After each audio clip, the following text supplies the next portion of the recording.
The story starts with the narrator identifying witches as scary figures who use magic to do mysterious things.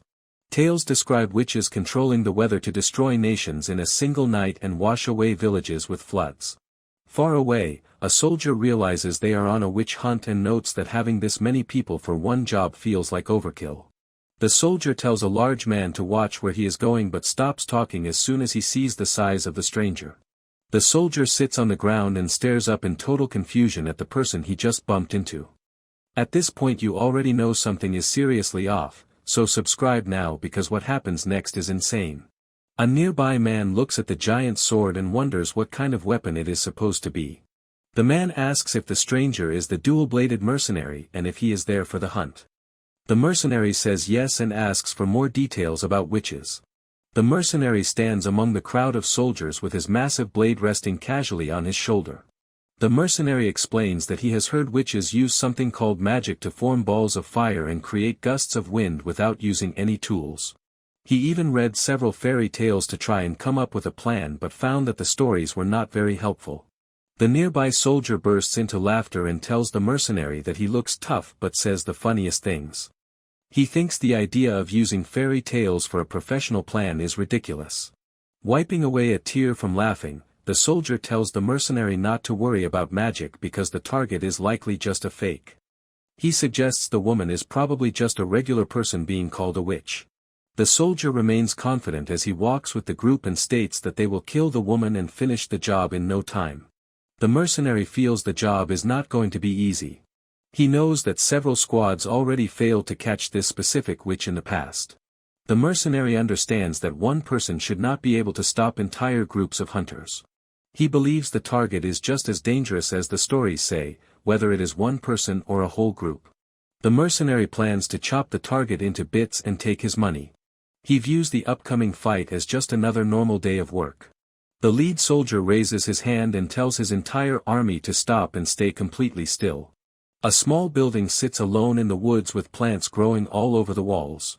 One soldier stares at the building and thinks that the entire house might just be made of mud. The armored men talk about how strange it is to find a home this far away from town. They mention that there are no reports of anyone living in this forest. The leader pulls out his sword and warns his men to be careful. He tells the first squad to go inside and search the entire building. The commander tells the second group of soldiers to stand ready in case the first group needs help. The leader tells everyone to secure the area but stops talking when he feels a sudden chill. The soldiers stand around confused by his awkward silence. The army spots a tiny hooded figure standing right in front of the mud house like a lawn ornament. The woman stands her ground while the massive group of men stares her down. The commander points his sword at her and yells about how they are there to kill a witch. One soldier wonders why she is hanging out in the middle of nowhere. The mercenary stares at her and realizes that something about this lady feels very strange. He tries to figure out what she is doing. The leader continues his threats by telling her she will be eliminated on the spot if she messes with their job. The woman just stares back and says nothing. The leader tells the archer to fire an arrow near the woman's feet to give her a little scare and make her move. The woman lets out a long sigh as if she is tired of dealing with these men. She begins mumbling magical words and points her hand directly at the intruders. The mercenary suddenly realizes that something invisible is moving through the air. He can feel a dark magical energy coming from the ground. The mercenary understands that he is in a very bad situation. The mercenary is yanked backward and jumps on a supply wagon. He is launched high into the sky and grabs a branch of a big tree, soaring over the heads of the confused soldiers and their horses. The army stops in its tracks as heavy thuds shake the ground, and one soldier tries to understand what is occurring. A man stubs his toe just as massive mud spikes explode from the earth to skewer the entire army. The mercenary looks at the sudden graveyard of stone pillars and wonders what has happened as the ground continues to rumble. He surveys the long rows of impaled soldiers and concludes that the entire situation is completely unbelievable.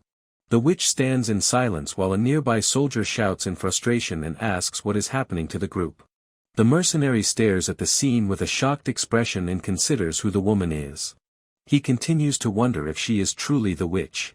The soldiers scream in panic and shout about their injuries as they try to figure out what kind of attack is hitting them. The survivors push each other aside and yell for their comrades to get out of the way while they attempt to escape. The mercenary thinks about running away but realizes he does not know how far the magic can reach and doubts that distance will provide any real safety. The mercenary reflects on the strange feeling he just experienced.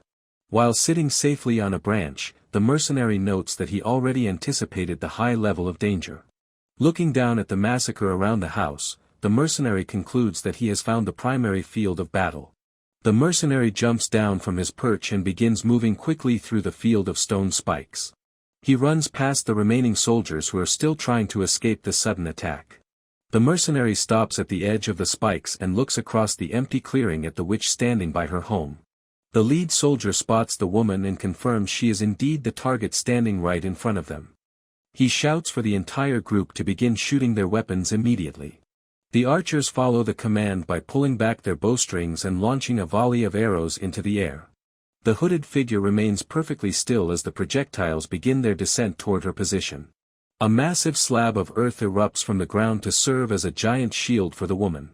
Every arrow makes a dull thudding sound as it strikes the solid surface of the shield. The witch brings her hands together and clap 2 times. Small bumps appear in the dirt before a massive figure made of stone and earth rises from the ground. A soldier stares upward and lets his sword fall to the ground as the giant looms over him. Other soldiers nearby freeze in place and watch the creature with wide eyes. The stone giant swings its heavy arm across the battlefield. The men scream and scramble to get away from the reach of the massive limb. The witch remains calm and sweeps her hand through the air in a single motion. The force of the magic launches the entire squad backward through the air. The witch lets out a long yawn. The lead soldier watches from a distance and concludes that the woman is a complete monster. He reflects on how it was a total mistake for humanity to ever think they could challenge the witch. A single tear falls as the soldier understands that no person has any chance of winning against a magical being. The mercenary ignores the carnage and sprints forward through the woods with his massive blade held ready. One of the survivors spots the figure running past and realizes that it is that mercenary he talked with before. The dual-bladed mercenary jumps onto the back of the stone giant and uses the creature as a platform to boost himself upward. He spins through the air and aims his weapon directly at the hooded figure while she watches him from below. The witch holds up her hand and makes a small sound to activate her shield. The mercenary strikes the massive stone 1 time to break it. The solid barrier begins to crack under the force of the giant blade. The warrior realizes that the rock wall is far too thick for him to destroy easily. He spots a movement on the ground and understands that another strike is about to happen. A fresh wall of stone erupts from the dirt to separate the mercenary from the witch. The mercenary takes a position behind the sharp stone spikes and looks back at the tall slab. The mercenary places a hand to his face and confirms that his first thoughts about the battle were correct. The witch stares at the warrior with a confused look.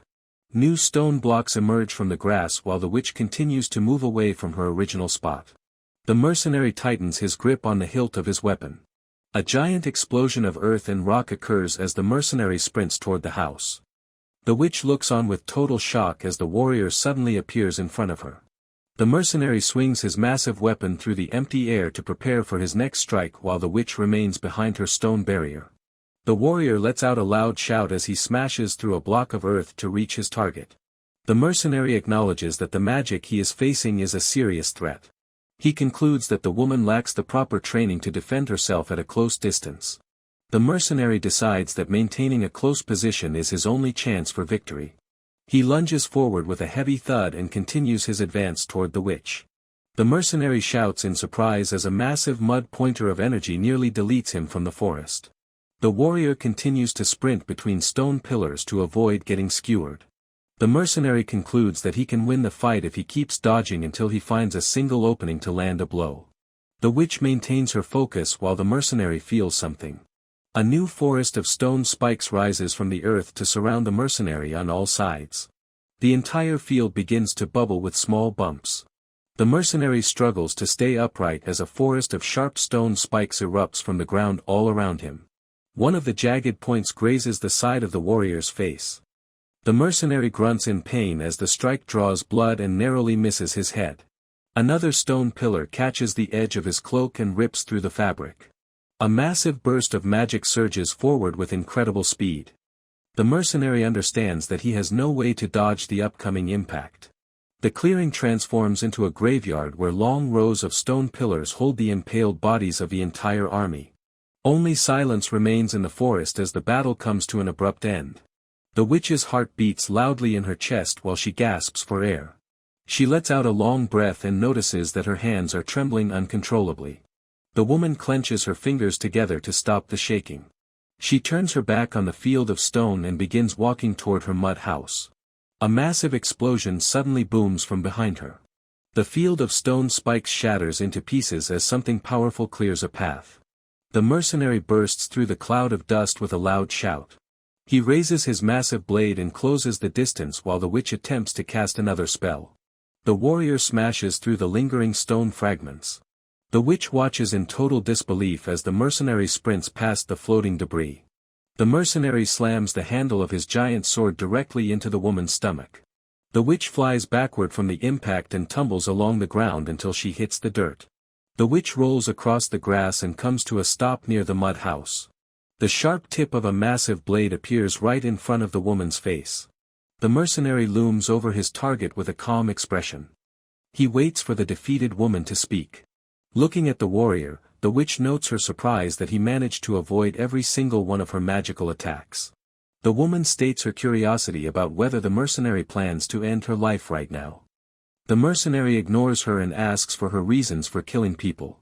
The witch smiles and claims that his inquiry is useless because she does not believe a person needs a specific reason to take a life. The mercenary keeps his blade steady and tells her to provide a real answer to the question. The witch explains that she killed the men because they were going to kill her first and that there is no other reason for her actions. The lives or deaths of the soldiers make no difference to her and concludes that she has provided a full answer to the question. The mercenary confirms the statement while the woman identifies herself as the victim in the situation. She admits to the deaths she caused but suggests that the warrior should feel a little pity for her.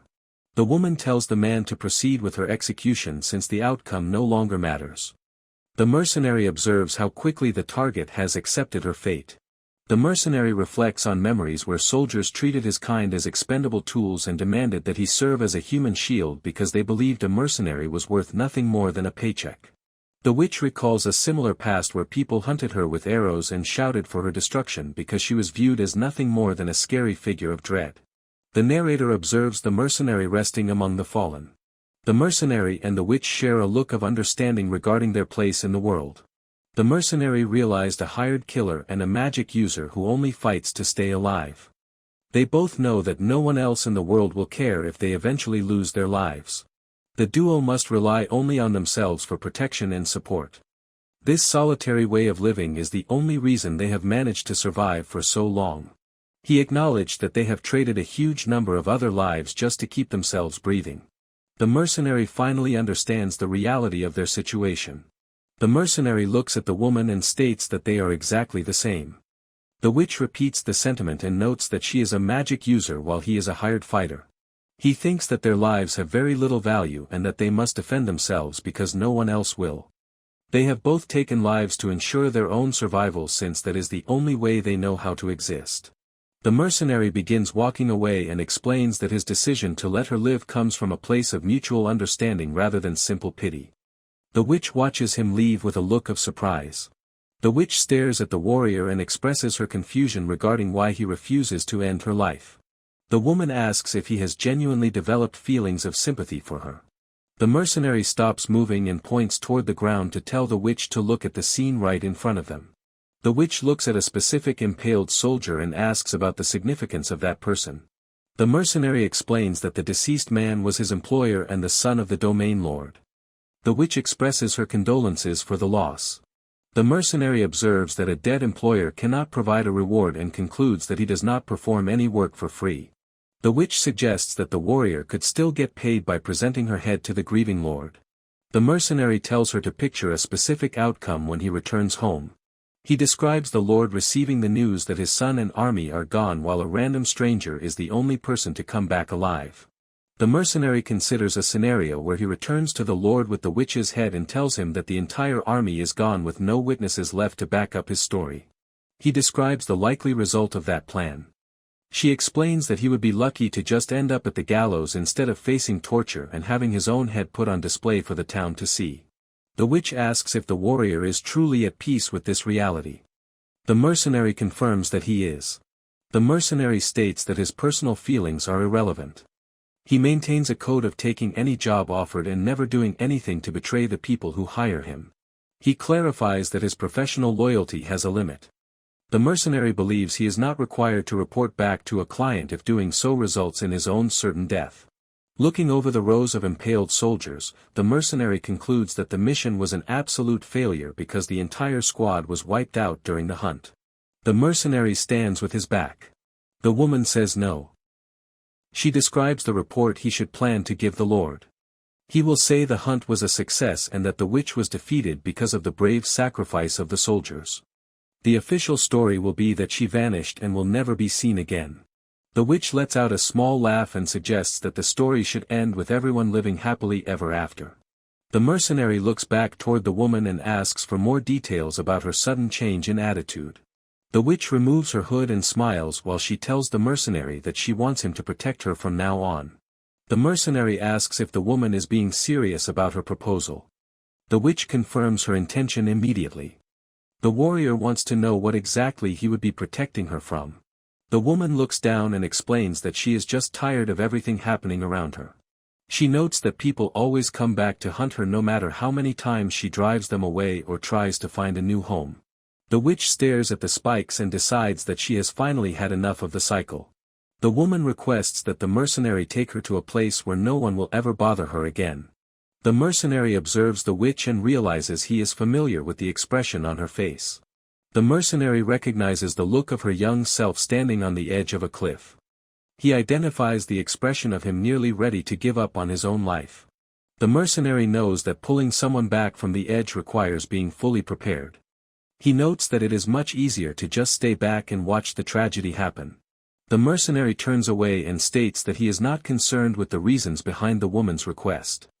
The witch stares at him with a look of total confusion. She agrees that he is right. The witch apologizes and admits that she should not have brought the subject up in the first place. The witch laughs and explains that it has been a very long time since she last spoke to another person. She says that she got ahead of herself by asking for help. The witch stares at the mercenary with sorrow eyes. The witch tells the mercenary to forget her previous request as she walks away. The mercenary looks back and states that he only has one specific concern. His only concern is whether or not the woman can pay him for the work. The witch reacts with total surprise. The mercenary asks once more if the woman can provide payment. The witch shouts with excitement and confirms that she can indeed pay for his services. The mercenary maintains a calm expression. The mercenary confirms his identity as a hired fighter. He explains that he is willing to accept even the worst jobs as long as the price is right. The witch reaches into her cloak and pulls out a massive, sparkling jewel. The woman offers the large stone as an advance payment for the escort mission.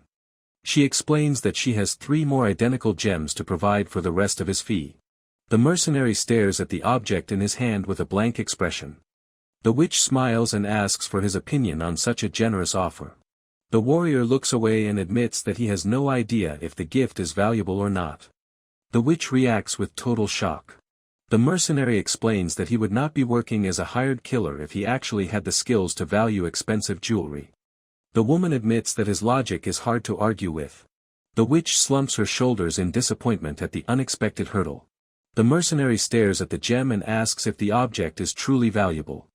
He wonders about the specific price he might receive for selling it. The witch admits that she does not know the answer. The woman explains that her identity as a witch prevents her from knowing the prices of items in the human world.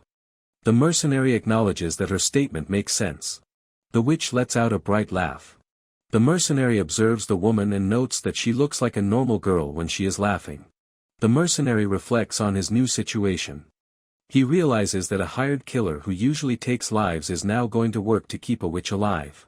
The mercenary clarifies that nowhere on the continent provides safety for a witch. The woman confirms that she already realized this fact. The warrior suggests that leaving the area is her best choice. The witch begins to speak but remains quiet. The goal is to cross the ocean and reach another continent entirely. The witch stares at the ground and considers the gravity of the decision. The mercenary acknowledges that her hesitation makes sense. He reflects on how there is no guarantee of safety for her kind over there and notes that they have no information about the far-off land. The mercenary understands that the voyage might be more dangerous than her life on the run. The witch decides that a new journey is better than being constantly hated and hunted by everyone. The witch decides that taking her chances with the unknown is the better option. The woman expresses her hope that their agreement settles the matter between the two of them. The witch begins to speak again but stops briefly. The mercenary introduces himself simply as Zig. The warrior provides his full name as Zig Crane. The witch smiles and offers her thanks to him. The woman identifies herself as Siasha. She states that her name is just Siasha as the new duo prepares for their long travel toward the distant mountains. The continent has dealt with conflict for a long time. These struggles stem from differences in skin color, language, and culture. Zig states that the people in this land feel compelled to destroy anything that shows even the slightest difference from themselves. He points out that this tendency is especially true when it comes to mysterious witches. Zig and Siasha decide to leave the area behind and cross over to the other continent. The pair reaches the port town of Estina where many buildings line the curved shoreline. They pass through the marketplace and arrive at a building to find a place to stay. Zig expresses shock at the cost of 130,000 for a single night in a shared room. Siasha tells him to calm down. Zig states they are heading to the exchange. Siasha agrees to the idea. The duo stands before a massive structure. Siasha observes that the building is very large while Zig stares at it. Zig begins glancing around the area with a suspicious look. Siasha watches him and wonders what is on his mind. Siasha turns around and asks the warrior what is bothering him. Zig looks at the woman and tells her that she is the one who will go in and perform the exchange of gems. Siasha shouts in shock and explains that she has no experience with such a task. Zig notes that as a mercenary, people would likely assume he stole the gems and put him in chains. Zig tells Siasha not to worry because the exchange appraisers look at the customers as much as the jewels. Siasha wonders why the customers matter. Zig explains that mannerisms reveal status and class. He notes that the staff tends to provide special treatment to people who show these traits. Zig admits this is just something he heard. Siasha shouts that he should have left that detail out. Zig recalls hearing the information while drinking and says he thinks it is probably true. Siasha is surprised that he is only guessing. A bell rings as the duo opens the doors and enters the exchange. The people inside stop what they are doing and stare at the pair. Siasha flinches under the collective gaze of the room while Zig stands calmly beside her. Siasha lets out a breath of relief while Zig watches from behind. Siasha places a small bag and 3 large gems on the counter and states that she would like to exchange them. The appraiser examines the stones and identifies them as excellent quality before offering to take all of them. The staff member asks if 3 million orth is an acceptable price. Zig reacts with shock at the high amount while Siasha agrees to the offer. The pair leaves the exchange and walks back through the town street. Siasha smiles at the warrior and asks for his opinion on how she handled her first exchange. Zig praises Siasha for her success and mentions that the final price far exceeded his expectations for the gems. Siasha wonders about the value of the coins. Zig clarifies that the bag contains as much money as he would normally save in 5 years of hard work. Siasha is happy to hear the news and asks if this amount covers the first part of their deal. Zig explains that the payment is so large he could treat her like royalty. He notes that the current sum is more than enough for the job. Zig freezes in place as he reflects on the debt and the specific terms of their agreement. Zig experiences a moment of uncertainty while Siasha notices the change in his behavior. Siasha tugs on the warrior's sleeve and points toward a food stall. She calls out to him and says she wants to eat one of the items on display. The pair stands before a grill filled with sizzling meat skewers. Siasha encourages the mercenary to hurry up while he stares at the food in silence. Siasha expresses her delight at holding the warm snack while Zig takes a large bite of his own skewer. The witch begins eating her portion and enjoys the flavor of the grilled meat. Siasha notes that the food is delicious. Zig watches her and says he is happy she likes it even though he still seems a bit surprised. Siasha reflects on how much of the world remains a mystery to her. She realizes she does not even know the names of the different foods people eat. Siasha mentions that she did not even know the proper way to buy food. Siasha looks at Zig and states her plan to hire him as both a guide and a bodyguard once they reach the other continent. The woman explains that she wants the warrior to teach her about the world until she is capable of living independently.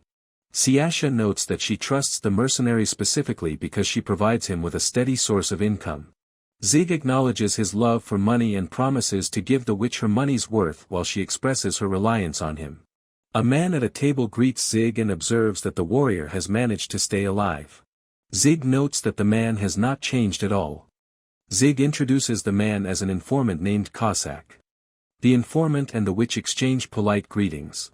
Cossack asks about the identity of the woman and wonders if she is the warrior's partner.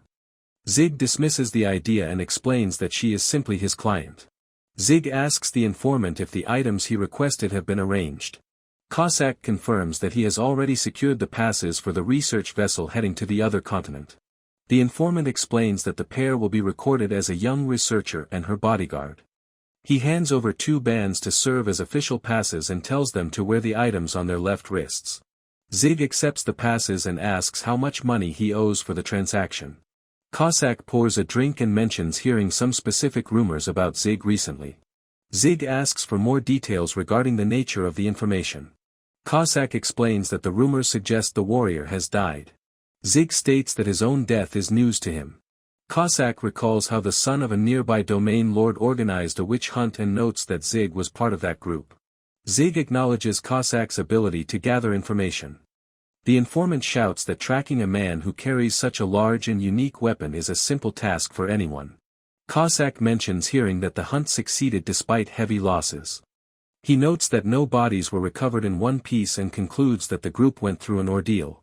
Cossack explains that his reports show no survivors except for possible deserters. He remarks that defeating the Silent Witch was a major task. Zig and Siasha hear the title of the Silent Witch and realize they do not recognize the name.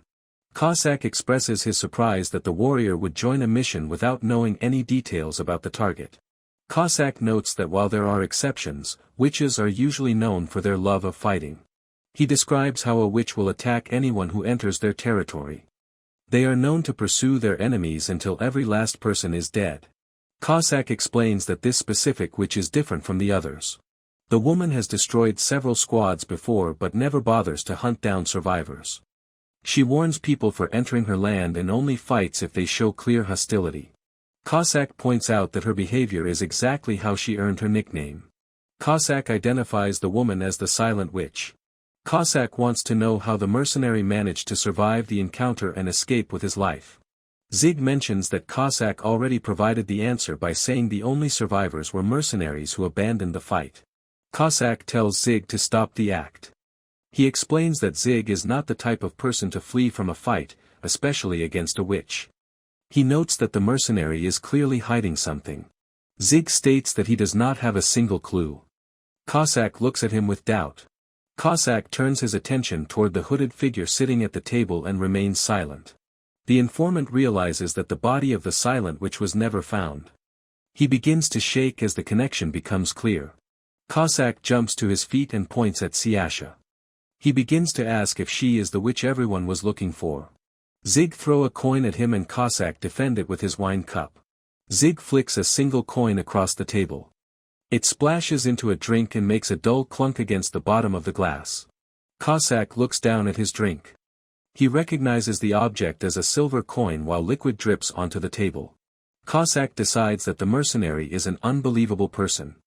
Zig warns the man to leave the matter alone and stop asking questions.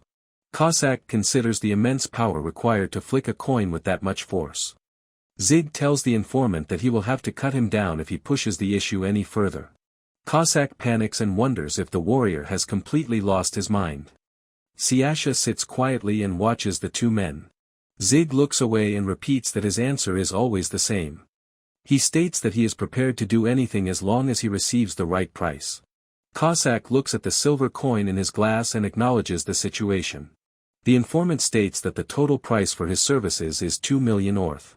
Zig confirms that the arrangement is settled while Cossack remarks that the warrior now owes him a favor. Zig agrees and thanks the man for his help as the duo prepares to leave. Siasha bows politely to Cossack while she follows the mercenary toward the exit. Cossack watches the pair leave and asks if the warrior actually managed to win his battle. Zig notes that his physical presence is proof enough of the outcome of his battle. After going out, Siasha observes that they can now use a ship to reach the other continent. Siasha mentions hearing that current ships are not strong enough to cross the ocean. Zig asks when she heard this information and recalls that the announcement about crossing was made 20 years ago when he was just a child. Siasha begins counting on her fingers to figure out exactly how much time has passed. Zig decides to stop the conversation and move forward. The duo stands before a massive ship while Zig explains that a group of researchers is heading to the other continent. He states his plan for the two of them to hide among the crowd. Zig points out a smaller boat and explains that they will be hiding on it. He mentions that this vessel is designed to follow the much larger main ship. The mercenary identifies a massive research vessel nearby and notes that the most important people for the mission will be staying on that larger deck. Siasha remains quiet while she stares at the two ships and processes the plan. Zig wants to know if the witch has any issues with traveling on the smaller boat. Siasha reacts with annoyance and tells the warrior to stop treating her like a little kid. Siasha looks at the vessels moving through the water and considers how these ships have the potential to accomplish many great things. The interior of the ship begins to wobble and shake as it sets sail. Siasha shouts in surprise and struggles to maintain her balance in the moving hallway. An eagle suddenly swoops down, and sinks its talons into Siasha as Zig's block it with his hand. Zig notices blood oozing from his hand and realizes he has been wounded. Siasha immediately uses her magic to heal the warrior. Zig observes that his hand is fully restored and notes that the pass is still in place. The pair enters their living quarters on the ship. Zig begins to summarize what they know about the other continent. Zig concludes that their collective knowledge of the destination is practically non-existent. Siasha expresses her confusion from her bed. She mentions the groups that traveled there before them and states that it makes no sense to have zero information. Zig notes that all contact with the ship that arrived before them has apparently been lost. The mercenary mentions his failed attempt to gather as much information as possible about their destination. Siasha suggests they must simply accept the lack of information and decides to change the subject to ask the warrior a question. The woman explains that mana is the energy source for her magic spells and notes that several steps are required to use them properly. Zig observes that she seems to be enjoying the explanation. Siasha uses the analogy of scooping water from a lake to describe the process. She states that the first step is to gather enough mana and identifies the second step as giving that energy a specific direction. Zig expresses his confusion regarding the concept of giving energy a direction. Siasha clarifies that giving a direction means assigning properties to the mana based on its intended purpose such as defense or offense. Siasha demonstrates that mana can be directed toward an attack or used for defense. Siasha identifies the third step as shaping the mana and notes that this specific stage is called casting the spell. Siasha explains that various methods for casting exist such as making hand gestures or reciting incantations. Siasha tells Zig that the scent he noticed earlier is likely the result of a reaction that occurs when mana is assigned its properties. Zig acknowledges the explanation and states that he understands the process. Zig turns toward Siasha and indicates that he has a question for her. Siasha leaves her sit and gets close to him as he prepares to ask his question. Siasha enthusiastically confirms that the warrior is allowed to ask her whatever he wants. Zig notes that the witch did not use fire or water against him during their battle and states his desire to know why she limited her attacks. Siasha explains that fairy tales are exaggerated and clarifies that a single witch does not have the power to control everything. She states that her magic depends on a specific affinity. The woman describes how mana is compatible with certain elements for each individual. She identifies earth and rock as her primary specialty and mentions that using other elements is too draining to be useful. Siasha leans in with a smile and invites the mercenary to continue his inquiries about any subject he chooses. Zig observes Siasha and asks for the reason behind her positive mood. Siasha states that this is the first time anyone has ever asked about her and notes that the experience makes her very happy while Zig lets out a small laugh. Zig thanks the woman for her interesting explanation while Siasha kicks her feet and expresses her own happiness at being able to answer his questions. 20 days have passed as the fleet continues its journey across the open sea. Siasha looks toward the distant shoreline and asks if the land in front of them is the other continent while Zig uses a spyglass to get a better view. The spyglass reveals the smaller ship approaching a coastline covered in thick green trees. Zig looks at the empty forest and states that it does not look like anyone lives nearby. Siasha concludes that she and Zig are meant to be the scouts for the group. The duo joins the line of researchers and guards as they begin walking inland through the tall grass. Zig notices a sudden gleam of light coming from the thick bushes and wonders about the source of the reflection. Zig reaches down and picks up a small silver pin shaped like a pair of wings. Zig examines the metal object and experiences a sudden rumble from the ground that leads him to conclude an earthquake is starting. Zig watches as Siasha crouches down to inspect the dirt and asks her to explain what is bothering her. Siasha touches the soil with her fingertips and states that the ground is soft. The witch observes a large fissure in the earth and notes that cracks usually disappear quickly unless the soil is dry. Siasha points out that the area is very wet and says it is strange for these cracks to remain visible. Zig suggests that the marks must be recent and were probably caused by an earthquake, but Siasha states that his explanation does not quite fit the facts. A low rumble begins to shake the area once more. Siasha hears the sound and concludes that another earthquake is happening as the ground continues to vibrate. Zig stares at something in front of him and wonders about its nature. A researcher shouts for Zig and Siasha to regroup with the squad to prepare the official report. Zig remains silent while he ponders the current circumstances. Zig reflects on the previous expedition and wonders about the current location of the squad that arrived before them. The warrior observes that it is strange for the previous group to leave no traces behind even if they had a valid reason to move. Zig notes the total absence of even a single footprint just as the earth begins to shake with a loud rumbling sound. A massive, dark limb covered in coarse hair moves through a fissure in the ground with a faint scraping noise. Zig grabs Siasha and warns everyone that the threat is directly beneath them as the earth shatters. A massive, toothed creature erupts from the ground while Zig carries the witch to a safe distance. Zig wonders what the monster is and realizes it must be the thing that destroyed the first squad. Zig tells Siasha to stay alert because he doubts this is the only creature nearby. Siasha responds with a small laugh. Siasha notes that the beast dared to use a surprise attack from under the ground. Siasha states that the creature will regret its decision while dark magic begins to flow around her. Siasha notes that the beast dared to use a surprise attack from under the ground and states that it will regret that decision. Zig tells the witch to stop her magic because too many people are nearby and can see her. Zig asks her to consider the reason they traveled such a long distance. Siasha remembers how the guards tried to kill her. Zig reminds the witch that his role is to act as her bodyguard. Zig waits for a response and Siasha smiles while stating that she understands. Siasha kneels and places her hands against the dirt to send a pulse of energy through the earth. Siasha explains that she channeled her mana through the ground to locate the hidden threats for Zig. Zig acknowledges that her assistance will be helpful as he prepares to strike a lunging creature with his sword. The warrior swings his twin blade with enough force to tear through the massive beast and send dark fluid into the air. Siasha spots a new danger and shouts for Zig to watch his front and back. The earth shatters as two more monsters emerge from the ground to surround the mercenary. Zig stands between two monsters and prepares to swing his twin blade. Zig spins his body and cuts both creatures into several pieces. Siasha points ahead and says the next monster is approaching. A beast rises from the dirt and Siasha states that the enemy is directly beneath her feet. Zig rushes over and kills the creature before it can harm the witch. A loud scream sounds from a distance and Zig turns his head to find the source. Several massive creatures move quickly through the tall grass toward the path. Siasha watches the movement and joins Zig in crouching behind a thick bush. The monsters erupt from the ground and begin tossing researchers and guards into the air. A man tells the others to stay together and call for help while a monster catches another person who begs for release. Zig watches the scene from his hiding spot and observes that the situation is total chaos. Siasha grabs the warrior's clothing and tells him to be quiet and not move. Zig and Siasha stay hidden in the bushes while they wait for the danger to pass.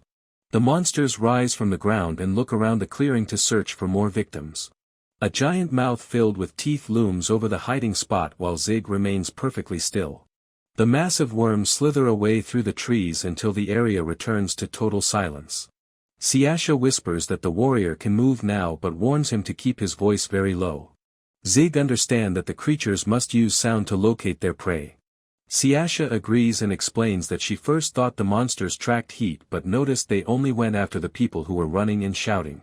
Zig notes that their home continent did not have these creatures and observes that the environment is nothing like what he is used to, while Siasha remarks that they have come to a very wild place.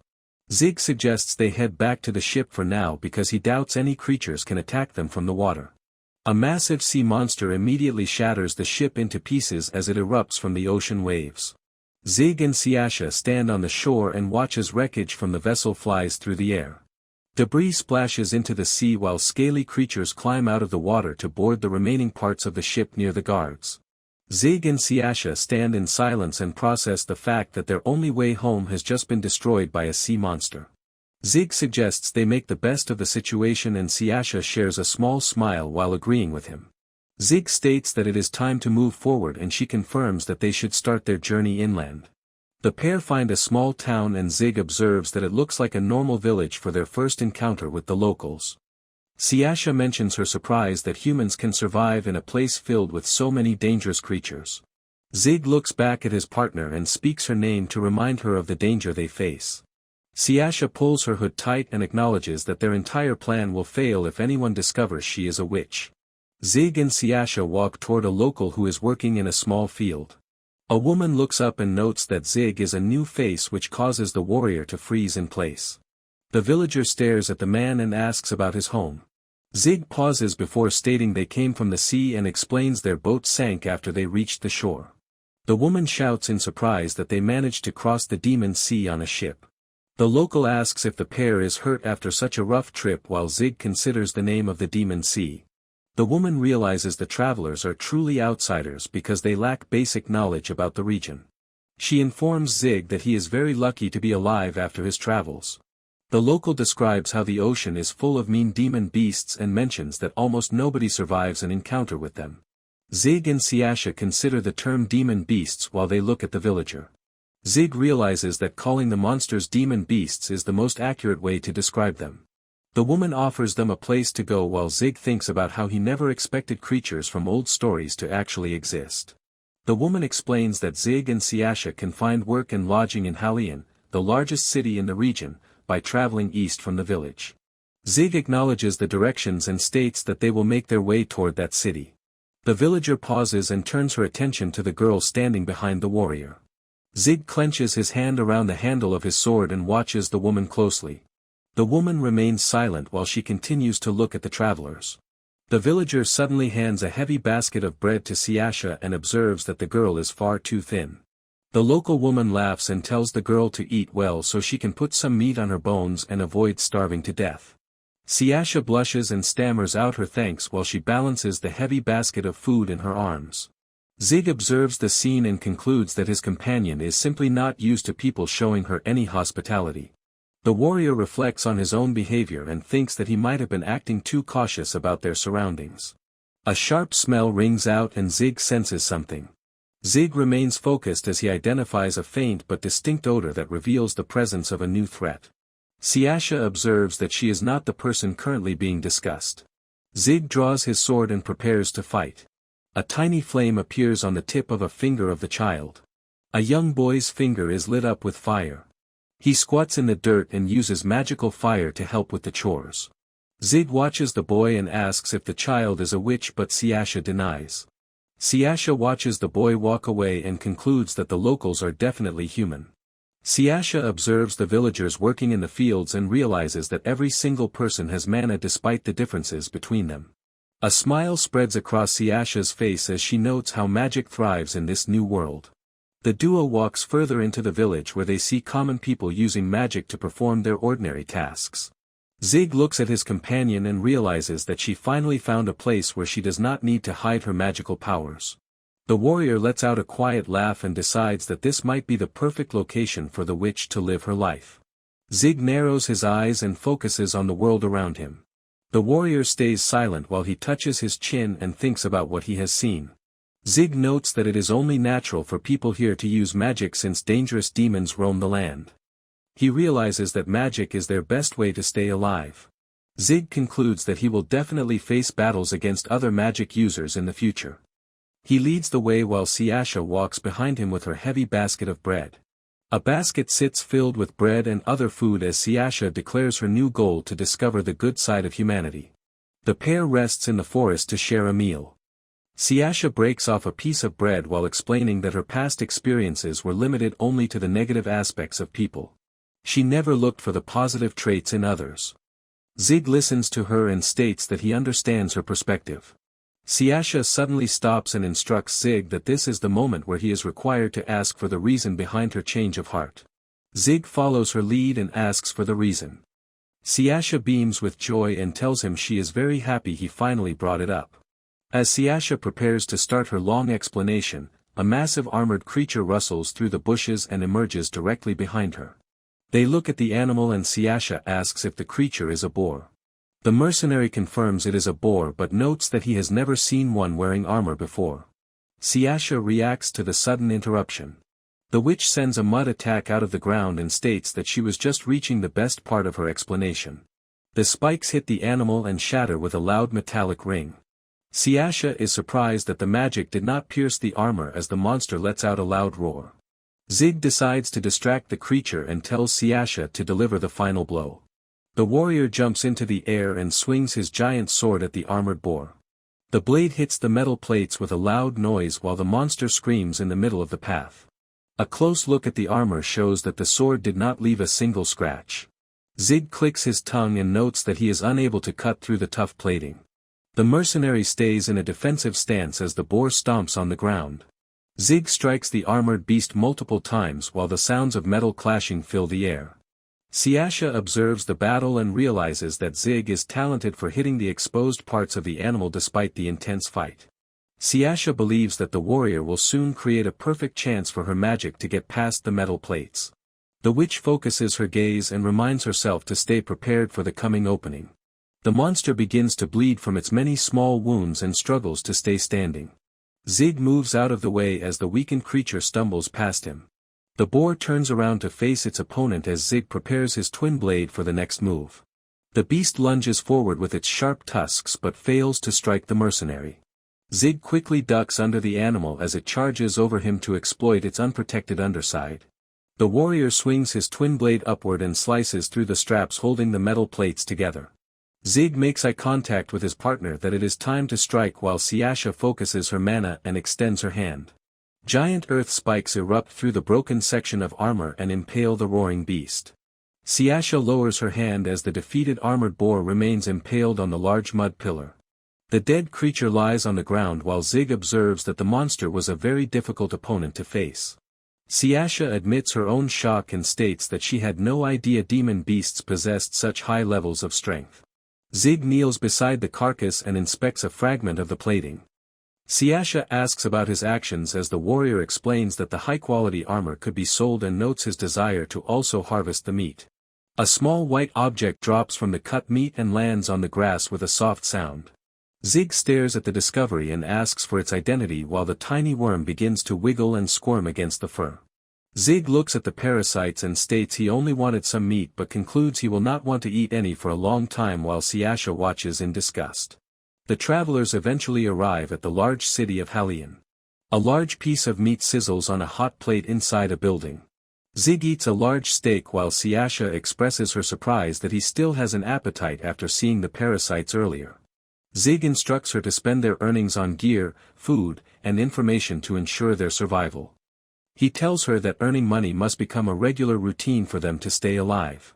The mercenary concludes that completing jobs and managing resources is the only way for people like them to survive. Zig explains that eating meat is necessary for survival on the battlefield while Siasha repeatedly calls out his name to interrupt him. Zig turns to listen as Siasha points to an interesting item on the menu and asks for more information.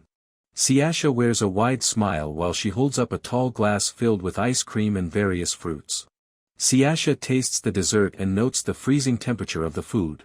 The woman experiences the sugary flavor and adds that the dish is very sweet. Siasha laughs and declares that she loves the new food while Zig watches her and observes that her positive reaction is good. Siasha addresses the warrior and prepares to share a thought. The woman tells Zig that she has decided to find a job. Zig asks if her sudden motivation is due to the ice cream she is eating, but Siasha quickly states that he is wrong.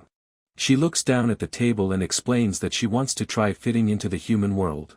Siasha considers her past and notes that she can no longer imagine living a life without the constant use of magic.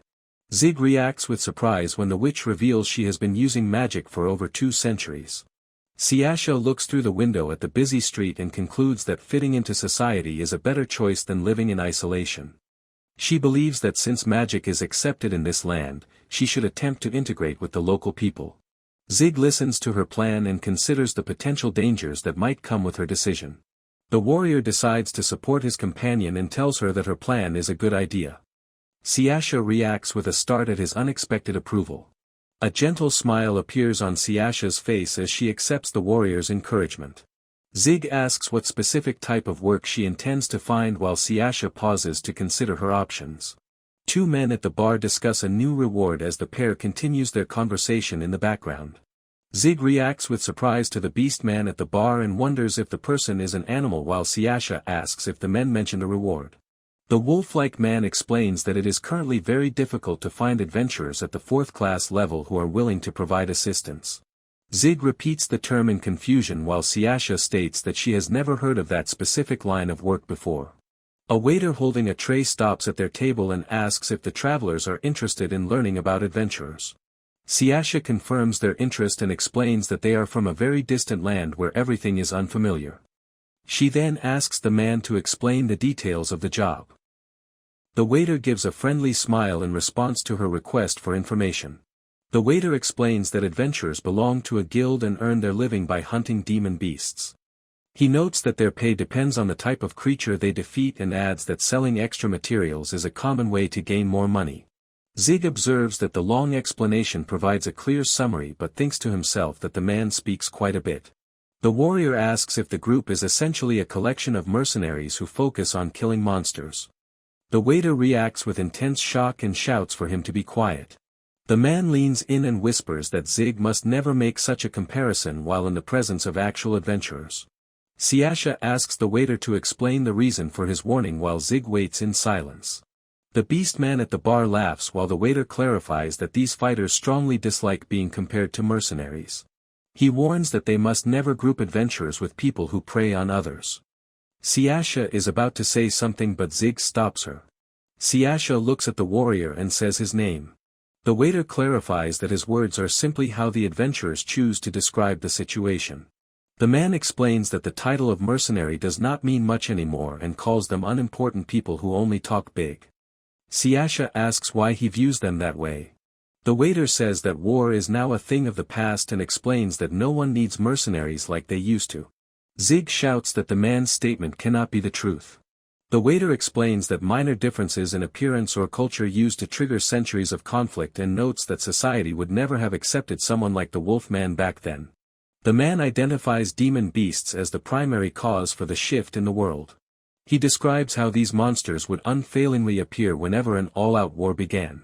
The waiter states that the creatures would ignore borders to attack the military forces of every side involved in the conflict. Zig wonders that wars ended not because people lost the will to fight but because the monsters made large-scale combat physically impossible.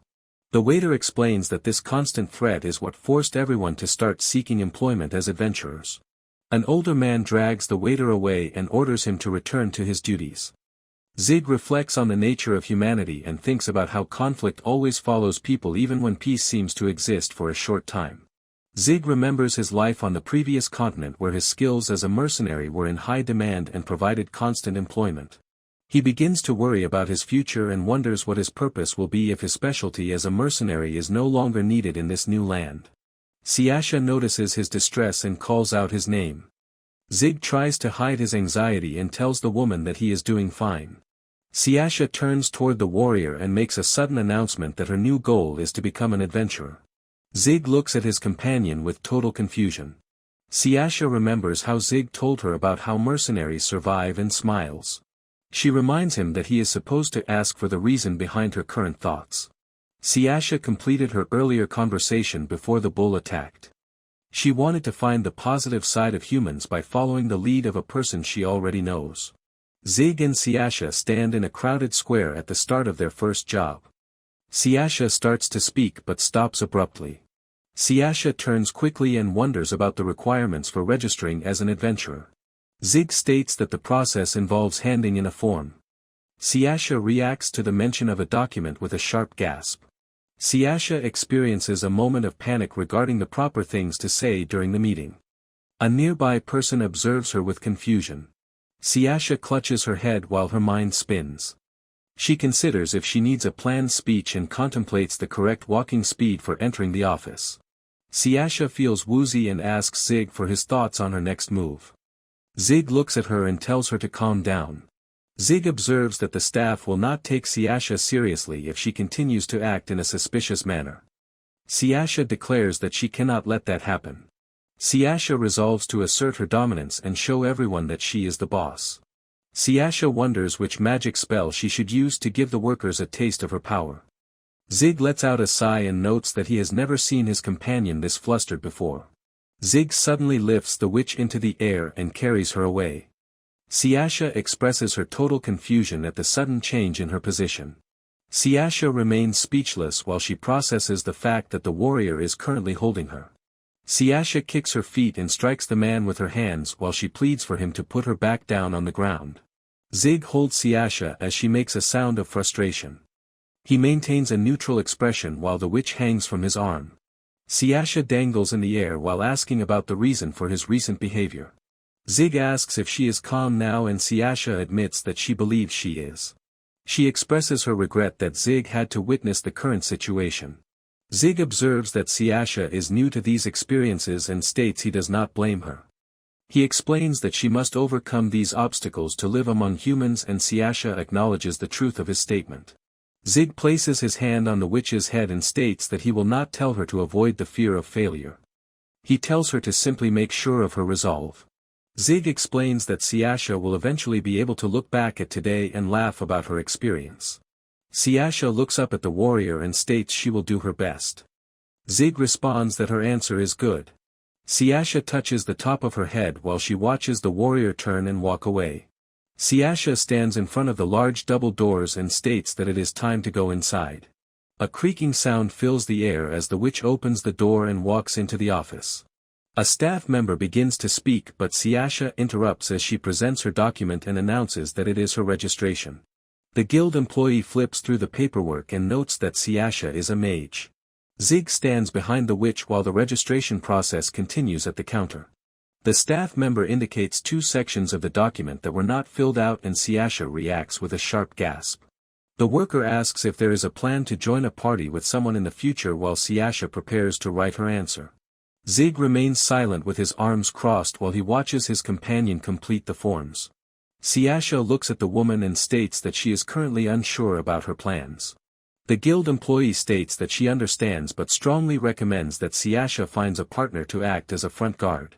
The woman explains that mages are very vulnerable when fighting in close combat. Siasha says she will think about the suggestion as she returns the completed form to the clerk. A silver tag is handed over as proof of the registration. Siasha shows off her new adventurer tag and declares that she is now an adventurer as well. Zig notes that the process was faster than he thought and observes that it is like her earlier panic never even happened. He tells his companion that he is happy for her success. Zig observes that the hour is growing late and suggests that they should return home. Siasha requests a moment to visit one final location. Later, Siasha looks at the tall bookshelves and reacts with amazement at the sight before her. Siasha smiles as she notices the large collection of magical grimoires stored on the shelves. Siasha picks up a specific book and announces her plan to borrow the volume. She walks through the room while Zig follows behind her. Siasha stands at the desk and discovers that borrowing the book requires a fee. Zig reflects on the unexpected cost of the transaction.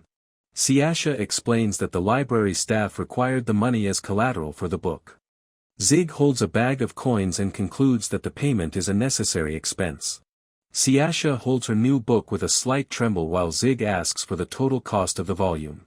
A significant pile of silver coins rests on the counter to cover the expensive library fee. Siasha beams with gratitude as she thanks her companion, but Zig tells her not to worry as he reminds her that their money is for essential items. On the following day, Zig asks if a mission has been chosen and Siasha holds up a flyer while stating her plan to hunt creatures known as pouch wolves. A group of rough men at the bar stops to listen while two specific individuals stare at the duo with serious expressions. The pouch wolf is revealed as a creature that surprisingly lays eggs and carries the brood inside its stomach pouch until the offspring are ready to hatch. Zig acknowledges that the information is useful but states he wants to know more about the risks and how the animals act. Siasha agrees that his point is correct. A voice interrupts and states that new adventurers should avoid this specific task. Zig and Siasha turn toward the speaker. The information explains that pouch wolves have strong reproductive instincts and travel in packs. The existence of a hunting mission implies the group left the forest to find more food for their growing numbers. The armored man identifies Siasha as a beginner who just started her career the previous day. He tells her not to rush into dangerous jobs right away. Siasha holds her paper and asks the two men for their names. The man introduces himself as Bates and says his partner is named Grow. He offers an apology and explains that they happened to overhear the conversation. Bates tells the pair they can rely on him if any problems or concerns ever occur. Bates laughs while stating that he and Grow have worked as adventurers for many years. Siasha expresses her thanks and asks if the men mind answering a question about magic. Bates tells her to go ahead and ask whatever she likes. Zig observes the situation and thinks to himself that the conversation might take a long time. The sounds of constant chatter fill the room as Siasha and Bates continue to talk while Zig and Grow wait beside them. Zig offers an apology to the men for the behavior of his friend. Grow tells Zig not to worry about the situation. He explains that looking after the rookies is simply part of their job as experienced adventurers. Bates laughs and tells Siasha to return the favor to other rookies once she becomes successful. Siasha observes that everyone here likes to look after one another and promises to follow that example. Bates points toward Zig and advises Siasha to ensure her companion keeps a safe distance if he is not a registered adventurer. Zig states that they should begin their journey and asks about the distance to the target location. Siasha notes that the trip takes 7 days on foot. Siasha explains that a specific method exists to reach the destination instantly. Zig expresses his confusion at the possibility of such a fast trip. Zig looks around the interior of a new building and asks for an explanation of the location. Siasha directs the warrior to follow her further inside. An attendant wearing a hood instructs the pair to stand in the center of the room. Zig and Siasha stand on stone panels that start to glow as an attendant operates a machine. A bright flash of light covers the area and causes Zig to react to the sudden brightness. The pair appears in a forest clearing as the magical light disappears from the air. Zig looks at his surroundings and notes that they reached the forest instantly. He expresses his confusion about the event that just took place. Siasha identifies the stone archway as an ancient magical device called a waystone. Siasha explains that a magic circle on the stone allows for teleportation between different locations. Zig stays quiet while he processes the explanation. Zig observes that the magic is unbelievable while Siasha states that their destination is to the west and tells him it is time to go. The two companions walk through the thick forest grass. Zig hears a rustling sound coming from the nearby vegetation. Zig speaks Siasha's name to alert her and she replies that she is already aware of the situation. 5 pouch wolves emerge from the rustling bushes and surround the duo. Zig notes the presence of 5 creatures and asks for the next part of their plan. The deep shadows of the trees reveal many more pairs of glowing eyes watching from the darkness of the forest. Siasha prepares her magic and tells Zig that she will handle the current situation herself. She declares that this is her first official job as she prepares to strike the lunging animals. Sharp stone pillars erupt from the earth and impale several of the attacking creatures with loud thuds. Zig observes the battlefield and notes that 2 of the monsters manage to slip through the initial attack. More stone spikes burst through the tall grass to strike down the remaining wolves as they jump through the air. Zig observes the creature and surprised that it successfully avoided the attack. Zig considers the speed of the wolf and observes that it is difficult to hit a target that can dodge his partner's magical spikes. Siasha remains focused while she watches the animal leap through the air toward her. The witch performs a quick movement as the creature continues its flight past her position. Siasha prepares another spell as the wolf lands in the grass and turns to face her again. Zig identifies a new threat and realizes that Siasha must watch her back as well. The warrior draws his twin blade to protect the witch as wolves approach from both sides. Suddenly, the paws of the wolves sink deep into the mud with a soft sound as the ground changes beneath them. Zig observes the sinking animals and concludes that Siasha softened the soil to trap them. Siasha extends her hand to summon multiple mud pillars that impale the trapped creatures from below. Siasha smiles and declares that her current task is complete. Zig identifies her actions as a good strategy while Siasha expresses her happiness at his approval. Siasha reflects on how she remembered the soft earth from their arrival and used it to stop the wolves. She notes her satisfaction with the successful outcome of her plan. Zig observes that his companion possesses impressive skills in combat. Zig notes that the mission was far too difficult for a beginner and asks if Siasha is trying to raise her rank as an adventurer. Siasha admits to her plan and explains that a higher class rank allows her access to more magical books, which remains her primary goal for now. Zig considers the situation and wonders if books written by humans are even useful for a powerful witch despite the odd nature of the thought. Siasha tells the warrior not to be silly and explains that humans are much more efficient at using their magic than she is. Zig reacts with total shock and asks if she is telling the truth. Siasha describes how humans found many ways to use their small amount of power to the fullest over hundreds of years of study and improvement. Siasha observes that she only studied on her own for 200 years and can hardly compete with current human knowledge. She adds that they have items to make magic usable by anyone along with many other things that are completely new to her. Siasha looks ahead and states that there is so much more she wants to learn. Zig considers her path as an adventurer and tells her that he is glad she found a goal. Siasha happily suggests they start skinning the wolves now. Zig watches her and concludes that this could be the perfect job for her. Zig asks which part of the animal is needed for the mission and Siasha identifies the pouch as the intended item. Siasha draws a knife and explains her reading shows the pouch is very light and durable. She notes that the material is often used to make knapsacks or water skins. Zig asks Siasha what she is doing, and she tells him she is going to help him skin the wolves. Siasha holds up her knife and tells Zig that even if he thinks otherwise, she is actually very good at skinning. Siasha reels back from a terrible smell coming from the pouch and screams that the stench is unbearable. Siasha looks at the warrior and says she is surprised that the smell does not bother him, and Zig simply agrees. Siasha notices the objects in the warrior's nostrils and shouts that Zig has actually plugged his nose. Siasha waves her arms and says it is not fair that Zig knew about the smell the whole time. Zig claims he had no idea while thinking to himself that he just assumed the inside of the pouch would be dirty. Siasha scrubs her hands in the water while complaining that the terrible smell refuses to come off. Zig remains alert as the distant sound of clashing metal reaches his ears. Zig notes that someone is currently fighting something nearby. Siasha realizes it is another group of adventurers who accepted the same hunting mission. Siasha wants to witness humans using magic at a close distance, and Zig is interested in seeing how adventurers manage a real battle. Siasha suggests that they head toward the noise to check on the situation, and Zig agrees to follow her. Siasha warns that they must be careful not to let the other group notice their presence, and Zig confirms that he understands. A swordsman slashes a leaping wolf while a knight uses his shield to block another beast. More wolves jump from the side to attack the archer and the mage waiting in the back. Arrows fly through the air to strike the targets while spells flare to stop the remaining animals. Zig stays hidden in the bushes and treats the standard fight like a study session on adventurer formations. He observes that the front guard keeps the enemies busy with a sword while the rear guard uses magic and arrows to finish them. Zig watches the group and concludes that their coordination is excellent during the heat of battle. Zig notices a sudden smell in the air and reacts to the change. Zig detects a grassy scent nearby and considers the possibility that a person used magic. Zig looks at his companion and realizes that Siasha is not responsible for the current change in the environment. Distant light ripples through the air as a strange presence begins to appear in the clearing.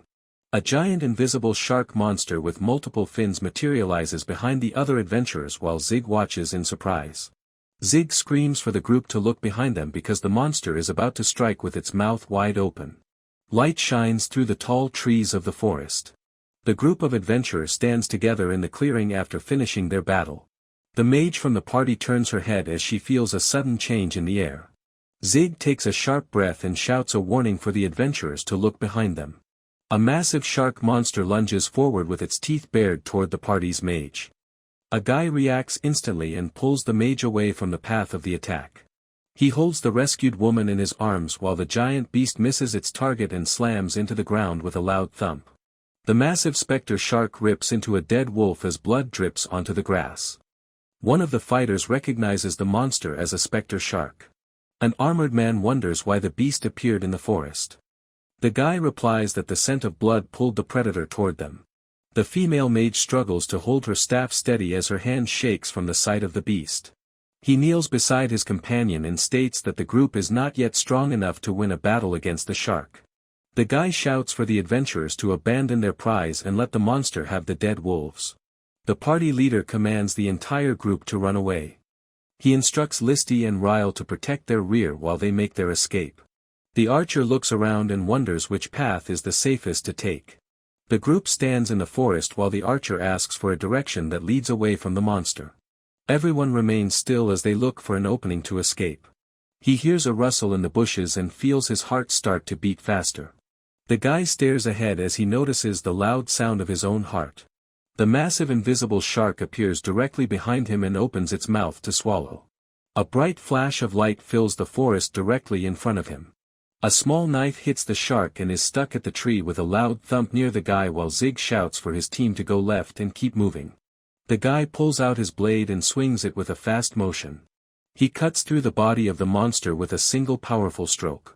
Zig tells his teammate that they should not stay here and suggests that they leave the area immediately. The guy noticed something stuck in the tree that saved his life. A sharp blade slices through the thick tree. Back in the city, a large pan of seafood sits on the table as Zig wonders what makes human magic different from what he has seen before. Siasha takes a bite of her meal and explains that humans have found a way to automate the use of magic. She reviews the traditional steps of gathering mana, choosing a direction, and finally shaping the power while Zig listens to the explanation. Siasha notes that humans have pre-made the hardest parts and only need to provide the final direction for a spell to work. The witch identifies the waystone as a perfect example of this shortcut because the magic words are already carved into the stone as a sigil. She adds that anyone can activate the device by just pouring their energy into the pre-written instructions. Siasha explains that humans intentionally write incomplete magic words onto their own bodies. Zig stares ahead as he realizes how the system works. The witch describes how a finished spell would limit a person to only one specific power. She notes that humans stop writing at the point where energy is given a direction to keep their options open. Zig concludes that the only remaining step for the user is to give the energy its final shape after the magic starts. Siasha laughs and states that human cleverness is very impressive. Zig wonders if he can gain magic powers by drawing the same marks on his own skin. Siasha takes another bite of food and tells the warrior that his plan will not work for him. The woman explains that Zig and all the people from the other continent do not have any magical energy at all. She points out that this is the reason why they are able to smell magic in the air. Zig understands the situation while Siasha moves the conversation back to the topic of magic. Siasha recalls the ambush in the forest and notes that the giant shark was also using magical power to hunt. Zig observes that if monsters can use magic they will need to collect more information before their next journey. Siasha mentions that she is unsure about the shark but explains that completing 4 more missions will earn her a promotion. Zig notes that the progress sounds very fast and asks which rank his partner will reach after her success. Siasha states that her next rank is the 9th class. She mentions the information from Bates that half of all adventurers are currently at the 7th class or lower. Zig observes that the average adventurer stays around that level and mentions his surprise at the speed of the promotion. Siasha explains that she will be fine as long as she does not lose points for bad behavior. Zig notes that the pair should avoid drawing notice from adventurers in the higher classes. He decides that following the rules is the fastest way to reach their goals. Siasha suggests that if their true goal was to avoid attention, it would have been easier to let the other group die in the forest. Zig admits that her point is correct. Zig considers how staying quiet might have allowed the monster to remove his trouble for him. He pauses as he moves to a different thought. Zig tells Siasha that she should offer a little bit of help if she ever finds herself in a similar situation again. Siasha looks at Zig and asks if she should help even those who provide her with no personal gain. Zig confirms her thought and explains that the most important part of living among humans is making friends instead of enemies. Siasha looks away as she repeats the word friends and tries to understand the meaning of the concept. She looks down and observes that the task of making friends sounds very difficult for her to achieve. Zig clarifies that he is not asking her to find people who will never betray her. He states that friends who can provide a little extra help during a crisis are good enough for their needs. The warrior adds that these connections do not need to be strong bonds. He suggests that making many acquaintances will help her survive in the long run. Siasha looks down and considers the warrior's advice about friendship. The witch lets out a huff and admits that she does not quite understand the concept but agrees to follow his lead. Siasha smiles at Zig and promises to give the human way of life a fair try. Zig looks ahead and thinks about the group they rescued. He hopes they are the type of people who do not pay too much attention to the small details of how they were saved. Nearby adventurers at the guild discuss a rumor about a specter shark. One person mentions that a party led by a man named Alan successfully fought off the monster. Alan sits at a table with his team while others talk about his recent success. A voice notes that the man was just promoted to the 4th class for his bravery in the forest. The guild employee begins to congratulate Alan on his recent promotion. Alan interrupts the greeting by slamming his hand against the counter to place something. The sharp fragment of a blade sits on top of a registration paper. Alan Klaus, a 4th-class adventurer, looks directly at the worker and says that he wants a list of every party that was active in the forest today. Siasha shouts that she is sick of her current situation while Zig eats his meal and makes a short sound of acknowledgement. Zig stabs a piece of meat with his fork and offers some to his companion. Siasha continues to eat her bread and salad. Siasha takes the meat and eats it while stating that the food is not the cause of her frustration even though she will continue to eat. Siasha explains that she is tired of hunting the same monsters and doing the same repetitive fighting every day. She describes her work as nothing but menial labor and says she needs something new. Zig observes that he now understands the meaning behind her words. Zig reminds the woman that it was her own idea to complete the same mission 4 more times to earn a promotion. Siasha makes a sound of frustration while eating her food. Zig wonders if the witch plans to take the day off. Siasha clarifies that she still intends to go to work. Zig suggests ending their workday early to go shopping for new clothes. Siasha says the word clothes while looking at the warrior.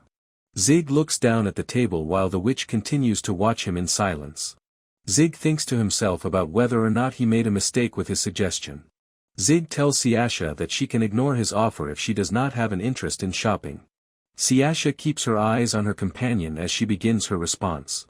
Siasha looks at her companion and asks if he wants to see her dressed up in nice clothes. Zig, my man. Think very carefully before answering that. Otherwise it might be your last day. Zig offers no immediate response and simply stares at the witch. Zig maintains eye contact and tells her that he does want to see her in new outfits. Siasha touches her hair and states that she understands his feelings. Siasha happily decides to finish her work early so they can go shopping while Zig lets out a quiet sigh of relief. The pair enters a clothing store where a bell rings to announce their arrival.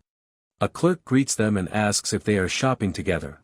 Zig confirms they are together and explains his intention to buy clothes for his companion. Siasha pushes back her hood while remaining quiet. Siasha fully removes the fabric from her head and reveals her face to the room. The store clerk reacts to the sight by stating that the woman is absolutely gorgeous. She nudges the warrior and comments on his success as a charmer while other customers watch the scene. The clerk asks about the specific type of clothing they need to find during their visit. Siasha feels a moment of hesitation and asks Zig for his opinion on which styles would look best on her. Zig prepares to answer but realizes that this is likely the first time in her life that she has felt concerned about her appearance to other people. Zig believes it would be mean not to help Siasha choose an outfit and tells her to inform the clerk of her size. Siasha says she is not sure about her exact measurements. The clerk states that she will take care of it and tells them it is her pleasure to assist. The clerk offers to bring a catalog and tells Zig to take a seat and have something to drink. Zig sits down in the waiting area. A voice asks if she may have a glass for herself as well. Suddenly a woman appears wearing an elaborate outfit that includes a large headpiece and a blindfold over her eyes. Zig remains quiet as he slowly pours a drink into his glass. Zig looks at her and tells her to help herself to the refreshments. The woman in the blindfold outfit thanks the warrior for his offer of a drink. Zig sits with his arms crossed and watches the woman while she takes a sip from her glass. She mentions that the warrior has not yet asked about her reason for being there. Zig takes a swallow of his drink and states his assumption that she only wants to share his table. A long silence follows as the two people continue to sit across from one another in the waiting area. The woman brings up the topic of the specter shark while the warrior watches her with a serious expression. The woman in the blindfold explains that Alan requested her assistance to locate a specific individual. She continues by stating that Alan wants to show his appreciation to the person who saved his life. Zig reflects on the mention of gratitude and claims that he has no knowledge of the situation. The woman takes a drink while explaining her research into every group that was active in the forest at that specific time. She observes that although the adventurers were talented, none of them seemed capable of detecting a specter shark during its attack. The woman looks down at her glass and notes that she could only fail to find information on one particular person. The blindfolded woman states that the person Alan sought was a female. She explains that Alan remembered the voice of a man, which made the investigation difficult at first. She also notes that the female adventurer has a man follow her to carry all of her equipment. The woman smiles and says she is surprised to finally meet him. She mentions Zig's strong physique and wonders if he is really just a carrier for his companion. Zig states that he has many years of experience as a veteran carrier, and the woman accepts his explanation. The blindfolded woman suggests that it might be time for her to go ask Zig's lady friend about the situation herself. Zig remains silent and keeps his arms crossed while he processes the statement. Zig stares intensely at his companion without offering any verbal response. The woman feels a sudden and heavy pressure coming from the warrior as the air around them seems to change. She notes that the man has finally decided to look directly at her while Zig begins to show signs of discomfort. Suddenly, the woman starts to sweat and tremble.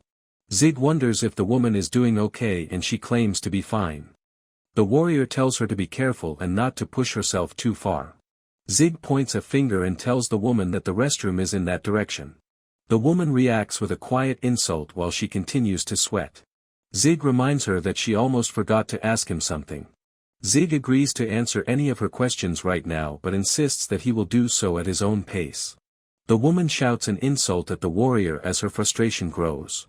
Zig reacts with confusion and observes that she seems to be the one who needs to use the bathroom urgently. The blindfolded woman lets out a pained sound and stands up so quickly that her chair clatters against the floor. Zig watches in silence as the woman runs away from the table, and he concludes that they have attracted a pest. Later, Siasha pulls back the dressing room curtain with a swift motion and calls out to Zig. Siasha walks forward to show off a new form-fitting dress that features a long slit and matching boots. The store employees react with surprise and tell Siasha that she possesses an amazing figure.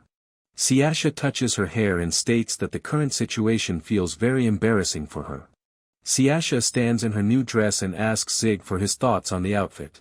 Siasha waits in silence as she looks at her companion. Zig looks at her and tells her that the clothes look good on her. Siasha looks down and asks if the warrior truly holds that opinion. Siasha smiles and states that she feels glad to hear his approval. Siasha declares that tomorrow will be a new beginning and promises to do her best to earn her promotion. Zig mentions that Siasha will finally receive her promotion after she hunts wolves tomorrow. Siasha shouts that she is sick of hunting wolves. Zig thinks to himself that her level of frustration is in a league of its own. Siasha laughs while Zig watches her. He reflects on how buying a girl new clothes is a certain way to put a smile on her face. Zig and Siasha walk through the city together. Zig concludes that following the advice of his elders was the right choice. The guild worker offers their congratulations as Siasha officially receives her promotion to the 9th class. The receptionist notes that this is the fastest possible promotion on record and finds the achievement very impressive while Siasha expresses her gratitude. The worker informs the woman that she is now permitted to invite others to join her party and offers assistance with the recruitment process. Siasha experiences a brief moment of hesitation before stating that she will handle the matter of her party herself while the receptionist accepts her decision. The staff member explains that Siasha is starting to become the center of attention and encourages her to reach out to the guild if she feels overwhelmed by invitations, which leaves the witch surprised by her new reputation. The employee points out that as a beautiful solo rookie with a promising future, it is likely that many people will try to recruit her following this success. The receptionist whispers that suitors will likely approach Siasha regardless of the man she is currently with. Siasha says she understands and will be sure to notify the guild before Zig ends up hurting any of them. The worker admits she had her own suspicions about the situation and asks if the warrior is actually strong. Siasha smiles and confirms that her companion is very strong. Siasha runs toward the warrior while holding up her new plate to show him that she successfully received her promotion. Zig looks at the witch and offers his congratulations on her new rank. The warrior suggests that they go out to celebrate her success and mentions seeing a large store nearby that sells magic items. Siasha reacts with immense excitement to the mention of magic items and declares that she wants to go to the store immediately. The two companions arrive at a building decorated with several lit lanterns and head through the front door together. Inside the shop, Zig and Siasha look around a large room filled with various magical goods, bottles, and crystals on every shelf. A worker explains that a flat magical tool creates drinking water and suggests testing it with a glass. Siasha sets a cup down on the device as instructed. Liquid suddenly swirls into the container and fills it to the top with a splashing sound as the magic activates. Siasha notes with a smile that the glass is full and realizes the entire magic spell is already carved into the stone. Zig agrees that the item seems like a very practical tool to own. Zig stares at the water glass in total silence. Zig slumps his shoulders and observes that his lack of mana makes it impossible for him to use the device. The interior of the shop features many shelves filled with various magical products. Zig looks at the price tags and realizes how expensive the items are as he notes that one small object costs 240,000. Zig notices a decorative dagger resting in a display case and considers if the weapon is also a magical tool. Zig picks up the blade and asks if it is a magic item while the clerk explains that the object is more accurately called magic gear. The clerk explains that the main difference between magic items and magic gear is the use of unique materials that possess special properties. Zig examines the blade while the worker mentions that unlike magic items there is no need to channel mana through magic gear. The shopkeeper describes how the dagger is made from azure diamond, which is a type of crystal that dispels magic. The warrior understands that the weapon is capable of cutting through magical spells. Zig looks at the dagger in his grip and observes that the blade is very small compared to his hand. Zig concludes that a spell would hit him before such a short blade could cut it, and the clerk agrees that his assessment is correct. Zig asks the clerk if they can make these weapons longer. The shopkeeper confirms that longer versions exist but suggests visiting a weapons store while reminding him that the cost is a major factor. Zig reacts with shock as he notices a price tag for 1,500,000 orth. The warrior slumps his shoulders and worries about the extreme cost of a normal-sized weapon. The clerk admits that full weapons are expensive and points out that she also sells smaller azure diamond arrowheads. The shopkeeper explains that these items are useful for fighting demon beasts that protect themselves with defensive techniques. Zig considers that the smaller size of an arrowhead might come with a more realistic price along with the benefit of being reusable. He asks the shopkeeper for the specific cost of the arrowheads. The clerk informs Zig that a bundle of 3 arrowheads costs 500,000 orth, which leads the warrior to wonder if that price is actually considered realistic. Nearby, Siasha excitedly asks her partner if she can buy a magic item that produces light. Back at the Adventurer Guild, a man approaches the table where the warrior is sitting and asks if he can join him. Alan, with a friendly face, stands before the warrior and waits for his response. Zig stares intensely at the newcomer for a moment before pushing a glass of water toward him and telling him to help himself to the drink. The young man politely declines the offer while explaining that he is not currently thirsty as he begins to sweat under the warrior's heavy gaze. Zig thinks to himself that the man is likely an acquaintance of the blindfolded woman as the stranger introduces himself as Alan Klaus. The warrior identifies himself as Zig while the young man offers a greeting and states his intention to speak about his business immediately. Alan presents a knife on the table and asks the warrior to confirm if the object belongs to him. Zig states that he has no knowledge of the item and observes that such a weapon is common enough to be found anywhere. Alan remains quiet as he continues to stare at the warrior with a serious expression. Zig looks back and concludes that the young man appears completely unfazed by his denial. Zig realizes that fooling the young man will not be an easy task and asks why he wants to know about the knife. Alan smiles and explains that he has no hidden motive other than wanting to express his thanks to the person who saved him. Zig wonders if the man would feel differently if he admitted to spying on the group to steal their party's combat strategies. Alan looks directly at the warrior and confirms that he would still feel the same way regardless of the reason. The young adventurer explains that while being spied on is not a good feeling, the lives of his friends are worth much more and he feels only gratitude for their safety. Zig processes the sincerity of the response and states that he now understands the situation. Zig observes the tone of the young man and concludes that he sounds completely sincere. The warrior raises his hands and tells Alan that he caught him before admitting that he was the person responsible for throwing the blade. Alan expresses surprise at the easy admission while Zig states that he hates wasting time by beating around the bush. The young adventurer responds by letting out a hearty laugh. Alan says he feels glad to have finally found the person he was searching for so diligently. The young man drops a heavy bag on the table with a loud thud and explains that he has been holding on to the collection of coins for the warrior. Zig reacts with confusion while Alan explains that the public believes he was the one who defeated the Spectre Shark and that he was promoted to the 4th class because of it. Alan states that the reward money belongs to the warrior instead of himself while Zig refuses the offer. Zig explains that he is not a registered adventurer and that it is not appropriate for him to accept the payment. Alan looks on in surprise. Alan asks for clarification on whether the man was actually serious about being nothing more than a carrier for his companion. Zig identifies himself as both a carrier and a bodyguard for the witch and requests that the young man keep this information private.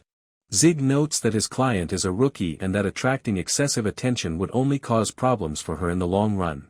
Alan Klaus asks if the warrior is truly content with his current situation and Zig confirms that he is perfectly fine with it. The young man admits that the response is unexpected and explains that he remains unsure of how else to show his appreciation. Zig tells the adventurer that there is no need for any thanks and repeats his claim that the entire rescue was just a lucky coincidence. Alan asks for confirmation on whether the man possesses any special abilities or magic of his own. Zig denies having any powers and claims that he only noticed the monster because the light happened to change in a way that revealed a distortion in the air. The warrior suggests that they simply consider the rescue a favor to be returned by the young adventurer at some other point in the future. Alan agrees to the deal and promises to make good on the favor. Zig tells the young man that he will be in the area but does not intend to keep his hopes up for a reward. Alan adds that Alicia was absolutely livid about their previous encounter while Zig maintains a blank expression. Zig asks if the man is referring to the blindfolded girl and Alan repeats the description with a startled look on his face. Alan clarifies that the woman is an elite 3rd-class adventurer and advises the warrior not to push his luck with her. Zig considers the information and notes that the woman is already ranked in the 3rd class. The warrior concludes that Alicia is on a completely different level of skill compared to where Siasha is currently positioned as a 9th-class rookie.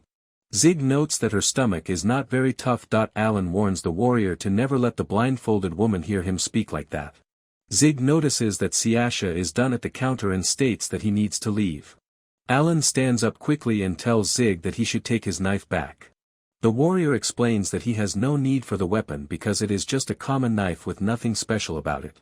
Alan stands alone and reflects on the claim that the item is only an ordinary knife. The young adventurer observes that the weapon is not even magic gear and finds it difficult to believe that someone could stun a Spectre Shark using only a common knife. Alan Klaus lets out a breath of relief as he looks at the ordinary blade in his hand. The young adventurer sits alone at the table and considers how high Zig could climb through the ranks if he ever decided to officially join the guild. The 9th chapter begins with a look at the struggle for prey between the blade hornet and the flying squid. Siasha explains that these two species prey on each other and notes that finding one of them means the other should be nearby as well. Siasha describes her plan to clear the mission for blade hornets and sell any materials they get from killing the flying squids.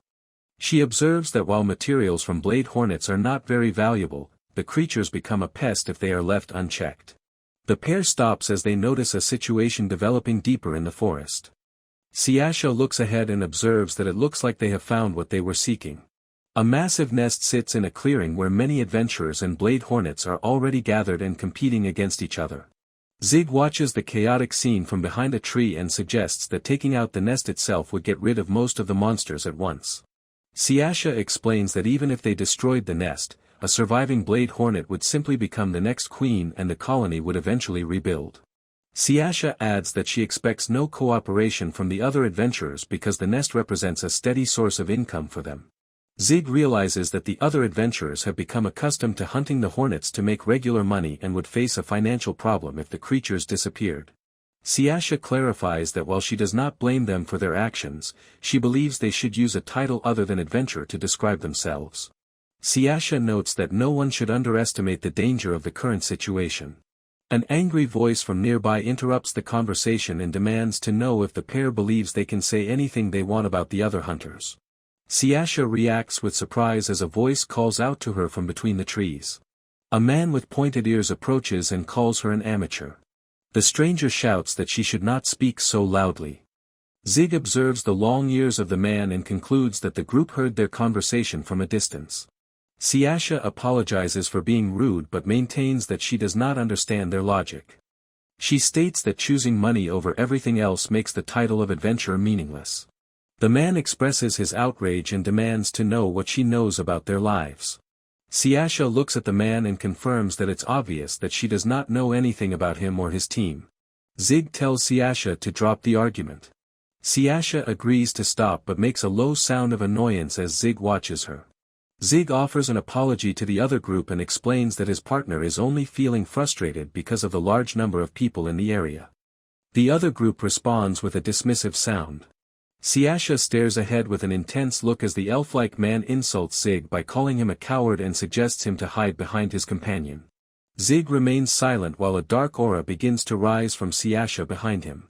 Siasha watches as the other group walks away and asks her companion for his reason for stopping her. Zig notes that Siasha is better off not making enemies out of people and points out that there are more people like that man than she thinks. Siasha stands in silence as she listens to her companion. Zig prepares to add another thought to the conversation. Zig explains that not everyone is strong and tells Siasha that she needs to differentiate between her ideals and reality. Siasha asks if that rule also applies to Zig himself. Zig confirms that his statement is true for him as well. Zig says that he accepts the fact that others think differently and chooses to move on. He notes that even if he does not like them, it is better to let it go. Siasha remains quiet as she watches Zig. He tells her that people like that man are everywhere and advises her not to waste her time.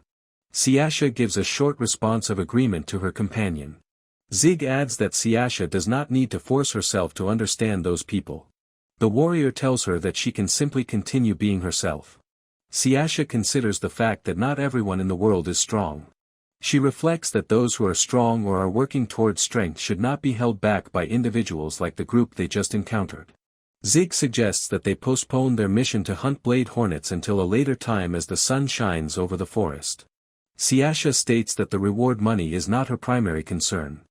She explains her true goal is to hunt demon beasts and accumulate enough points to advance through the 9th and 8th classes. The scene shifts to the depths of the forest where a variety of unusual creatures live their daily lives. A large bird watches from a branch while other armored and horned beasts move through the brush and drink from the water.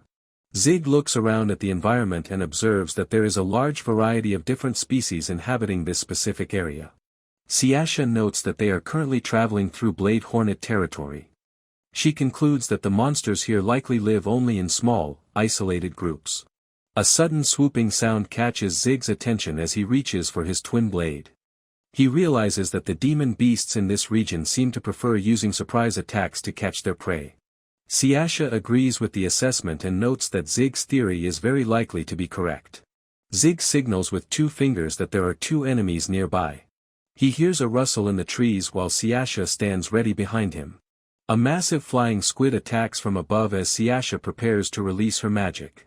The monsters take heavy hits as more creatures join the fight in the middle of the forest. The flying squids wrap their tentacles around a tree limb while Zig moves in to strike. Zig swings his giant blade with a fast motion to end the battle.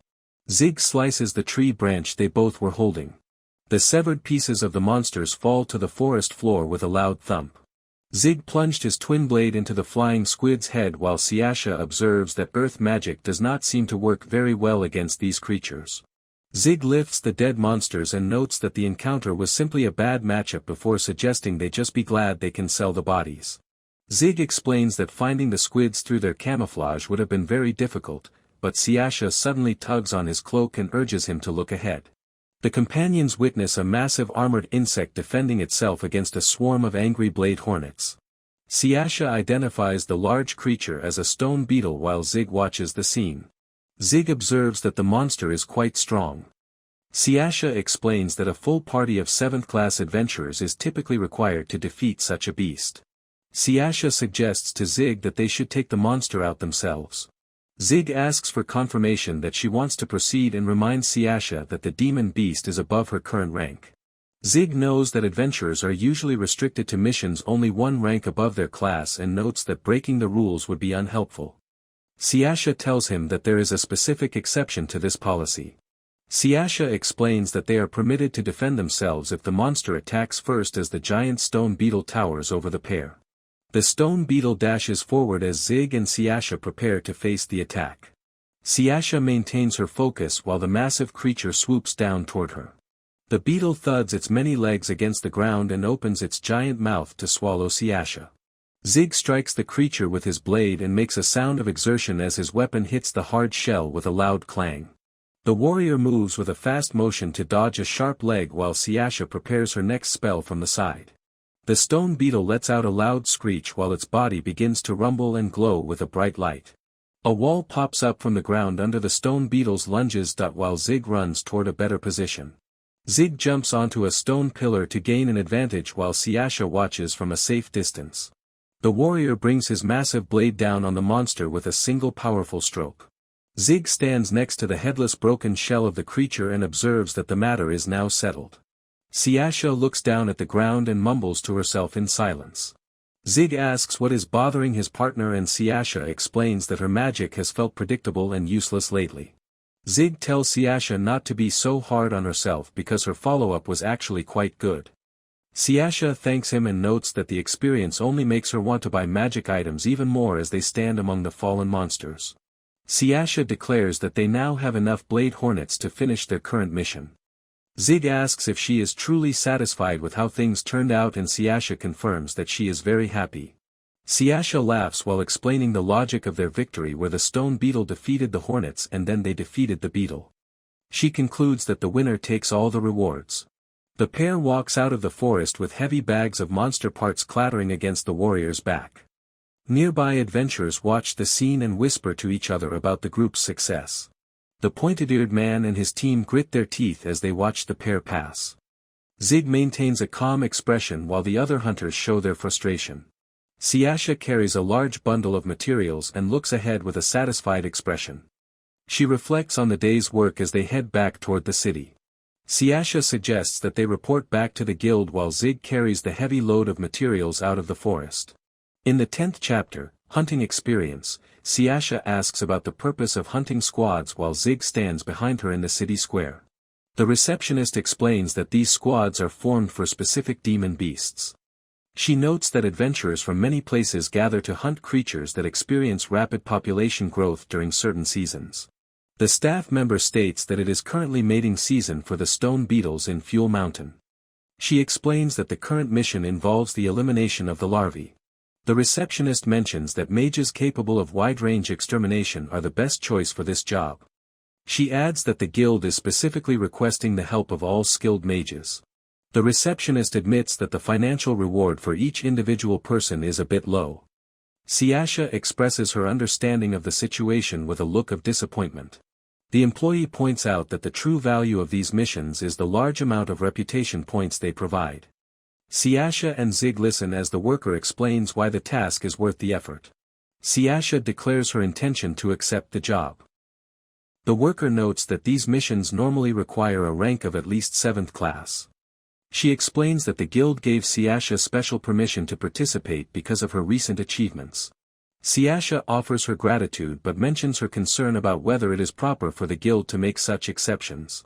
The receptionist says there is no reason to worry and clarifies that this policy only applies to the early stages of a career. The employee promises not to ask too many questions, but she observed that both companions seem very experienced in fighting.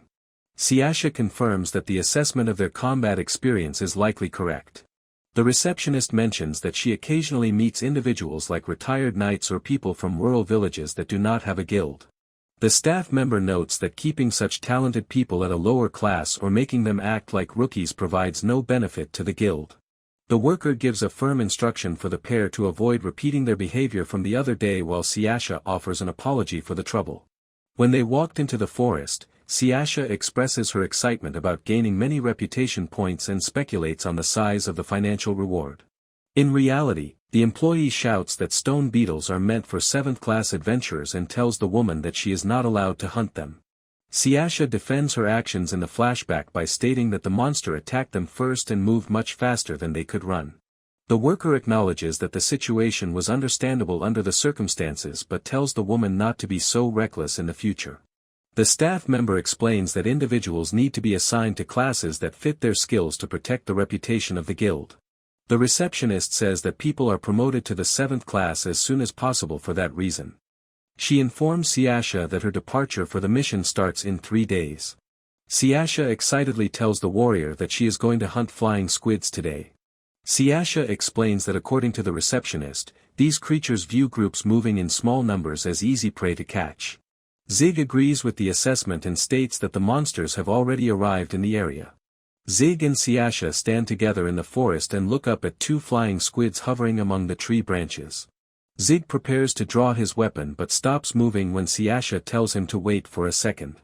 Zig makes a sound of exertion as he stops his attack midway and keeps his head safe from flying squids' attacks. Zig looks back at his companion and asks what is wrong. Siasha tells the warrior to try not to damage the bodies of the creatures while Zig asks for clarification as a monster attacks him from behind. Zig holds his massive blade up to block the tentacles of one flying squid as it strikes from the air.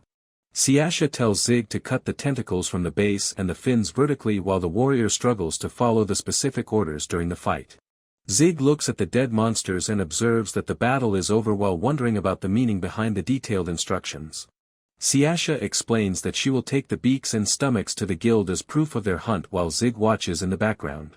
Siasha excitedly tells her companion it is time to leave while Zig asks where they are going. The 2 companions sit before a meal as Siasha notes that the food looks very yummy.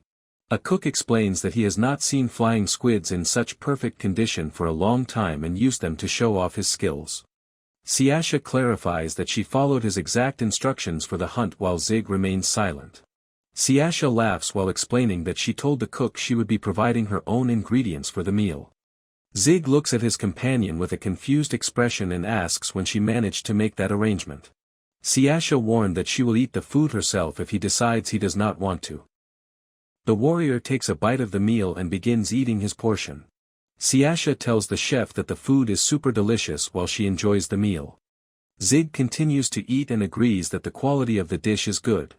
Siasha asks Zig what his plans are for the rest of the day.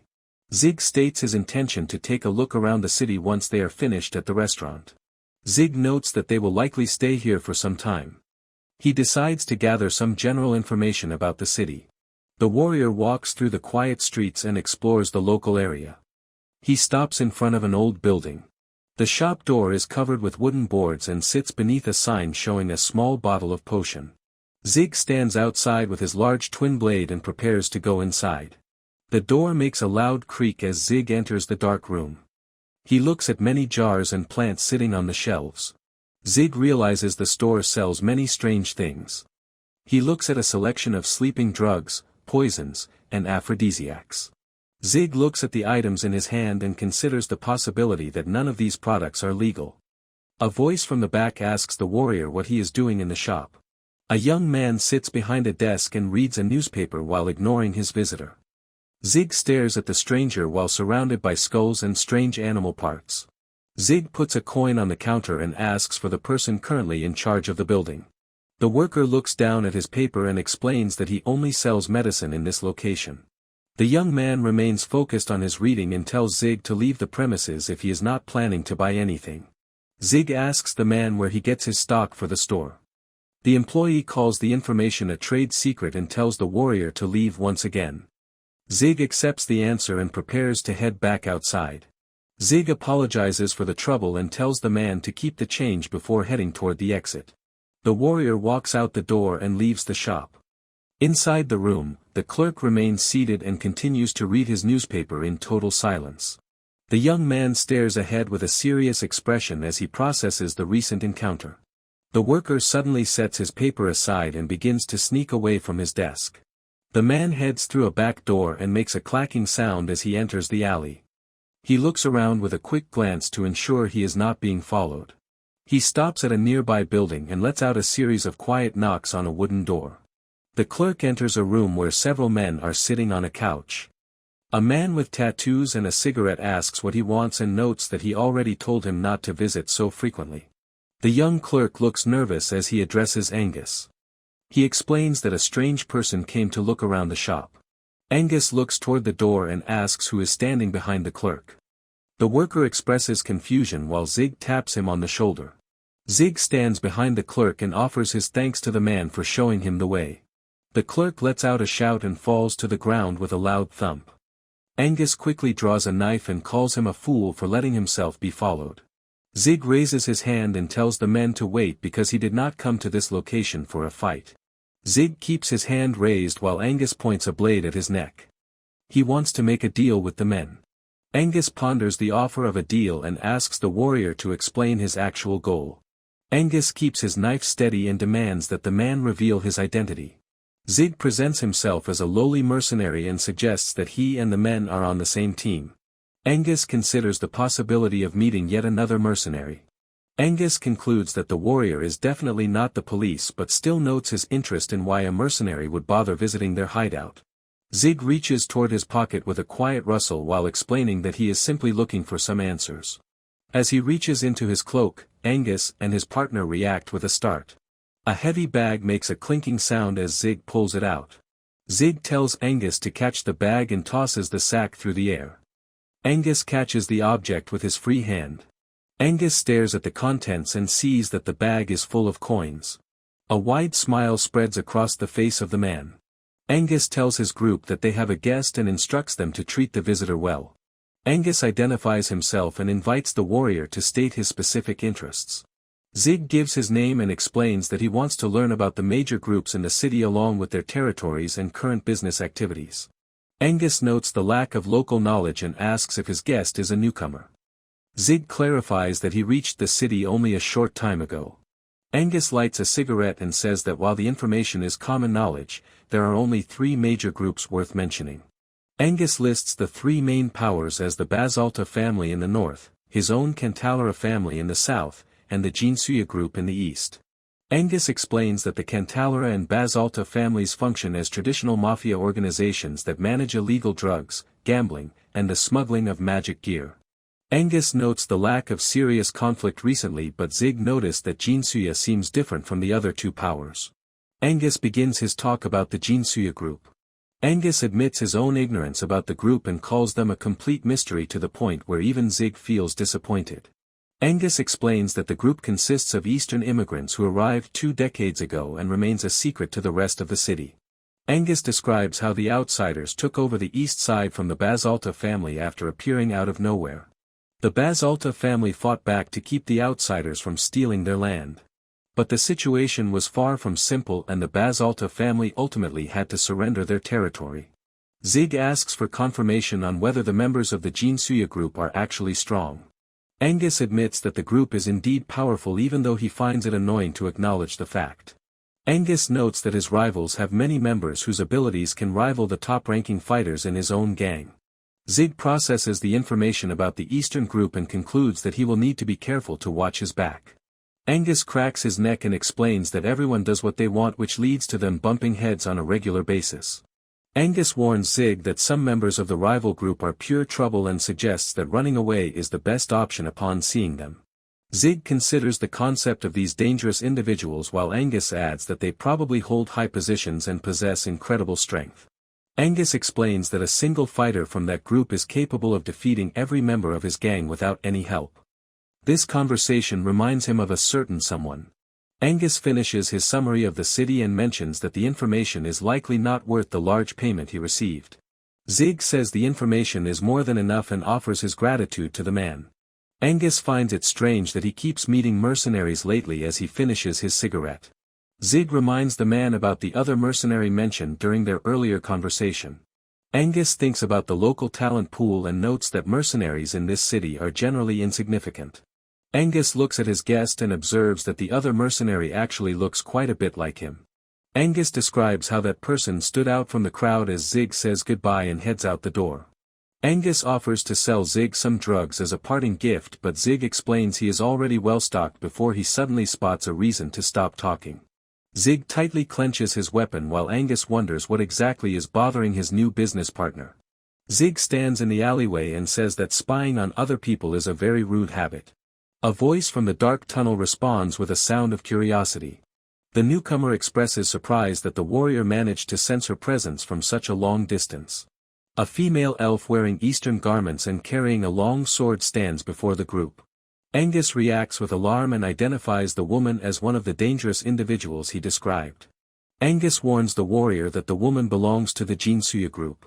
Angus shouts at the newcomer and demands to know what gives her the right to spy on them while calling her actions pathetic. The elf woman finds the accusation rather upsetting coming from individuals like them. The woman clarifies that she was simply eavesdropping instead of spying. The stranger explains that she wanted to observe the group but worried that the warrior would figure her out if she moved any closer. The woman notes that Zig ended up being noticed despite her attempts to stay hidden. The elf looks at the warrior and asks for his identity while Angus and his partner flinch in fear. Zig identifies himself as a simple mercenary who is only traveling through the area. The elf woman processes this information and confirms that the man is neither an adventurer nor a member of the mafia. Zig agrees with the assessment while the woman lets out a quiet laugh. The woman concludes that she has caught the mercenary in the middle of a drug deal with local criminals. Zig states that he did not actually purchase any illegal substances. The elf points out that she heard his earlier words and insists that he must have some drugs in his possession anyway. The elf woman notes that his lack of affiliation is more than enough reason for her to act and observes that he does not belong to any organization. The woman smiles while saying that no one will care if she ends his life right now. Angus tries to apologize as he prepares to leave while Zig tells the man that he is not required to stay and should feel free to run away. Angus and his men flee down the alley as the elf woman considers that chasing after small fry like them is usually a waste of time. The woman rests her hand on her blade and decides that this encounter has actually paid off and will likely be very fun. Zig stares back and states his preference to avoid a pointless battle that has absolutely nothing to do with his job. The elf woman explains that this is her job and tells the warrior to simply accept the situation. She adds that the encounter is not pointless as long as it is fun. The 12th chapter begins with a duel in the dark alleyway. Zig studies the elf woman and notes that her current posture makes it impossible for him to guess the length of her sword. The two fighters stand at opposite ends of the path. Zig feels that she is an expert who knows exactly how to fight human. Zig swings his giant twin blade in a wide arc that clears the air with a loud swoosh. The elf woman stays perfectly still. The warrior continues his attack while the elf woman manages to dodge him in the blink of an eye. Zig changes his direction and his sword smashes into the ground with a loud bang that ruins the local masonry.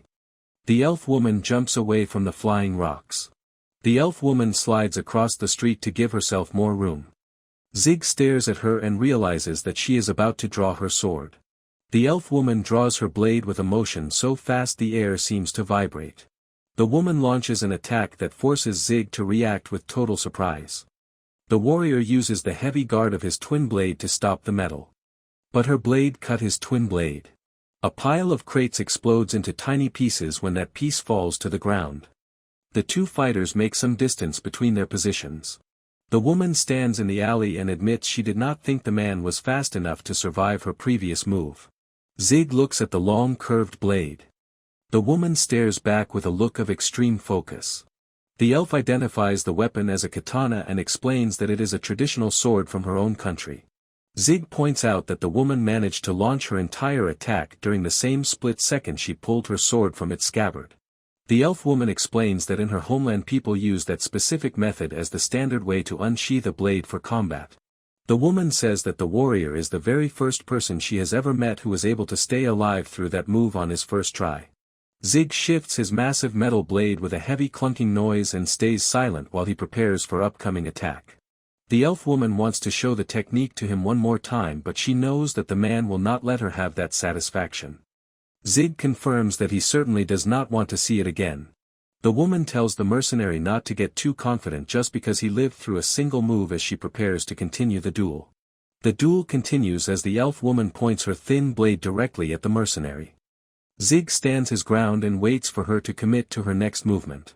The sharp tip of the katana sits inches away from the warrior's face. Zig keeps his eyes fixed on the steel. The woman swings her sword with a fast motion that cuts through the empty air. Zig ducks low to avoid the strike while the elf woman prepares to follow up with another slash. A loud clang echoes through the alleyway as the thin katana meets the side of Zig's massive twin blade. The force of the impact causes the ground to shatter into pieces. The elf woman slides across the cobblestones and resets her stance to evaluate the situation. Blood begins to drip onto the ground from a fresh wound on the elf woman's leg. Zig notes that the cut is not deep enough to hinder her movement while the elf woman lets out a short laugh of amusement. The elf woman tells the warrior that his performance is impressive. Moreover, he possesses a high amount of courage before she dashes forward. The woman executes a series of fast strikes that Zig is barely able to follow with his eyes. She looks quite pleased with the opportunity to test her speed against his heavy armor. The elf woman dances around the alley with a light step while Zig turns his entire body to avoid being flanked. She lifts her katana high and prepares for a heavy downward stroke. The sounds of combat fill the alley as the blades meet with a sharp clang. The woman slides her feet across the pavement to reposition herself for another aggressive swing. Zig's heavy weapon smashes into the ground with a loud bang that sends debris into the air. The warrior observes the movement of his opponent while thinking that a major attack is arriving.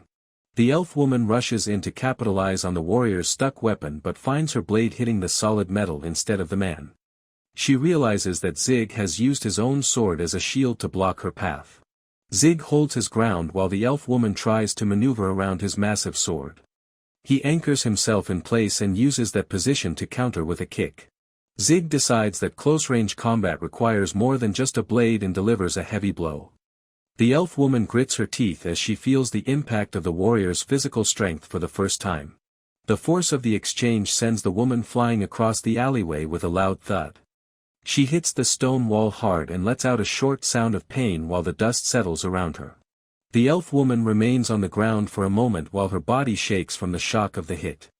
Zig stands perfectly still with his weapon ready and watches as his opponent struggles to regain her composure. The woman slowly pulls herself back to her feet and brushes off the dirt. Zig remarks that her aggressive expression is quite a good look for him. A wide smile spreads across the face of the woman as she admits that this battle has turned out to be far more entertaining than she ever expected it to be. Zig acknowledges that the woman is quite energetic and realizes that while she managed to soften her landing, the heavy hit definitely left a mark. He reacts with surprise as a sudden movement passes right by his face. A pleasant aura fills the air and Zig identifies the smell of healing magic. He realized his own mistake in forgetting that his opponent is capable of using spells in addition to her sword skills. The elf woman stands quietly and admits that a very long time has passed since she last felt the need to use this power in a fight. A strange vibration causes Zig to shiver as the atmosphere in the alleyway begins to change. The woman stands in the shadows and declares that Zig is an opponent worthy of her full strength. She decides to stop holding back as a loud crackling sound echoes through the narrow corridor. Sparking energy surrounds the elf woman as she prepares for the next stage of the battle. She focuses her power on the blade and gets ready to end the duel with everything she has. The elf woman stands near a stone wall that shows several deep vertical slashes from the earlier exchange. A sharp sound echoes through the corridor as the elf woman grips the handle of her katana. Zig watches the movement and understands that the next strike will be much faster than the ones before. The two fighters face each other from opposite ends of the alleyway. The elf woman looks at the warrior and promises to give him a final memory to take with him into the afterlife. The woman maintains a wide smile while standing among the broken crates and rubble. She announces her final charge and prepares to close the distance for one last strike against the mercenary. The 13th chapter begins with the title Lightning.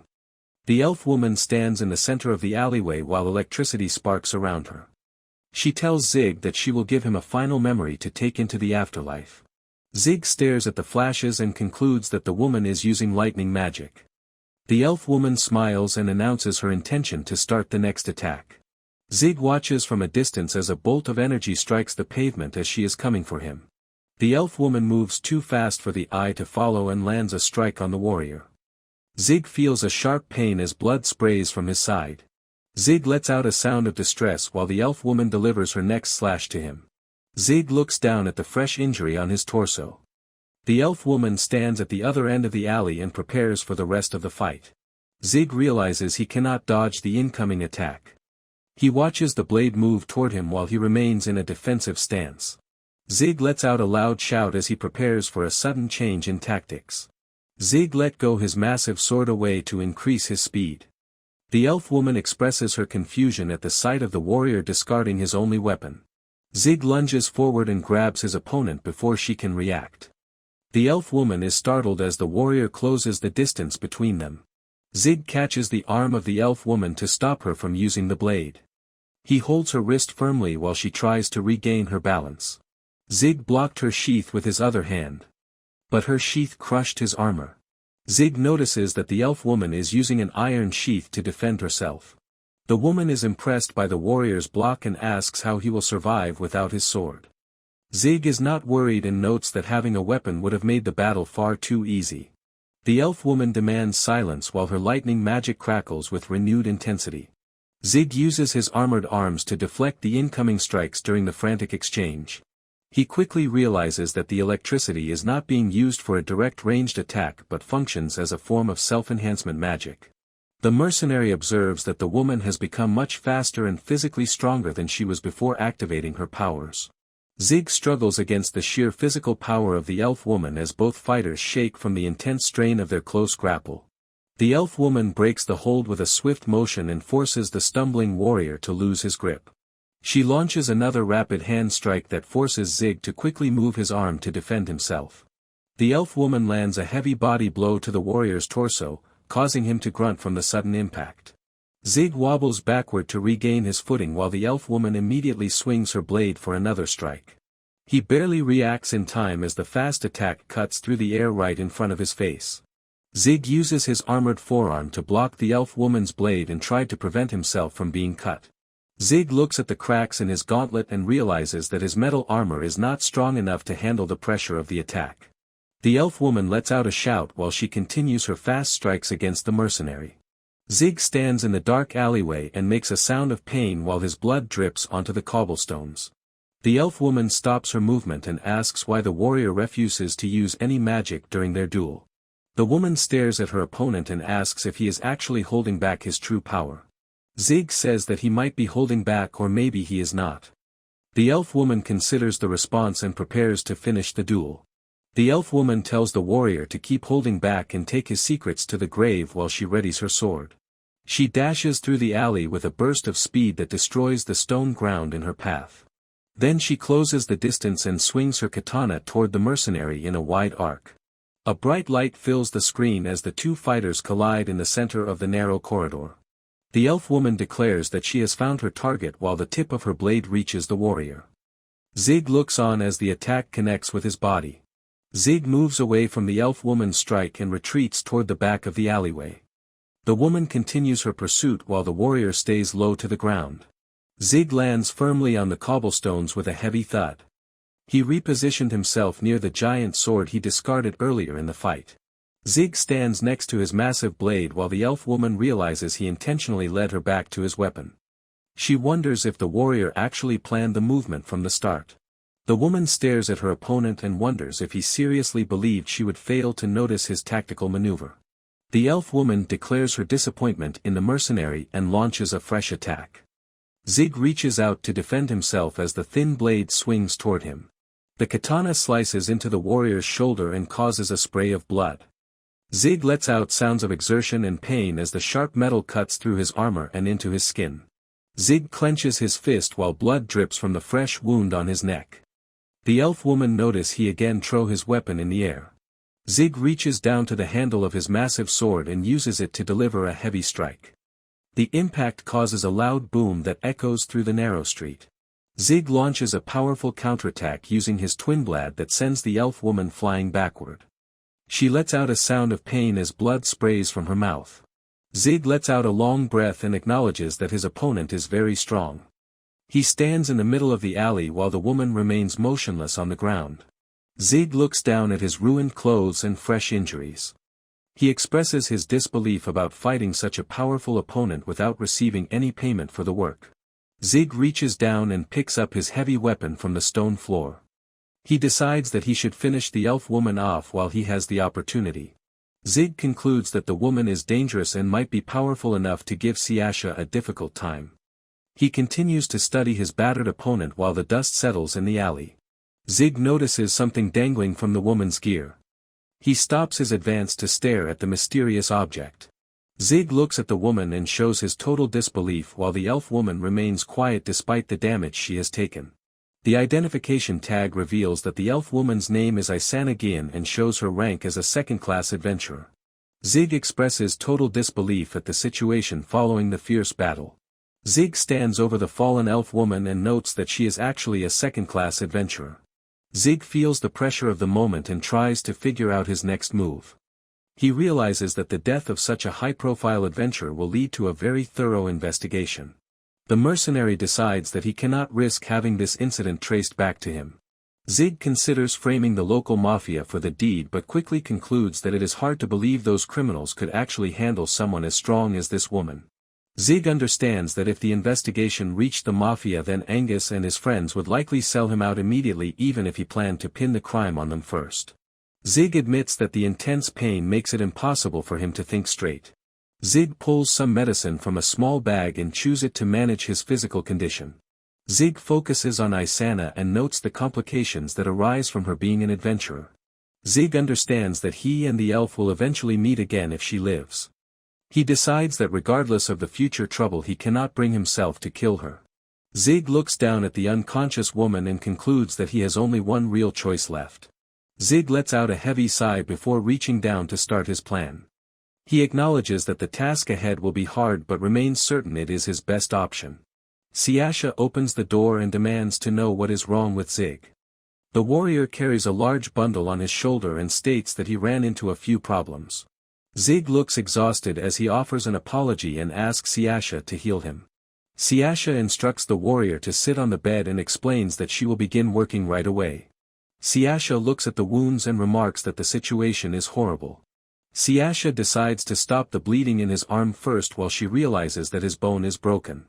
The pair sits together on the bed as the witch uses her magic to treat the injuries. Siasha asks Zig to explain exactly what happened during his time away. Zig notes that the woman tied up in the corner of the room was the one responsible for attacking him. Siasha asks if the woman was really alone while Zig confirms that he fought her by himself. Siasha observes the severity of the injuries and reflects on how Zig is usually on a different level in close combat. She finds it difficult to believe a single person could leave a sword wound of this magnitude on him. Siasha asks Zig why he chose to let her live instead of finishing her off. Zig lets out a heavy sigh and reaches into his gear to pull out a small object. Siasha looks at the item and states with total shock that the woman is a second-class adventurer. Siasha remembers hearing that any adventurer ranked above the 4th class is essentially a superhuman. Siasha realizes that Zig chose to spare the woman specifically because of her. Siasha considers her new career as an adventurer and understands that Zig cannot let anyone know he harmed a high-profile target due to their close partnership. Zig offers an apology and admits that his own carelessness led to this situation. Siasha tells the warrior not to worry and notes that he has already done a great deal for her. Siasha states that they eventually need to decide what to do with their captive while Zig confirms his agreement. Zig looks toward the corner and observes that the woman is finally awake before asking if she has anything to say. The captive elf woman stays perfectly still while tied up against the wall. The woman stares back at the mercenary and mentions that he did not actually kill her. She explains that she would rather bite her own tongue than allow anyone to use her as a hostage against the Jinsuya group. The elf suggests that Zig should just cut off her head and give it to the Basalta or Cantalera families as a gift.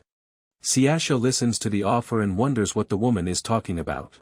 Zig asks the woman exactly how much she values her life while the elf asks for a better explanation of his meaning. Zig asks the woman how many crimes she is willing to ignore to save her own life, including drug possession. The elf reacts with total surprise. The woman asks for more details about the deal and notes that simply killing her would be much faster. Zig stays silent while the warrior looks at his captive. Zig explains that Siasha is a client and an adventurer. The elf expresses her shock at this revelation. The warrior says the woman hired him as a bodyguard and he joins her on various missions. The elf finds herself confused about why he was in the shop earlier. Zig notes that they come from a distant place and require information to survive in a land with different customs. He states that they cannot ignore activities happening behind the scenes during a dangerous job like adventuring. The elf concludes that she basically assumed the man was a criminal and launched an attack against him for that reason. Isana admits to herself that drug possession is a crime but notes it is not serious enough to kill someone immediately. She begins to wonder if she took things too far. The captive elf continues to dwell on her excessive actions while Zig begins to lay out the terms of their agreement. Zig declares that he is willing to forget the entire struggle if the elf ignores the drugs. Siasha reacts with total shock at the suggestion. Siasha demands to know how Zig can forgive her when she severely injured him like this. Zig agrees it is a good point and adds that the woman will pay for his damaged gear and help their reputation. He mentions there is one last important rule. Zig orders the woman to never touch his client again. The elf acknowledges that the condition is easy to follow but remains curious. Isana asks Zig if those simple terms are truly all he wants from her. Zig asks the elf woman if she really understands the terms. Isana stares back at the warrior with a look of total nervousness. Zig tells Isana with a super serious face that she is never to touch his companion for any reason. The warrior needs to make sure his message is absolutely clear. The woman confirms that she understands the instruction. The captive woman swears in the name of her clan that she will not touch the girl. Zig looks at the elf and tells her to remember what she just said. Zig delivers a final threat to the captive woman. He states that he will annihilate her entire clan if she chooses to go back on her word. Isana looks at the warrior with a worried expression. Isana accepts the terms and notes that a deal is a deal as she stands before the warrior. Zig asks for permission to handle the weapon on the nightstand while Isana gives her consent. The warrior picks up the katana and examines the quality of the blade. Zig notes that the sword is fine work and offers his praise while Isana expresses her gratitude and begins to ask a question. Zig introduces himself and Siasha before the elf woman asks why he chose to use such a crummy weapon in their duel. Zig lets out a sigh and repeats the description of his sword as crummy while Isana apologizes and suggests he likely has his own reasons. Zig tells the woman not to worry because he simply does not have any money. Isana states that she understands the situation. Zig suddenly remembers that the elf is supposed to pay him back for his broken sword and asks how much money she can provide. Isana starts to respond with hesitation. Isana explains that she does not have a large amount of money because she sends most of it back to her clan to cover their living costs. Zig's excitement lasts only 2 seconds. Isana reveals that she can only afford to pay about 500,000. Zig finds this news to be perfect. Zig notes that he can add 500,000 of his own and concludes that a total of 1 million will buy some decent gear. Isana tells the warrior to wait for a moment. Isana repeats the price and asks what kind of weapon requires 1 million to purchase. Zig asks if there is a problem with his calculation. Zig holds the sword and Isana asks for an estimate on its value. Zig suggests a price of 2 million and Isana shakes her head. Zig then asks if the weapon is worth 3 million instead. Isana corrects the warrior and states that the katana is worth 10 million. Zig reacts with shock and repeats the high price with a look of disbelief. Isana explains that everyone uses high-quality gear for fighting demon beasts. She asks if the pair are new to the profession. Siasha confirms that she reached the 9th class only a few days ago. She adds that she already has experience fighting against a 7th class monster. Isana asks if the two of them are joking about using simple iron weapons to fight such creatures. Siasha asks if using iron is a bad thing. Isana says she is not sure but admits she is surprised they are still alive. Isana decides to move past the discussion and offers to take the group to look at weapons immediately. Zig suggests delaying the trip until tomorrow because his body has not fully recovered from the battle. Zig instructs Isana to wash herself too. Isana notes that her face is still sore and promises to meet them again the following day. After she leaves, Siasha asks if the woman is actually trustworthy while Zig concludes that they have no other options. The witch lets out a tired breath and sits down on the bed next to her companion. Zig looks off to the side with a very gentle face. Siasha reaches out and gently touches the warrior on his hurt shoulder and started her healing process. Siasha tells the man to please be more careful and Zig looks back at her to say yes. Zig looks into the quiet room and promises that he will follow her advice as the two sit together on the bed silently. In the 15th chapter, the group arrives at a large blacksmith shop to find a new weapon. A cheerful shopkeeper greets Zig, Siasha, and a bandaged Isana with a loud welcome as they step inside the building. The shopkeeper takes a moment to notice Isana standing behind the warrior.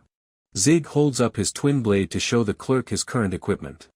He explains that he is looking for a new weapon of the exact same type and asks if the store has anything similar available. The woman identifies the unusual object as a twin blade. She mentions that very few people actually use that kind of weapon and explains that they do not keep any of them on display in the front of the shop. She tells Zig that she will check with her manager to see if they have any twin blades hidden away in the back storage area. The group waits inside the store. Two men in the background recognize the newcomer and identify Isana as the White Lightning Princess.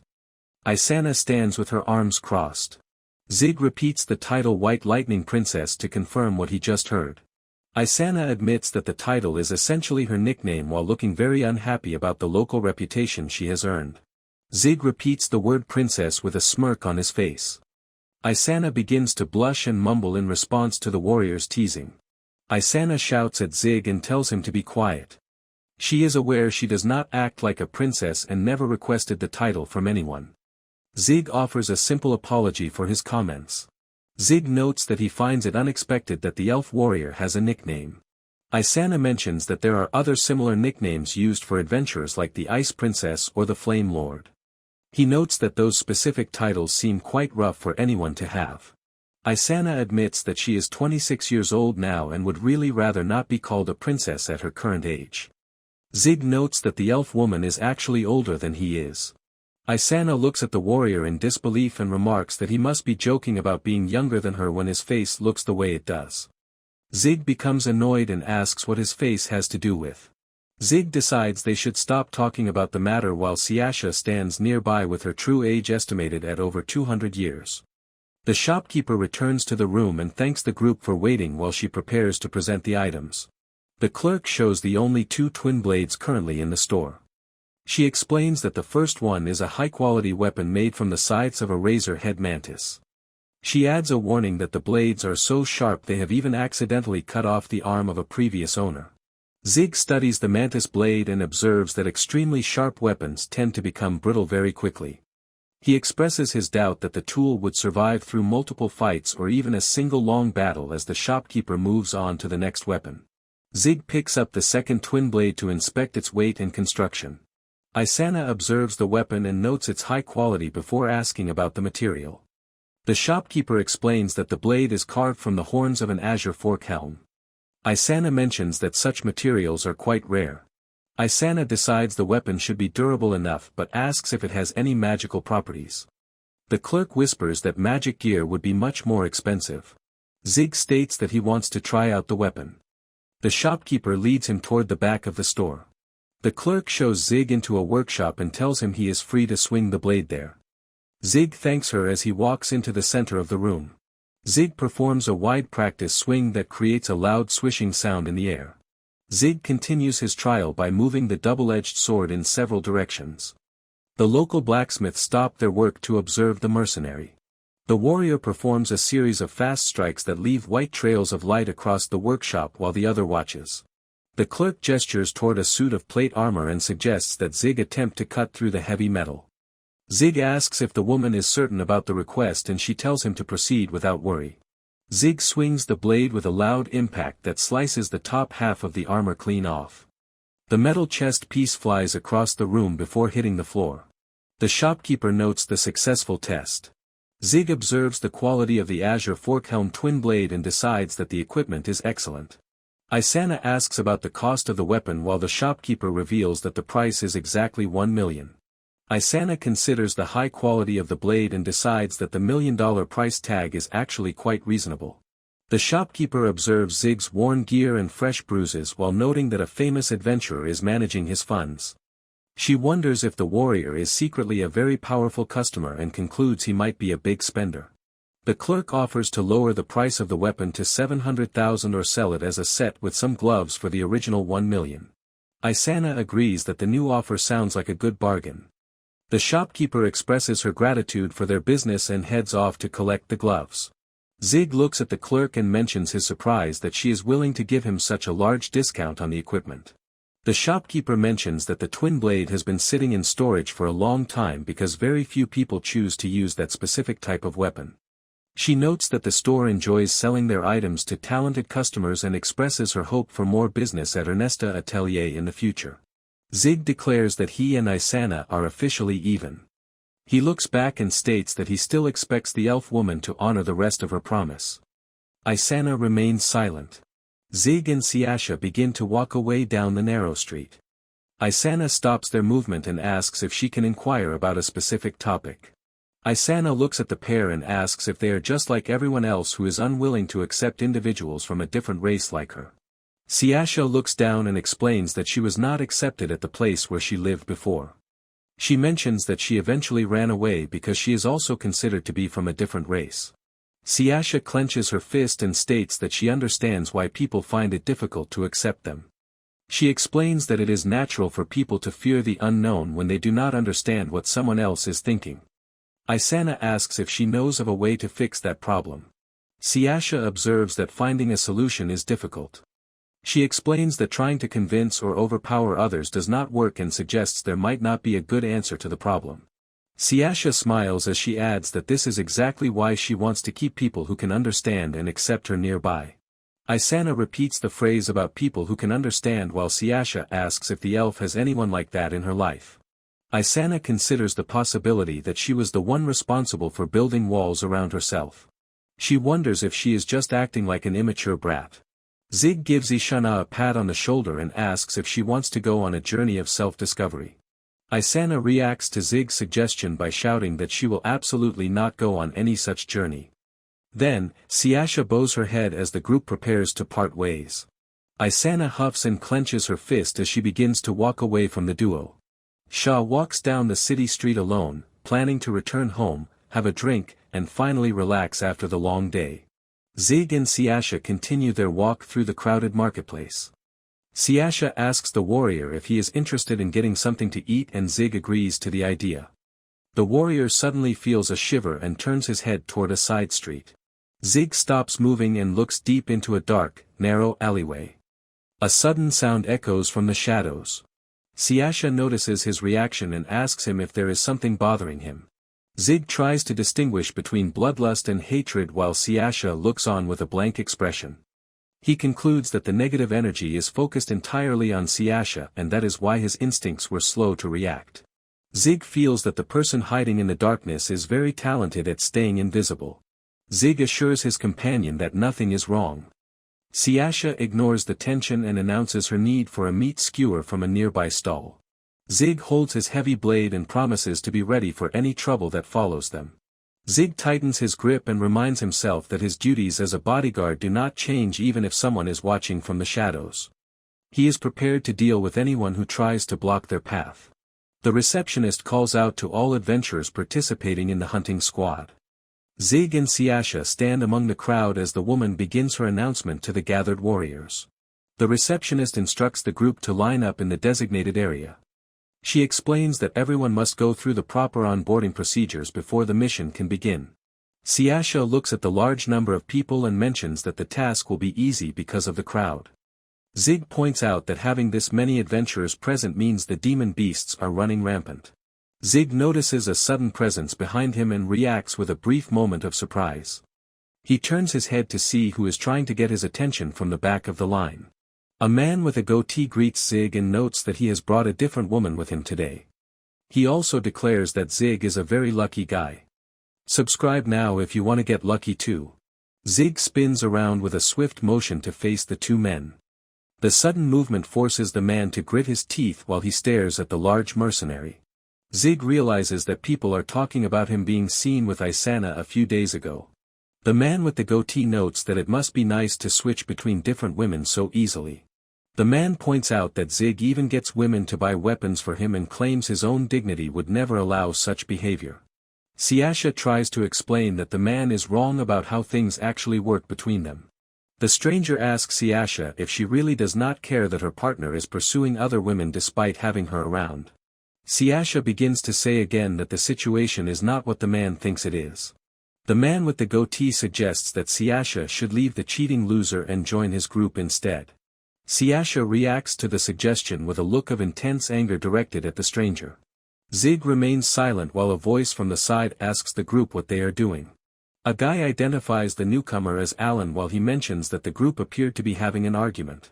Alan asks if there is a problem while the man with the goatee nervously laughs and claims they were only having a short conversation.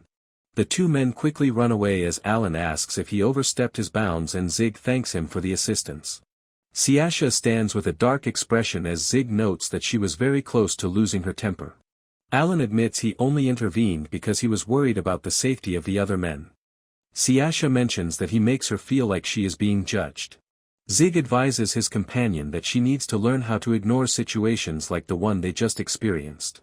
Siasha explains that she does not care what people say about her. She adds that she only becomes upset when people speak poorly of Zig. Zig says he appreciates her feelings but acknowledges that he looks like a complete parasite to everyone else. Siasha shouts that people only think such things because they do not understand the actual circumstances of their partnership. Zig mentions that explaining every small detail to everyone is not a realistic goal. He understands that people will judge others based only on their own observations and the things they hear. Siasha agrees and slumps her shoulders in response to the situation. Zig looks at her with a smile and places his hand on her head to ask if she remembers a specific thought. Zig recalls the moment Siasha mentioned wanting to keep those who understand and accept her nearby. Siasha shows a warm smile after hearing the warrior's words. Alan watches the duo from a short distance and notes that Zig is a rare type of person. Alan observes that many people in their profession pick fights because they believe being underestimated will stop their progress. Zig responds by stating that he does not consider himself to be an adventurer. Zig explains that those who underestimated others in the past typically did not live very long lives. He decides that it is a waste of time to worry about people like that. Alan observes that Zig's description of his profession sounds like a very difficult and violent way to make a living. Zig asks Alan about his own role in the current mission since the group is officially designated as a 7th-class hunting squad. Siasha explains that his team is present as a form of insurance and describes their job as babysitting the lower-ranked adventurers. Zig repeats the word babysitting. Alan clarifies that the local policy requires at least one party ranked 4th class or higher to accompany every large hunting squad for safety. Alan notes that high-class demon beasts often appear during the current mating season and his team is responsible for handling those dangerous irregularities. Zig agrees that the term babysitting makes sense for the situation while Alan admits he is not a fan of using that specific word. Zig concludes that he has no reason to worry about the mission if Alan and his group are nearby to provide support. Alan mentions that he is glad Zig feels that way and promises not to let him down. He gives a wave to the group as he prepares to depart. Zig confirms with his companion that their current destination is Fuel Mountain. Siasha agrees and explains that their main targets are stone beetle larvae. She adds that there is a possibility of running into fully grown stone beetles or madclaw beetles during the hunt. Siasha lists the high-class demon beasts that inhabit the area. She identifies the potential threats as gobblestone goblins, hammertail lizards, and pickhead dragons. Zig focuses on the mention of dragons. Siasha clarifies that the beasts are actually demi-dragons rather than true dragons. She explains that they lack intelligence and cannot breathe fire, but she notes that their physical strength and vitality are still exceptional. Zig mentions that the description of the mission sounds like a fairy tale and admits his interest is growing. Siasha explains that they cannot hunt those specific creatures because pighead dragons are elite 4th-class demon beasts. Zig states that even if they managed to defeat a dragon, the guild would only respond with a scolding. Siasha remarks that the limitation is a shame. The duo reaches Fuel Mountain and pauses to look at the massive rock formations under the clear sky. Alan tells the crowd that stone beetles are the target for the mission. He warns that the creatures appear in large numbers despite not being fully grown and orders everyone to stay together to protect their teammates. Zig observes many adventurers from different parties talking to each other. Siasha agrees and notes that those people are likely participants from the same clan. Siasha explains that coordinating with strangers is usually hard but says it is easier for those who already know each other. Zig acknowledges that they are not good at working with other parties and suggests they stay out of the way. They walk toward a dark opening at the end of a rocky path. The tall stone cliffs make the adventurers look very small as they enter the narrow canyon. Zig observes the way Alan has organized his team. He notes that the party has split into 2 groups to watch both sides and protect the main force from any surprise attacks. Zig sees that the other adventurers are using magic to fight the enemies and realizes he will not be helpful in this situation. Siasha tells him that he should relax and take it easy for the day. She declares that using magic is her specialty and she is ready to show what she can do. Zig agrees to take a break and says he will stay at the back of the group. He tells Siasha that he will watch for trouble and let her know if anything happens. Siasha agrees. The line of warriors moves deeper into the crevice between the giant rocks. A massive stone beetle with glowing eyes charges out of a dark cave. The beast is immediately hit by a volley of arrows from the archers in the line. The stone beetle falls onto the rocky ground with a heavy thud as multiple projectiles pierce its thick shell. Zig watches the easy victory and concludes that he will not be of any use during the hunt. A female adventurer walks up to him and asks if she can inquire about a specific topic. The woman asks if it is true that Zig was seen with Isana a few days ago. Zig confirms that the report is true while the woman reacts with a visible shiver of surprise.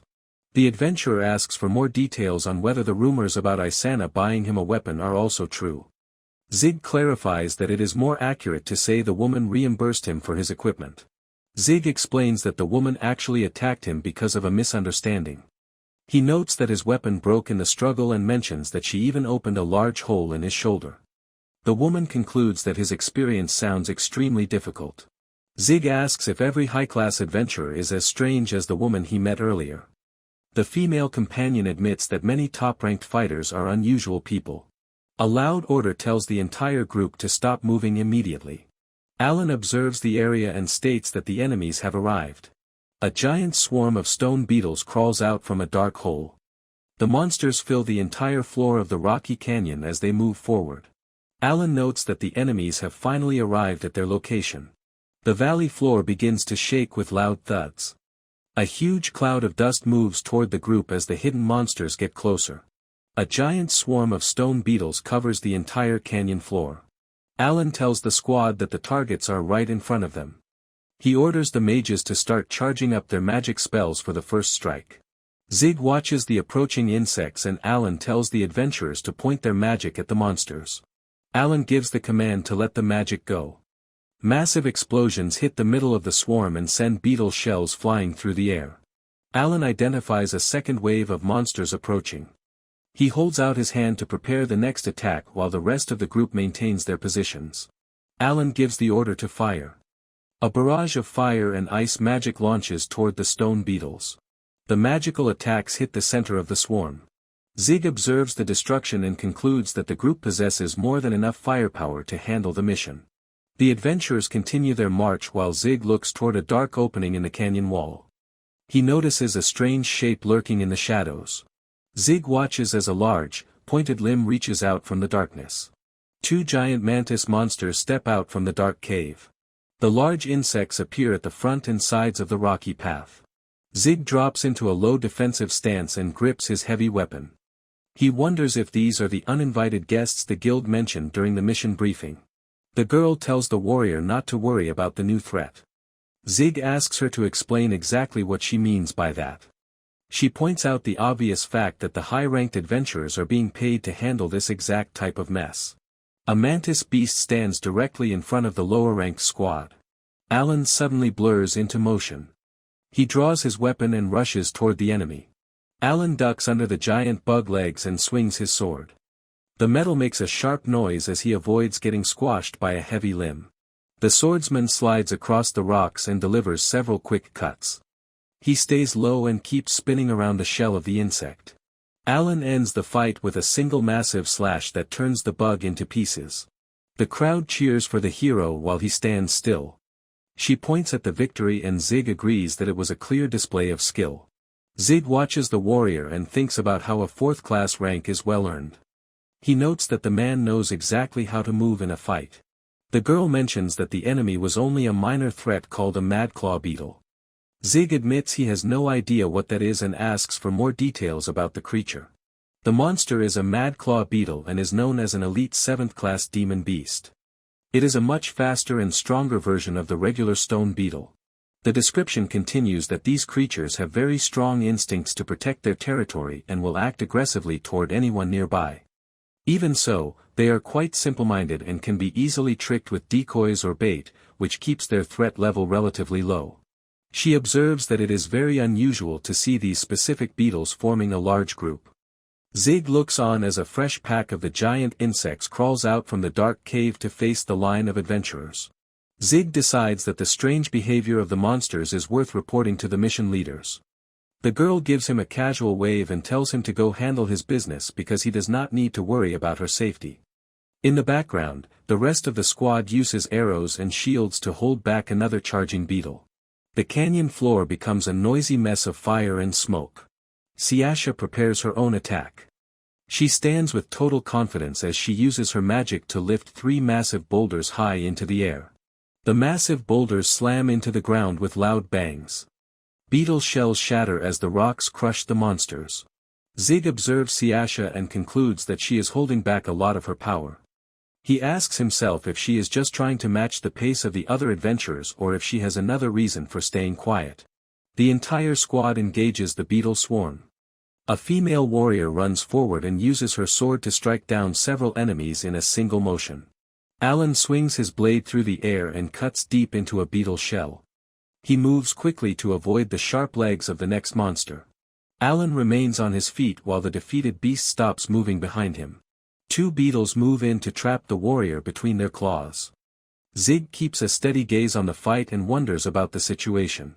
Alan leans his body back to avoid a sharp strike from the beetle. Alan looks tired as he continues to dodge the monsters. Zig wonders if the party leader is starting to panic under the pressure of the fight. More monsters keep showing up to join the battle one after another. Zig notes how strange it is to see so many of these creatures together since they are supposed to be very rare in large groups. Other mages step forward to provide backup for Alan. One beetle is set on fire while the support team prepares more magical attacks to thin out the swarm. Siasha uses her power to lift 3 massive boulders into the air. The boulders fall and crush a huge section of the beetle army with a loud boom. Zig observes the destruction and realizes that the magic spells from his companion are becoming much more powerful. Zig watches the chaos and decides that they need to finish the current mission as fast as possible. Zig stands in the middle of the group. Zig notices something as magic spells start hitting the ground. Siasha reacts to a sudden realization. She tells the female adventurer nearby that she is finished with her current task and the others can take control of the area. Siasha walks up behind the mercenary and says the name of the warrior. She observes that a new group of demon beasts has arrived to help the stone beetles. The large insects surround the warriors. Siasha explains that Alan and his party are busy holding back the enemies. She mentions that the leaders are unable to stop all of the monsters and more people have moved forward to assist them. Zig realizes that Siasha must have been covering for the adventurers who left the area. A member of the squad shouts to get the attention of the mercenary. Alan asks for an update on the status of the other squads as he continues to fight the demon beasts. Zig shouts back that the center squad is unaffected. He reports that the squad advancing to the right is in a situation similar to their own. Alan hears the word as he cuts down the hand of a beast. Alan observes that Siasha covered for them on their side of the canyon. He believes the group will pull through the encounter because of her help. He adds a brief word of caution as he swings his sword. Alan says that the situation for the right squad is much worse than the rest of the group. A large pack of insect monsters surrounds the struggling right squad while they try to defend their position. Alan asks Zig to leave his post and provide backup for the team in trouble. Zig hesitates for a moment. Siasha tells Zig to go ahead and help the struggling squad.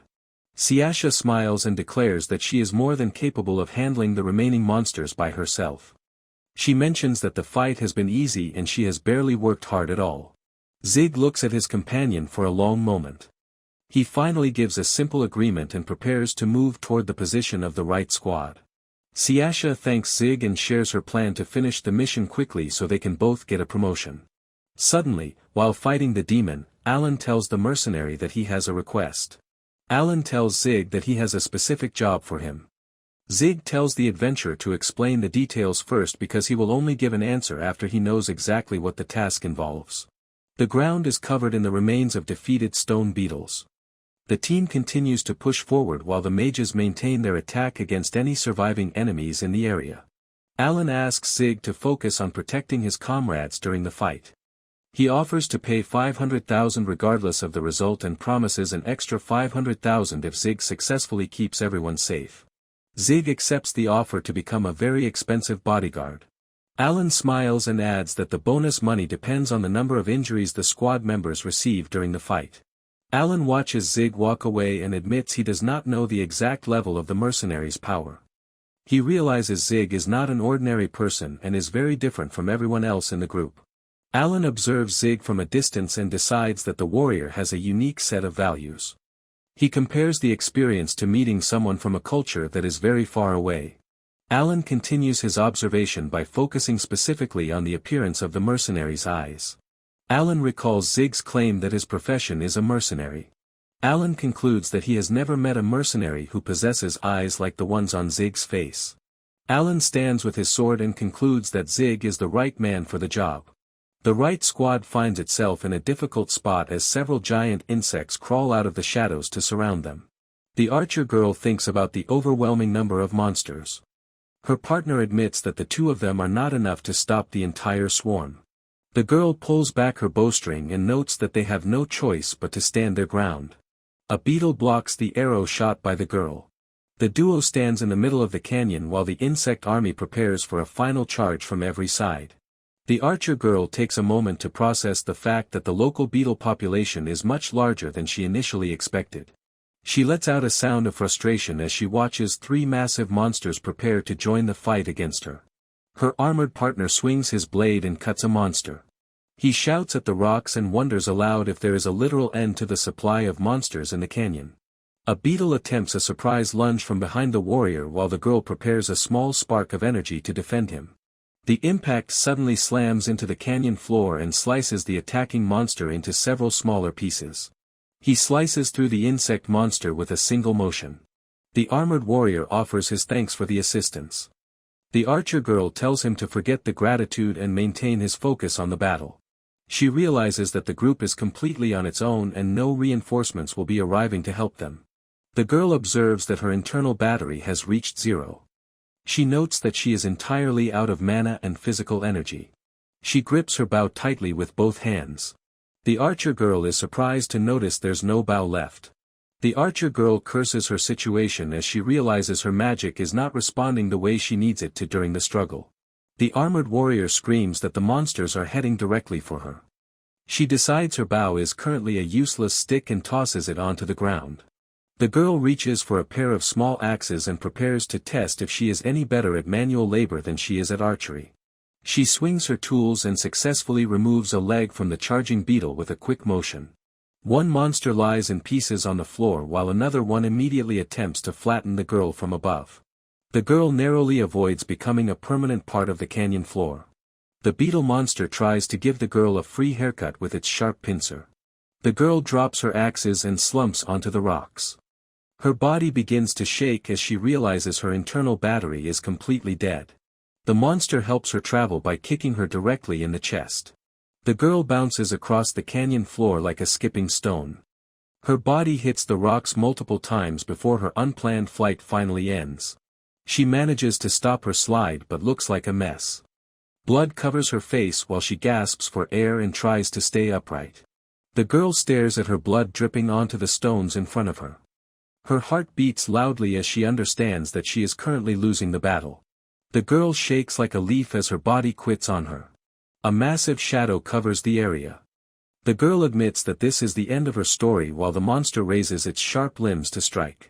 The insect lunges forward for the kill.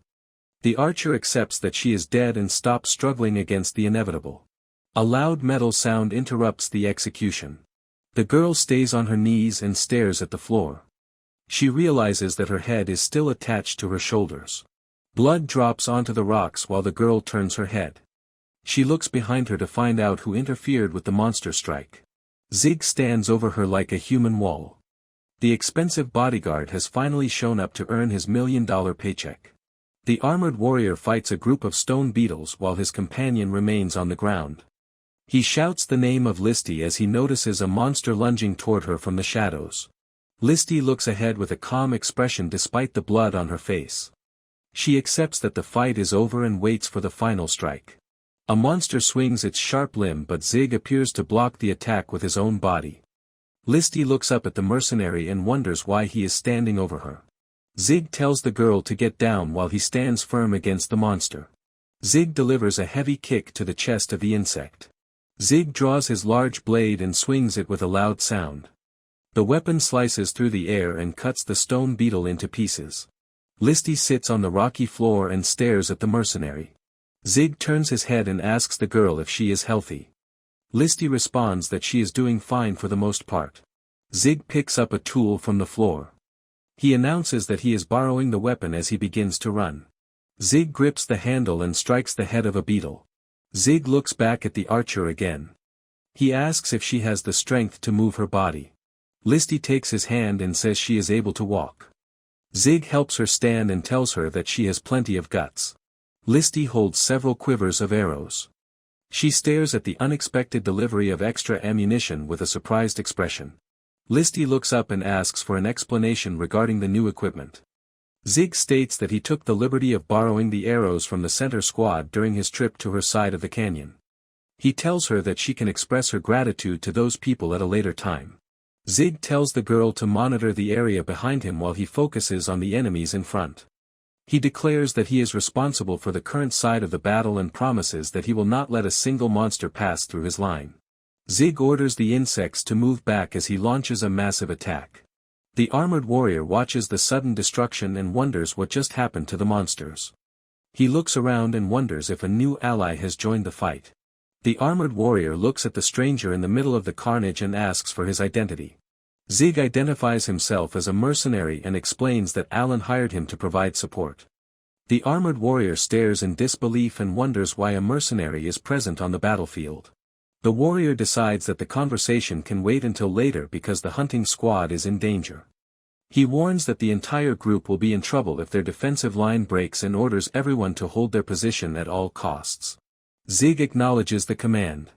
Zig stands alone in the center of the canyon floor. One monster lunges forward with its sharp claws. Zig swings his weapon with a loud swish.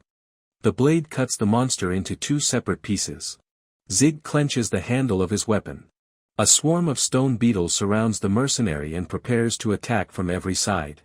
Zig swings his twin blade and blocks a strike from an insect limb.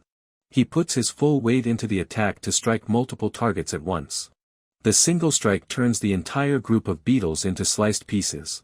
Another monster rushes toward the warrior from the side. Listy fires 3 arrows into the face and chest of a beetle. Listy reaches back to grab more arrows from the quiver provided by the mercenary.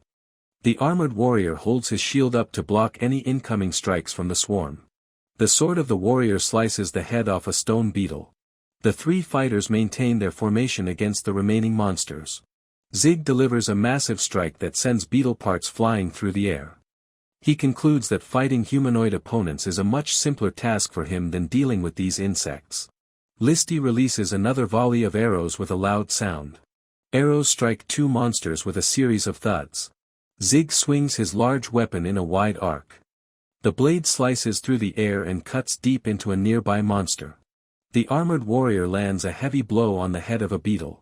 The warrior readies his equipment with a loud clicking sound. He shouts for the monsters to look at him instead of his allies. An arrow hits the shell of a monster with a metallic clang. Zig performs a swift horizontal cut that slices through the torso of a beetle. The mercenary moves past a charging insect while his heavy cape follows his quick turn. Zig swings his large weapon and creates a clean line through the middle of the monster. Zig delivers a heavy kick to the chest of a beetle and sends it backward. The sharp blade travels vertically through the shell of the insect. The monster falls to pieces on both sides of the warrior. Zig looks at the rocky ground and observes the result of turning the local beetle population into a collection of spare parts. Zig admires his new weapon and concludes that the twin blade was definitely worth the money. Zig stays focused while the warrior shouts from behind his shield and Listy aims another arrow at the approaching swarm. A lone insect monster stands as the final survivor among a field of its fallen comrades. Zig stares down the creature and observes that finding someone with even half the determination of these beetles would be a very difficult task. The beetle makes a final charge and Zig simply sways his body to avoid the incoming strike. Zig steps through the attack and leaves the last monster in pieces on the ground. Zig stands victorious beside the dead corpses.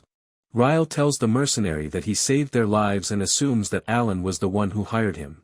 Alan runs toward the area while calling out the names of Listy and Ryle. Alan asks if his friends are still in one piece while Ryle and Listy raise hands to show that they are healthy and unharmed. Alan shares his relief that everyone is safe. Zig ignores the praise and asks the man for a report on the current status of the mission. Alan explains that his side is finished and only the target stone beetles are left to hunt. Zig looks at the dead insects and asks if finding extra trouble is a normal part of the job. Alan explains that running into enemies other than the mission targets is actually a common event for them. He notes the rarity of seeing two separate swarms at once. He observes the pile of dead insects and states that he has never heard of madclaw beetles forming such a large group. Alan concludes that something is wrong with the situation. He plans to contact the guild and mentions the possibility of ending the mission early. Zig states his plan to return to Siasha since his current task is complete. Listy gives his agreement. Ryle points out that the mercenary has sustained a fresh injury. Listy asks to inspect the wound on the shoulder. She pours liquid over the injury. Listy applies her magic to the bloody area. The wounds are instantly healed. Listy shares her name and expresses her gratitude for the rescue. Zig identifies himself and explains that a thank you is unnecessary since he was simply performing his duties.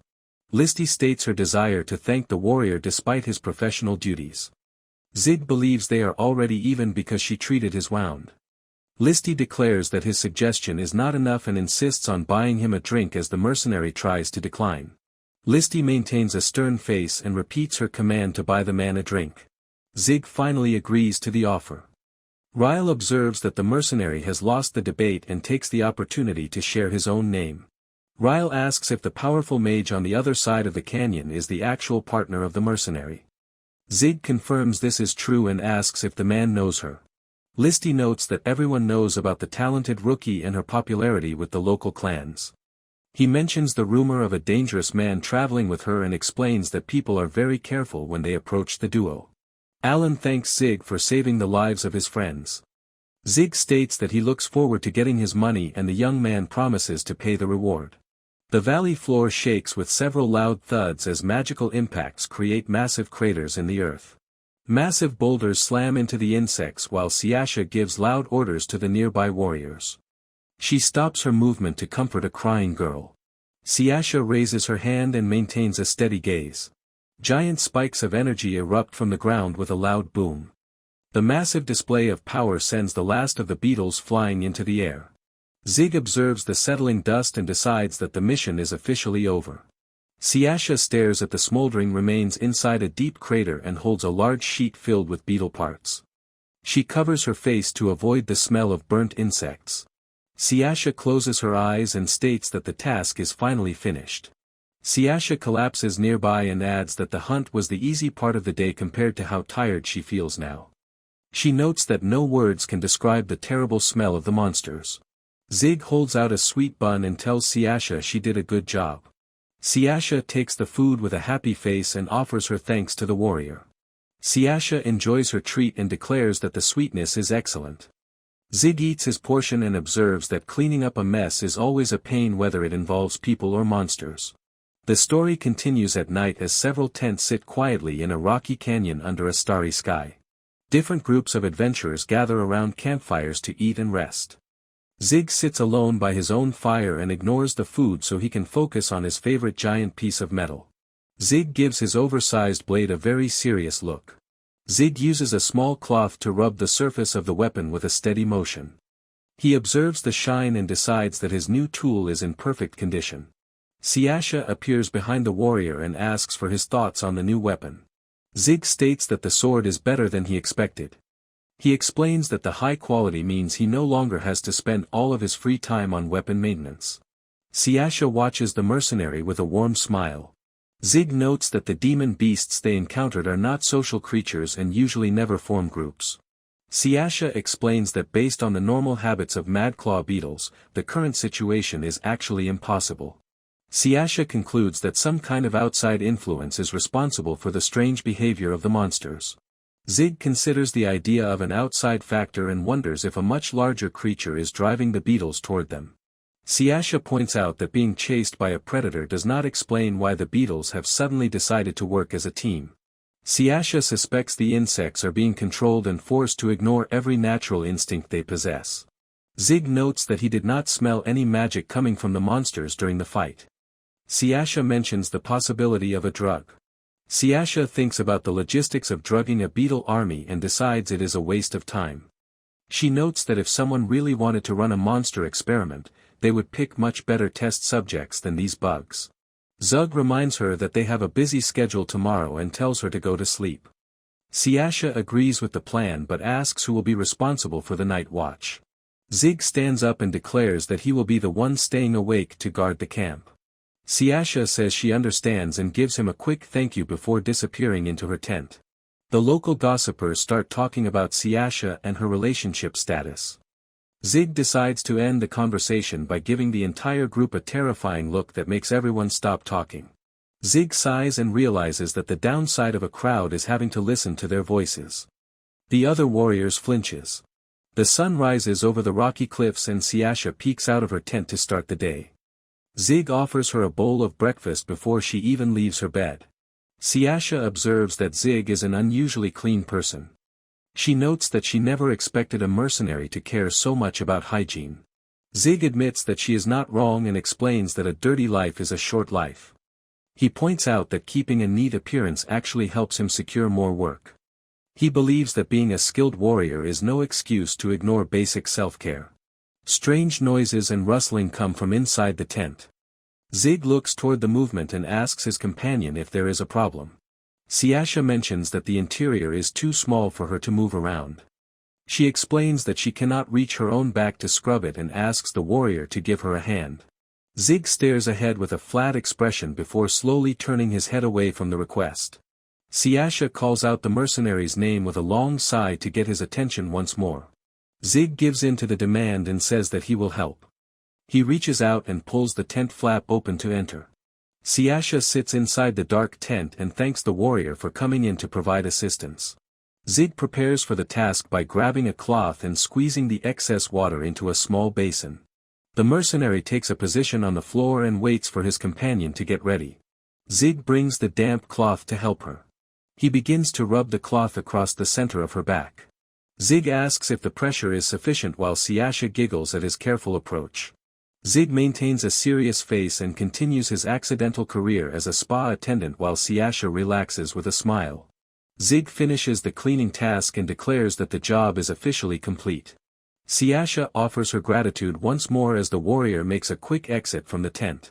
Zig pauses to advise his companion that she should avoid asking men to perform those kinds of tasks in the future. Siasha acknowledges the warning from inside the tent while Zig lets out a long breath of relief. The sun rises over the camp as the duo sits together to enjoy a warm bowl of breakfast stew before starting the day. Alan addresses the gathered adventurers and notes that yesterday was a difficult experience for everyone. He states that the squad did a great job because almost no one sustained an injury despite the unexpected chaos. Alan explains that he has officially received a response from the guild regarding his report on the strange monster activity in the canyon. Alan delivers the official news that the hunting squad has killed a high enough number of monsters. He orders everyone to return to the guild once they finish looking around the local area. Alan explains the plan to check the same location they visited yesterday. He confirms that the entire group will leave the canyon as soon as the survey is done. He notes that they need to bring the monster bodies back so the guild can study them. He mentions that he will pick several people to join the team responsible for moving the heavy bug corpses. The small figures of the adventurers march back into the giant shadows of the stone cliffs to begin their chores. The floor is covered with the remains of the beetle army. Alan and his companions stare at the massive pile of dead insects. Siasha sits and observes a bug shell. A dead beetle lies on the canyon floor. Siasha examines the monster and concludes that there are no traces of magic spells on the body. She notes that the insects look relatively normal from the outside. Siasha spots a strange detail and wonders about its identity. Zig stands behind her and asks if she has discovered something important. A small bulbous object with sharp points is stuck firmly into the back of the beetle's neck. Siasha looks at the growth and asks for an explanation. Zig observes the parasitic shape and decides that the object definitely does not belong on the creature's body. Siasha looks at the mercenary and asks if he noticed any of these things during his fight with the monsters yesterday. Zig admits that he does not really remember seeing the objects earlier. He tells Siasha to be careful with his hands because the mysterious growth might be poisonous. Zig stares at the row of insect heads and notes that every single one has a parasitic growth. He declares that the situation is far from normal. Siasha points out that the objects have broken through the thick outer shell of the beetles. She concludes that these growths were definitely not there before the insects arrived. Siasha suggests that these strange buds are the likely reason the monsters were acting so differently and forming unusual groups. Alan remains silent as he absorbs the discovery and worries about the potential danger to his team. Alan suddenly points a finger and orders every member of the squad to stay away from the mysterious buds. Alan tells the workers to cover their eyes and mouths while avoiding any direct contact with the monster bodies, which leaves the rest of the group looking completely terrified. Zig observes that the job has suddenly become very complicated. Siasha laughs and says that the drama makes things more fun, though Zig asks if she really finds the situation enjoyable. The scene shifts to the city where the mission has finally come to an end. Siasha explains that since most of the squad members are exhausted or hurt, the guild is allowing them to wait a few days before filing a full report. Zig walks beside her and carries a heavy bag of coins. Siasha notes that the other group does not seem to have shared their good fortune. Zig concludes that normal people would naturally feel drained after spending so much magical energy during a battle. Siasha immediately shifts her focus to food and asks about the plan for dinner. Night falls on the town as the duo returns to their lodging. They walk down a quiet hallway toward their separate rooms. Zig suddenly stops and looks back toward the darkness behind them. Siasha notices his reaction and asks the man if there is something on his mind. Zig stares into the empty corridor and sees nothing but a small table with a flower jar at the far end of the hallway. He simply tells his partner that nothing is wrong. Zig offers a small smile and claims that his mind is just playing tricks on him. He tells her to have a good night. Siasha accepts the answer with a happy face and returns the greeting. She giggles to herself as she closes the door to her room. Zig locks his door with a sharp click and steps into the quiet of his room. He moves toward the window as the moonlight spills across the floor. A rhythmic thumping sound echoes through the dark space from somewhere outside the building. Zig recalls a memory from many years ago. A man sitting by a campfire noticed his serious expression and asked if the rowdy celebrations were the reason he could not sleep. The younger version of the warrior remained silent while he stared at the ground. A tall, dark silhouette stood alone under the vast night sky. In the present, Zig decides that sleep is a lost cause and sits up in his bed. The mercenary throws his cloak over his shoulders and takes a firm grip on the handle of his massive weapon. Zig stands perfectly still in the center of the room and focuses his attention on the hallway. He chooses to investigate the source of his unease and steps back out into the corridor. The building remains still under a field of bright stars. In a dark corner of the city, two men lie on the ground surrounded by empty bottles. Zig walks through the narrow streets under the full moon. He suddenly stops his movement. The mercenary moves deeper into the alleyways between the stone buildings. Zig reaches an open space and decides that the location is far enough away from any witnesses. Zig puts his hand on his pocket to bring something out. Zig throws the object to someone. A person reaches out and catches the item in his gloved hand. The person from the shadows mentions that he must have dropped the object. The guy looks down at the silver wing-shaped ornament resting between his fingers. The stranger, carrying a sword, walks out from the dark alley. The man with the messy hair smiles at Zig and notes that the moon looks very nice tonight. Zig looks at the newcomer and notes that a significant amount of time has passed since their last encounter. Zig identifies the man as Lyell while the stranger continues to walk forward across the stone path. Lyell stares at the mercenary and demands to know exactly what Zig has been dragging around with him lately. He draws his sword with a sharp sound. The scene shifts back to childhood, where Lyell stands in a training area during the day. Someone calls out to him. The person tells Lyell to take care of the younger version of Zig. Lyell observes the appearance of the boy's eyes. He gives a simple verbal agreement to the request. A long silence passes between the two characters. Lyell breaks the quiet by suggesting that they begin with sword practice. Lyell points out a collection of daggers for the boy to use. The kid ignores the suggestion and struggles to pull a heavy sword out of a wooden barrel. Zig grips the handle with both hands. His entire body shakes as he tries to lift the massive weight of the weapon. The boy drags the heavy sword across the floor while Lyell watches. Lyell accepts the choice and tells the kid to say something if he becomes tired. A woman working in a kitchen observes that Lyell finally has a junior. She asks for his thoughts on the experience of taking care of a newcomer. Lyell looks down with a tired expression. He refers to his new student as a cold little kid. The woman reflects on the fact that he is still quite young himself. She tells him to share the meal with the boy. Lyell carries the tray of soup through the forest toward the training grounds. Zig continues his training by swinging the giant sword. Thick sweat covers his entire body from the effort. Lyell recalls that the boy was unable to even move the sword earlier that morning. He calls out to let the kid know that food is ready. Lyell catches the boy's arm and realizes his hands are bleeding from the constant swinging. Lyell scolds the boy and forbids him from eating with bloody hands. He tells the kid to wait while he goes to get a bucket of water. Lyell wraps the boy's hand in a bandage. He points out that the sword is much too heavy for someone of his size. Zig looks away and declares that practicing with a smaller weapon would be useless. The boy explains that if his own weapon breaks during a battle, he must be prepared to use whatever the enemy is carrying. Zig explains that he must learn to handle adult weapons if he wants to survive. Lyell scratches his head and gives a short agreement to the child. Lyell tells Zig to eat more so his small body can grow and notes the current meal is too small. Zig points out that the food is already equal to the rations for one person. Lyell grins and mentions that he knows several ways to obtain more food. Zig carries a heavy metal bucket and realizes that doing extra work is a way to get paid in food. Lyell instructs the boy to wash the bottom of the container as well. Zig confirms that he understands the task. Lyell notes that he still does not know the name of his new student. Zig identifies himself as he continues to scrub the metal. Lyell laughs and introduces himself. He tells Zig that it is a pleasure to meet him. In the present, Lyell asks for the reason behind Zig's arrival. Zig observes that the man has changed since their last meeting. Lyell looks around the dark alleyway and admits that he does not understand the current location. Lyell observes that the local population uses magic without any hesitation or suspicion.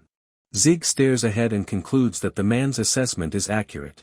Lyell raises his hand and adds that the presence of demon beasts makes the situation even worse. Lyell recalls a traumatic event where a massive worm monster pulled his companions into the earth. He notes that the terrified expressions of his friends are impossible to forget. Lyell covers his eyes and states that the memory will remain in his mind for the rest of his life. Lyell looks at the sky and admits that discovering Zig's presence in the area felt like a piece of good luck.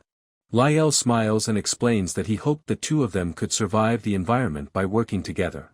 Lyell's expression turns to horror. He demands to know the identity of the person near the mercenary. Lyell demands to know what type of person the mercenary has brought along with him. Lyell asks how the man can remain so calm in the presence of such a creature. Zig replies that the woman is simply his client. Lyell reminds the warrior to choose his assignments with more wisdom. He wonders why anyone would work for a witch or how Zig even managed to find one. Zig mentions the advice he once received about never sharing the specific details of a job with other people. Lyell looks at the mercenary and asks if the warrior is currently being threatened by the creature. Lyell places a hand on the man's shoulder and offers his help to escape from the witch. Zig clarifies that the situation is not what it seems. Zig tells Lyell to listen and repeats that his assumptions are incorrect.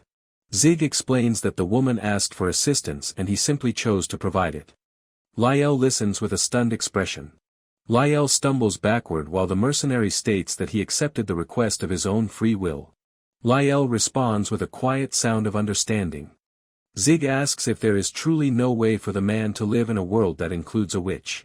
Lyell explains that a witch was responsible for taking his family and notes that he cannot possibly ignore that fact. Zig clarifies that the witch he is protecting is not the one who committed the crime.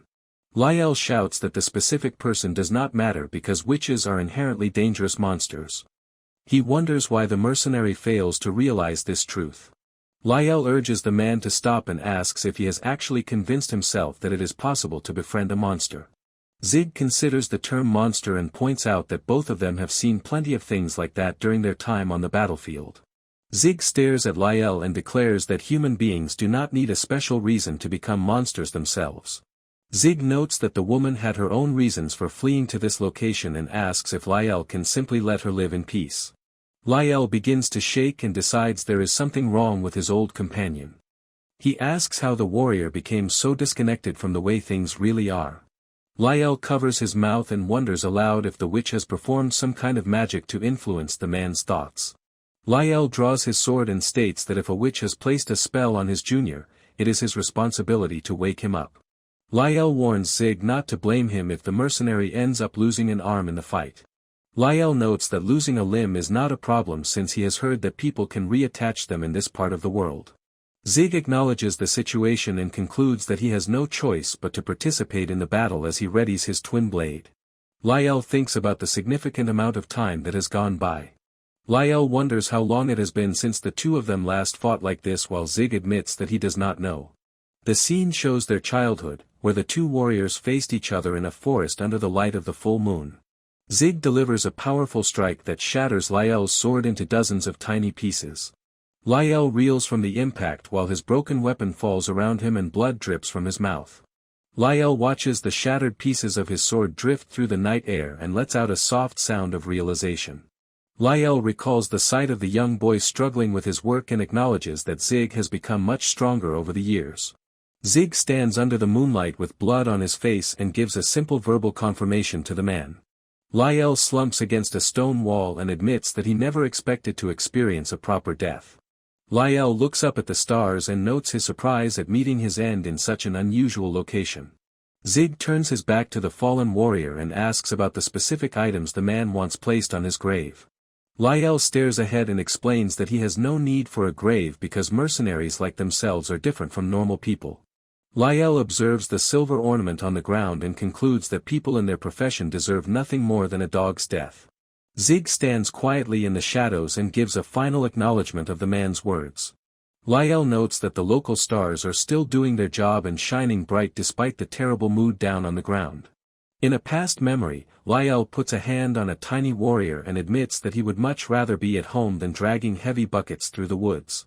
Lyell decides that leaning against a stone wall is the perfect place to stop moving forever. Zig kneels in the dirt and tells his friend to quit acting. Zig observes his blood-covered face and notes that his hands have officially gone on strike. He tells Lyell that his fingers are no longer following orders. A younger Lyell expresses his shock that the kid is still pushing. He wonders if the boy has ever heard of the concept of not trying so hard for once. Tiny Zig stands there with broken hands and asks if they can get back to training as soon as he finishes the dishes. Lyell gives a long sigh and agrees to keep going since the boy clearly does not understand the meaning of the word break. Lyell gives a big grin and concludes that the boy is going to be a real problem for anyone who has to fight him in the future. Zig observes the fallen warrior and realizes that Lyell must have known he never stood a chance in their fight. Zig wipes the blood from his face with his hand. He acknowledges that the situation remains unchanged despite their history. Zig walks away into the night while leaving the body behind. He concludes that if he must step over the corpse of his former companion to move forward, he will do so. Later, Zig observes that Siasha has reached the 8th class as the woman stands at the counter. Zig realizes that Siasha will eventually have to find a party to join. Zig notes that keeping him as a partner will become a difficult situation. A clattering sound echoes through the room while Zig and Siasha pass a table where Isana states she has already heard the news. Isana observes that a new event has taken place as she sits across from the warrior. Zig lets out a tired sound while Isana tells him to change his irritated expression and requests an explanation for his problem. Zig tells Isana to ignore the matter and states his desire to know the reason for her visit. Isana states that she can speak with him without having a hidden motive. Zig asks her if she is trying to annoy him. Zig turns his back and tells Isana that she needs to act like an adult while she makes a sudden sound of shock. Isana wonders if the warrior is certain about the way he chooses to treat her. Isana explains that she made a special effort to bring him interesting news. Zig identifies the news as the swarm of demon beasts and states that he will receive the full details from Alan later. Isana admits that the warrior has won the argument. She shares the findings from the investigators that the strange objects are a specific type of mushroom. She notes that the mushrooms feed on insects to reproduce and highlights their unique ability to take control of their hosts. Zig states his surprise at the news and notes the potential danger to the recovery squad. Isana explains that humans cannot be infected and notes that the mushrooms only target specific types of insects. Zig realizes why the beetle swarm was so large and Isana remarks on the unfortunate nature of the situation. Zig tells the woman to leave now that the conversation is finished. Isana states her belief that providing information should earn her a better response from the mercenary. Isana wonders if the mercenary learned his combat skills through his own efforts.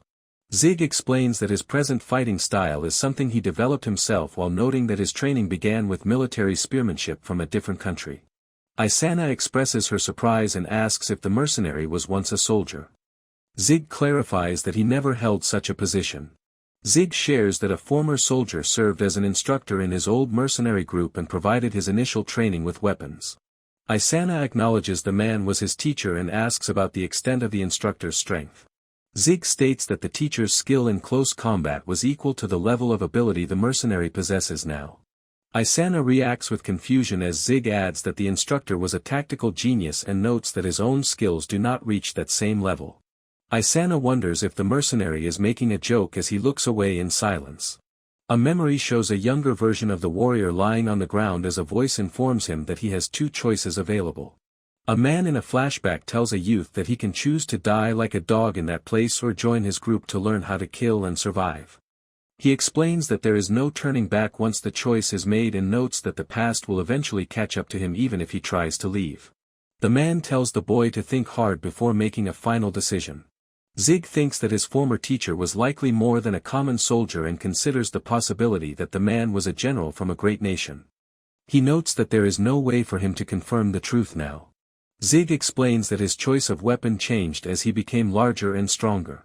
He describes his move from using a spear to a halberd before eventually choosing a twin blade. Isana acknowledges that his story makes sense.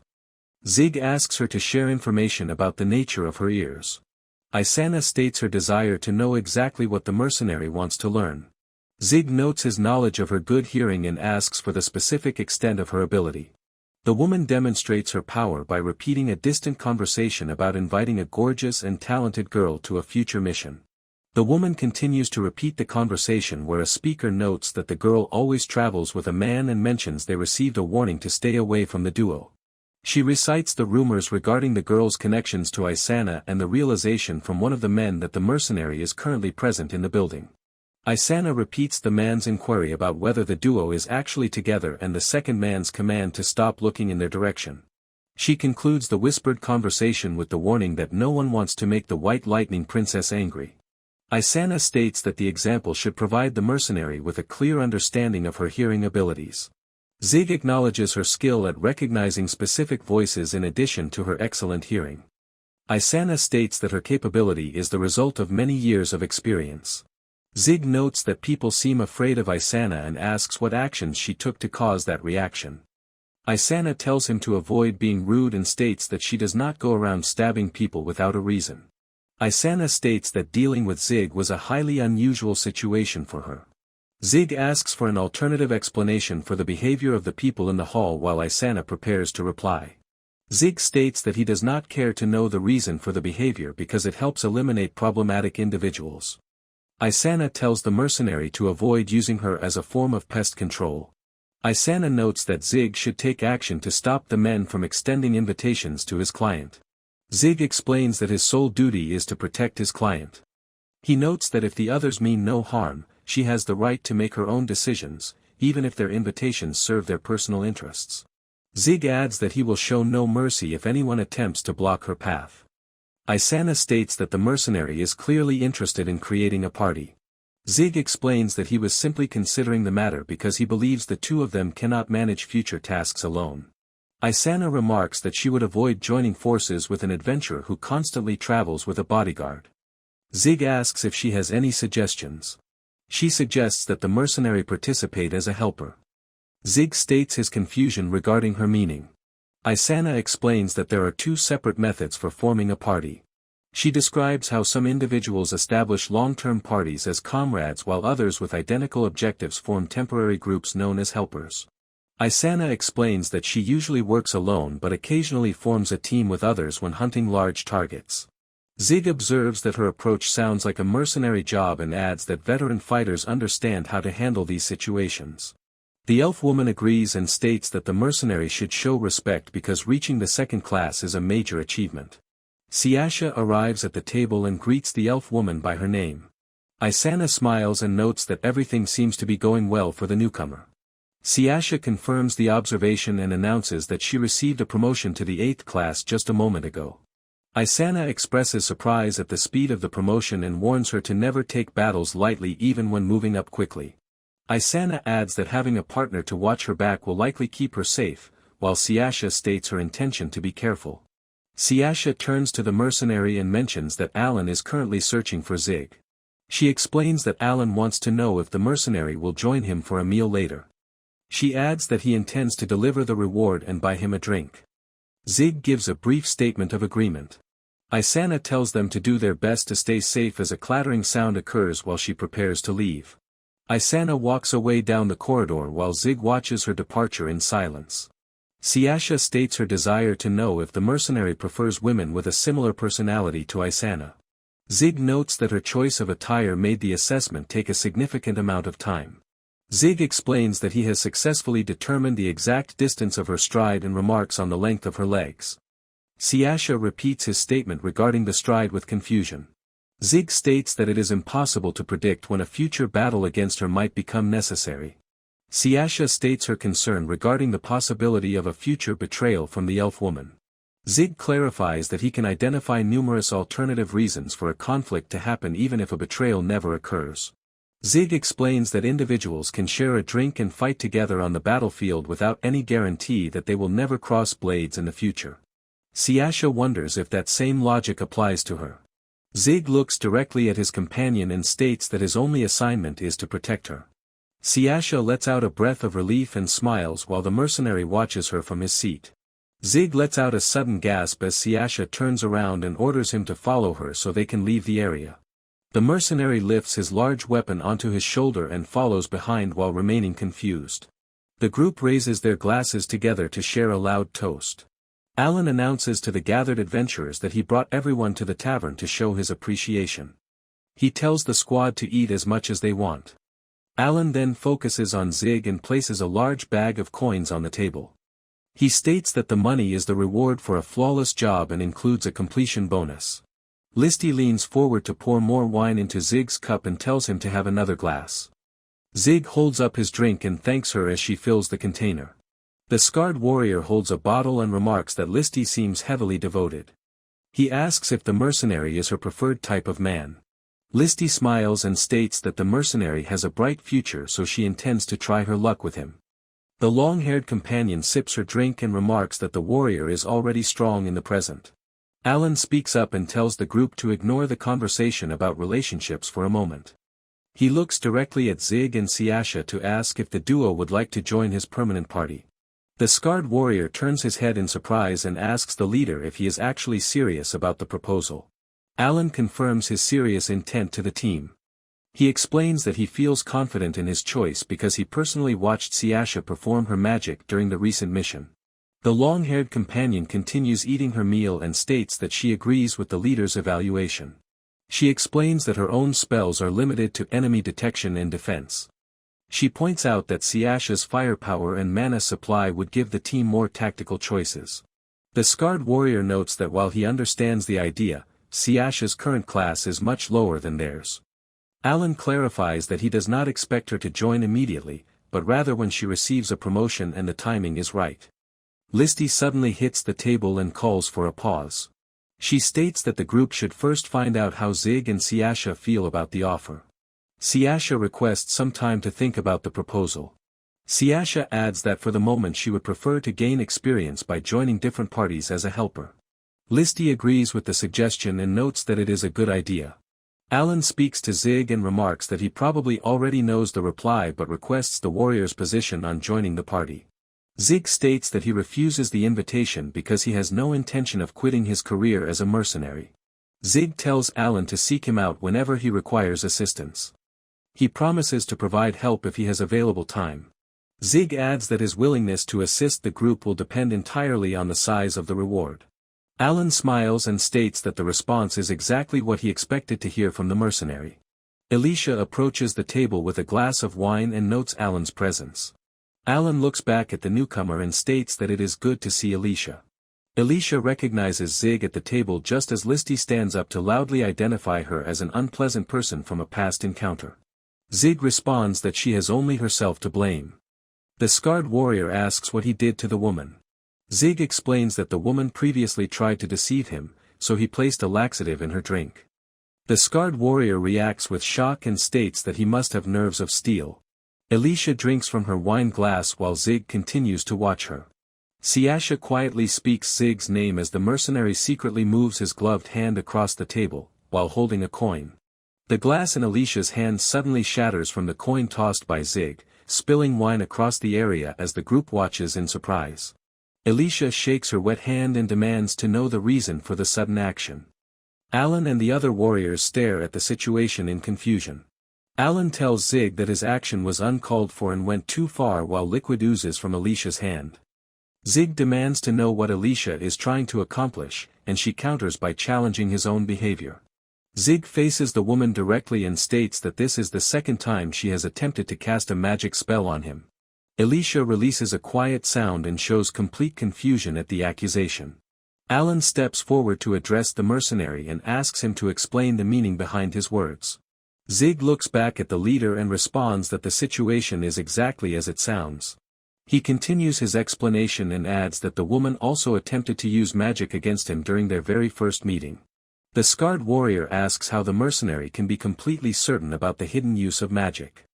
Zig stands by the clattering dishes and states that he has a specific method for detecting it. Zig states that he overlooked the action once before but refuses to do so this time. Zig declares that he would have already separated her head from her shoulders if she were not an adventurer. He states that they need to take the matter outside so he can teach her a lesson. Alan quickly steps in between them to stop the confrontation and tells them to hold up. Alan asks if there is any way for the two of them to talk over the situation. Zig responds by highlighting that she is the woman who attempted to cast a spell on him the exact moment they met. Alan explains that he is not calling the mercenary a liar but points out the lack of proof. He notes that everyone will consider the mercenary to be the bad guy under these conditions. Alan states that the exact same negative reputation will follow the mercenary's client, Siasha. Alan adds that he understands the mercenary cannot simply forgive her but asks if he will at least give her a chance to explain the situation. A long silence passes over the table as Siasha remains quiet and the rest of the group waits for the mercenary's decision. Zig gives his verbal agreement to the request, which allows the scarred warrior to let out a breath of relief. Zig states that there is nothing to talk about but notes that the woman owes him one. He adds that he will back down if she agrees to his terms. Alicia looks down and gives her quiet agreement. Alan reflects that things became hectic near the end of the gathering. Outside the tavern, Siasha bows and thanks the leader for the meal, and Alan replies that it was his pleasure. Zig and Siasha walk away together down the quiet city street. Siasha walks behind the mercenary and states that she was completely prepared to help him fight at any moment. Zig reflects that he only intended to threaten the woman and notes that he did not expect Siasha to become so energetic about the confrontation. He considers the situation and notes that he currently faces a much larger problem. Siasha looks at the warrior and asks if there is something on his mind, and Zig confirms that there is. Zig explains that his unease comes from the blindfolded woman's reaction. He concludes that she acted as if he had uncovered a secret that he was never supposed to know. Siasha asks if he knows what kind of spell it was. Zig responds that he does not know because he has never smelled its scent before. Zig adds that if he had to make a guess, it was a type of magic different from an offensive or defensive spell. He lists the types of magic he has encountered previously, which include offensive, defensive, healing, fortification, and perhaps stealth. Zig notes that the magic might have been similar to stealth but possessed a more bitter scent. She states that it is difficult to pinpoint the exact nature of the spell with so little information. Zig decides that he will need to keep the blindfolded woman on his watch list. Siasha announces that she is joining the temporary party that Listy invited her to. She apologizes for leaving Zig alone, and the mercenary replies that it is not a big deal. Zig reflects that he could use a day off once in a while. Later, Zig examines a piece of armor inside a shop and notes that the gauntlet glows after it is struck. He considers whether he can use the item in place of a torch. Zig looks closely at a display case and observes a single coin. The shop assistant smiles and explains that the coin is made out of azure diamond. Zig notes that he has heard about the material before. He explains his understanding that it has the ability to dispel magic. Zig holds the coin and wonders what will happen if the object actually hits something. The shop assistant explains that any part of a spell the coin touches will completely disappear. She adds that it can open holes in offensive and defensive magic, though a small hole will not stay open for long. Zig considers the details and the shop assistant introduces a new possibility. She reflects that spells are sensitive and require constant, precise control. She considers a concealment spell as an example and notes that simply coming into contact with the coin would likely cause a major interference. Zig asks if the coin can be used to interfere with a person who is currently in the middle of casting a spell. The shop assistant listens in silence. The shop assistant shows surprise and agrees that the method sounds like it could work. The assistant explains that the handles on magic gear using azure diamond are manufactured from a different material. She notes that this prevents the item from interfering with the wielder's control over their own spells. The assistant points out that the coin will likely only block a spell for a brief moment. Zig looks at the object with a smile and states that a single moment is all he requires. Zig decides to purchase the coin and confirms that the price is 300,000. The shop assistant thanks him for his business. Zig inspects the glowing coin closely between his gloved fingers. Zig walks out into the crowded city streets and reflects that he needs to test the effectiveness of his new coin. Isana glances over her shoulder while navigating the street. Zig notices the sound of approaching footsteps behind him and pauses in silence. Isana suddenly grabs the mercenary by the shoulder and tells him not to run away simply because he noticed her presence. Zig responds with an irritated grunt. Zig asks what she wants and points out that she looked like she was searching for someone. Isana confirms that she is looking for a person. Isana looks at the warrior and asks if he has seen her child. Zig expresses absolute surprise at the statement that she has a child. Isana immediately admits that she worded her question poorly. Isana clarifies that she is not talking about her own offspring but rather the young members belonging to her clan. Zig asks if the children are simply lost. Isana notes that the situation is complicated. Zig responds that he has not seen any children. He adds that he has other tasks to finish and begins to walk away. Isana tells him to wait a moment and grabs the back of his cloak to halt his movement. Isana states that his female companion is not with him today and offers to hire him for a job. Zig replies that nobody wants to search for lost children regardless of a job offer. Zig advises her to request help from the police and points out that the task requires careful observation rather than physical strength. Isana counters that the authorities do not listen to immigrants, and Zig reminds her that she is a capable second-class adventurer. Isana explains that her own rank is only useful when dealing with the guild leadership and means nothing to the local citizens. Isana adds that even if people show kindness initially, no one will conduct a real search for the missing group. Zig realizes that since she cannot turn to the guild, the problem must involve the mafia, which leaves Isana completely startled. Zig considers that if the mafia chose to target Isana, she would fight back immediately and the criminals would turn the guild into an enemy. Zig concludes that the criminals targeted the immigrant children instead because the police do not prioritize foreigners and the guild rarely assists individuals who are not members. Zig thinks that the others don't want to help. Isana explains that she cannot count on the guild this time. Isana holds on to the mercenary and pleads for his assistance, promising to pay him whatever amount it takes. Zig points out that if he accepts the assignment, he could end up fighting against the mafia. Zig explains that the situation would be different if he were completely alone, but he has a client to protect and cannot afford to take too many risks. Isana counters by stating that he can wear a mask during the mission so that nobody will see his face.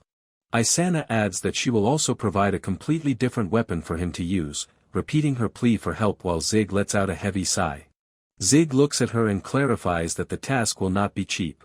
Isana looks up at the warrior with wide eyes and states her realization that he is going to help her.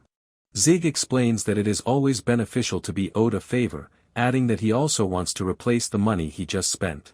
Isana stands before the mercenary and brings her hands together to perform a formal sign of respect while Zig watches her in silence.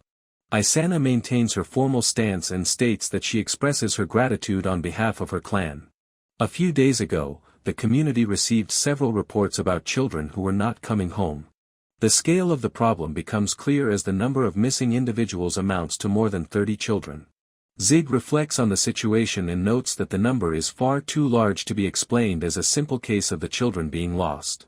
Isana confirms his thought and states that the children have most likely been kidnapped. Zig inquires if there are any witnesses who saw what happened to the missing group. The local youths stare at the mercenary as he walks past them, while Isana explains that unfortunately they have found no witnesses. Isana opens a large wooden door to the main office and calls out to the chief as she enters the room with Zig behind her. She stands before the older man and announces that she has successfully returned. The chief welcomes her back by praising her hard work and asks if she has uncovered any clues during her search. Isana sincerely apologizes to the chief and explains that she still does not know where the children are located. The chief acknowledges the statement and asks about the identity of the man standing beside her. Isana clarifies that the newcomer is an ally and notes that she hired him to help the clan with their current problem. The mercenary identifies himself as Zig and states his occupation. The chief offers his gratitude to the visitor, but a young clan member interrupts to ask the leader for permission to speak. The young man states that the group does not require outside assistance to handle this situation. The youth adds that he is completely against having a random stranger help them with their tasks. The chief answers that Isana does not share that viewpoint, which is why she brought the mercenary to the meeting, while the young man tries to argue back. The chief directs a sharp look at the youth and orders him to know his place. The young elf flinches from the stern reprimand. The chief asks the mercenary to forgive the youth's outburst because he is still young, and requests that they do their best to find the missing children. Zig stands near the exit and gives a brief statement confirming that he understands the assignment. As they leave the room, Isana advises the mercenary not to think too badly of her people. Isana explains that the members of her clan are simply desperate to protect their home. Zig states that he has no interest in their feelings and adds that he would rather know their plan of action while they wait for the messenger to arrive. Isana suggests that they get something to eat for the time being as they move into a dining area. Isana holds a menu with unique writing and asks Zig what he wants to eat, noting her uncertainty about whether he can read the text. Zig replies that he will have the exact same meal she chooses. The waitress notes their choice and states that she will bring the order out immediately. When the meal arrives, Isana explains that it is their custom to serve many small dishes filled with different types of food instead of a single item. Zig looks at the table and notes that being able to taste a little of everything is a good arrangement. The waitress serves another dish to the table and states that she has brought their order. The waitress places a separate plate containing several insect larvae on the table directly in front of the mercenary. Zig looks down at the plate filled with large, cooked insect larvae served as part of the meal. Isana stands up quickly with a loud clatter as she notices the dish, while Zig calmly picks up one of the larvae with his chopsticks. Isana looks at the waitress and demands to know the meaning of the dish. The waitress responds that this specific dish is the perfect meal for an outsider. Isana yells at the waitress to listen to her, but Zig turns to her and asks what the problem is. Isana shouts in disbelief as she watches Zig place the larva inside his mouth and chew. Zig continues to chew his food calmly and states that it tastes good while expressing confusion at her reaction. Zig continues eating and remarks that the food tastes very different when it is cooked. Isana notes his comment about cooking the food. Zig explains that a long battle once cut their food supplies short and these insects were a big help. Isana states her assumption that they cooked the insects back then. Zig responds that they were setting up an ambush at the time. Zig adds that because of the ambush they had to eat the insects raw. Zig tells the waitress that he expects her other dishes will be good too and notes that he looks forward to trying them, while Isana covers her face. A male elf approaches the table and requests a moment of their time. Isana identifies the newcomer as Shoa and states that she did not expect him to act as the messenger. Shoa explains that the chief asked him to inform them of all the details. Shoa observes that hiring a mercenary is a unique choice. Isana introduces her companion and states that his name is Zig. Isana states that she will personally vouch for his abilities and prompts the messenger to continue. Shoa explains that the abductions only occur after dark and continue until early morning. He adds that by the time anyone realizes what has happened, the children are nowhere to be found because there are no witnesses or suspicious persons to point out. Isana considers the possibility that the kidnappers are highly skilled in stealth, though she notes that this explanation does not fully make sense either.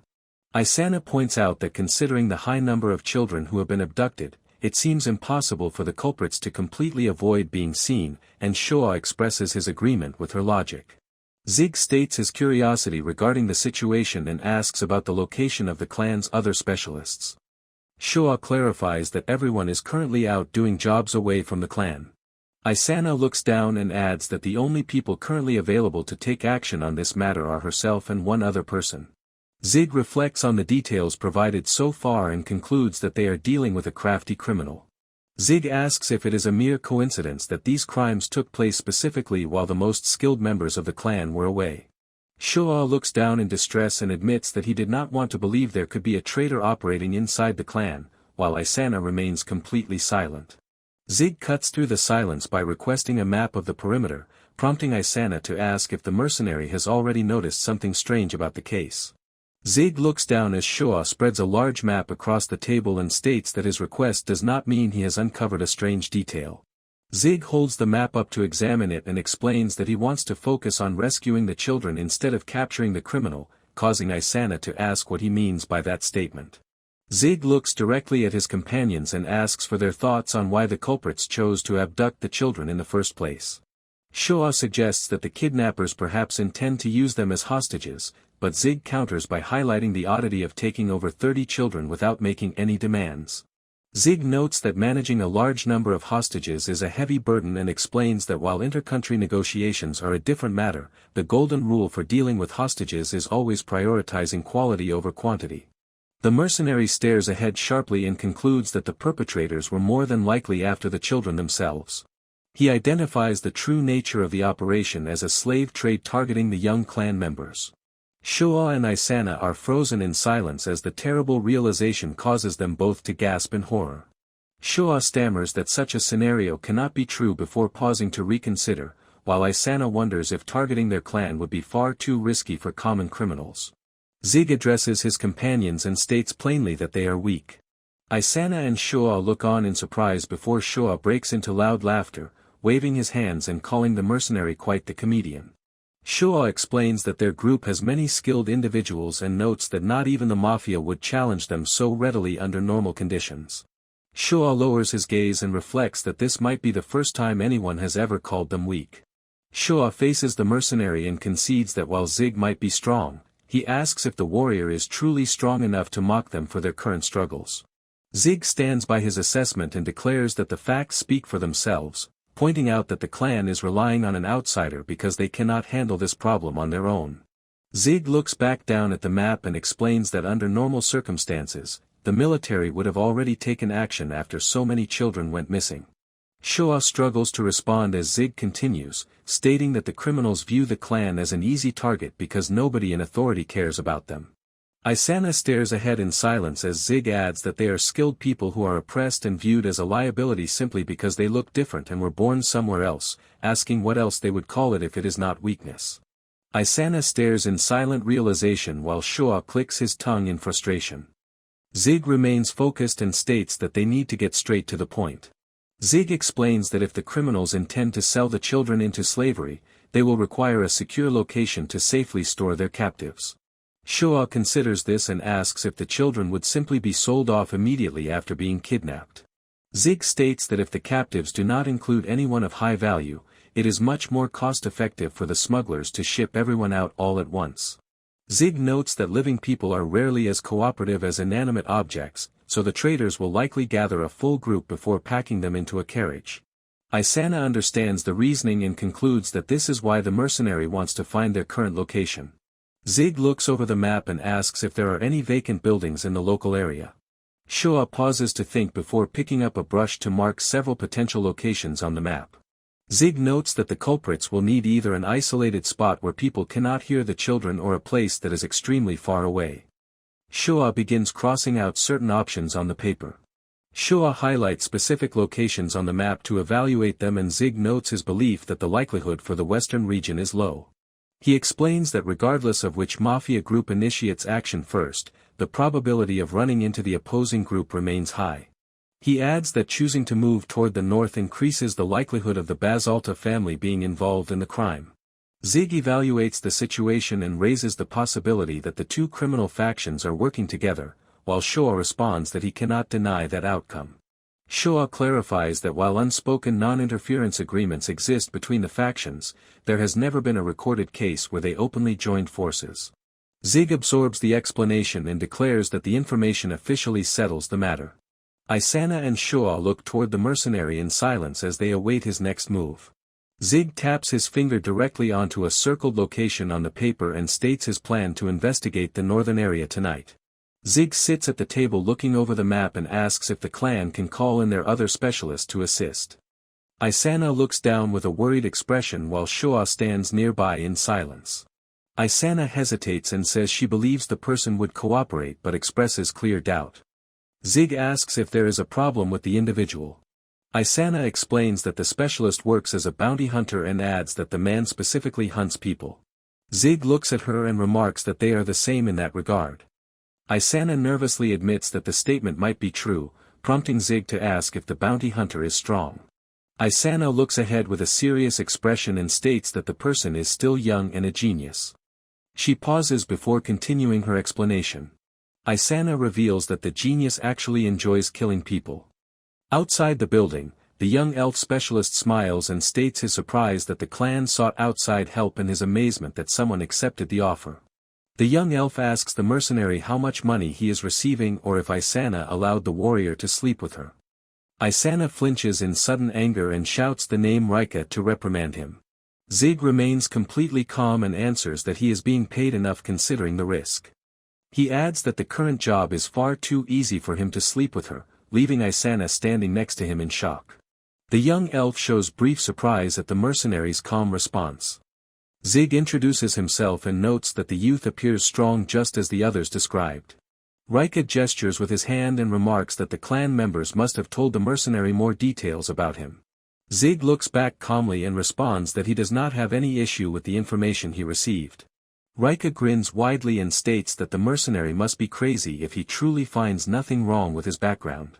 Rika spreads his arms wide against the backdrop of the village and openly declares that he derives pleasure from killing. Isana, Zig, Shoa, and the other clan members listen to the declaration in absolute silence. Zig faces the youth directly and observes that the specialist simply loves to kill.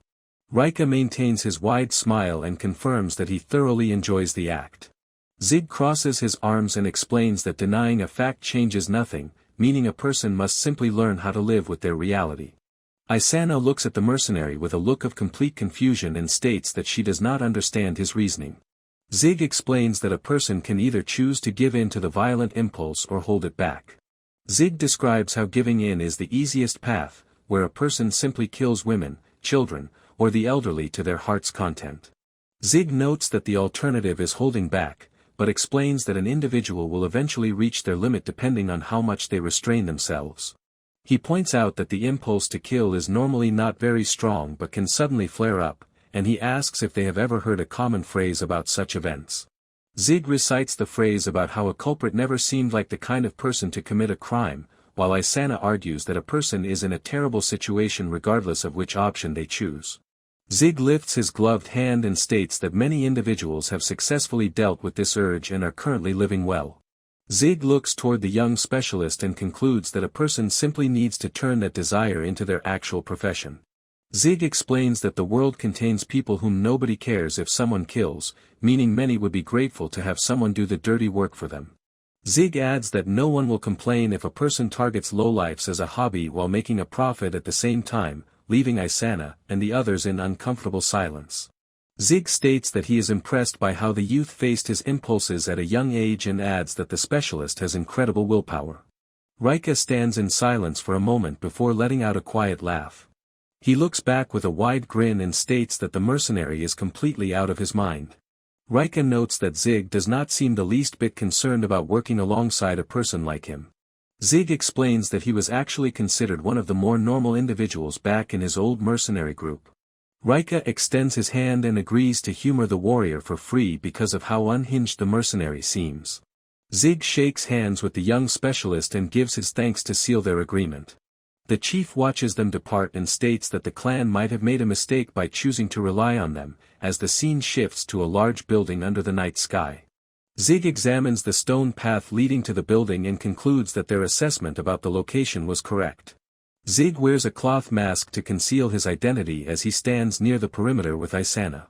Shoa observes that many individuals have traveled in and out of the area but points out the total absence of children's footprints.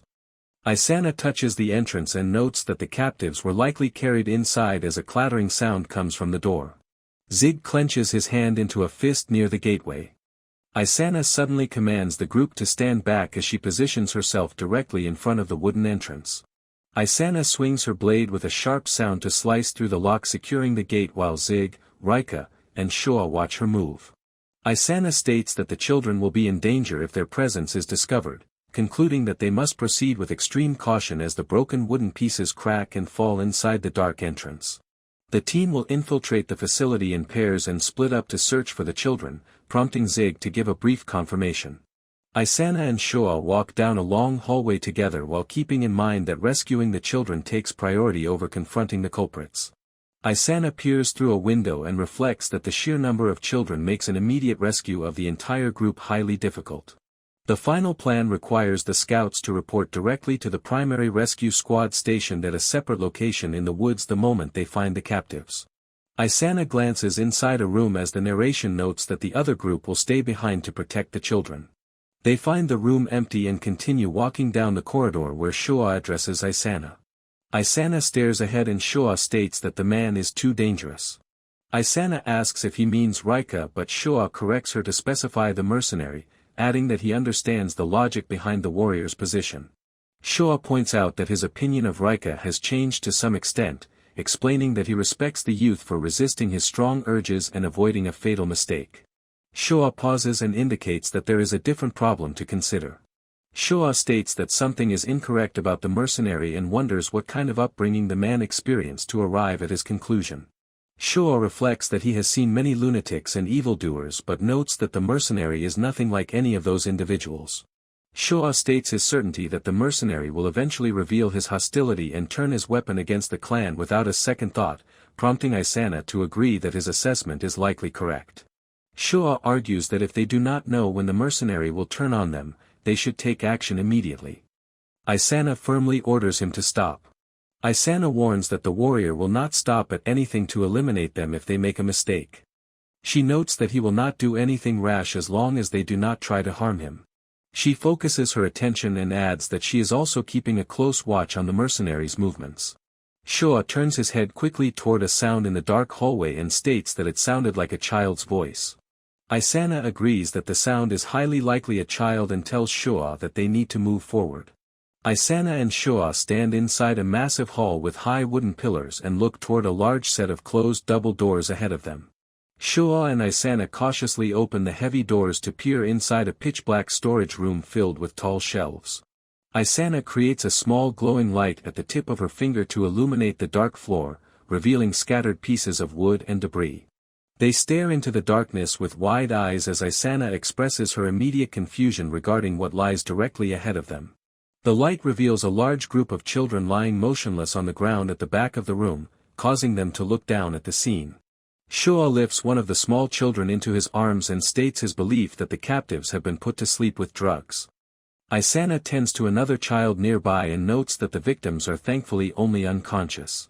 Showa looks across the room and observes that the total number of children hidden inside the space appears slightly higher than the initial reports indicated.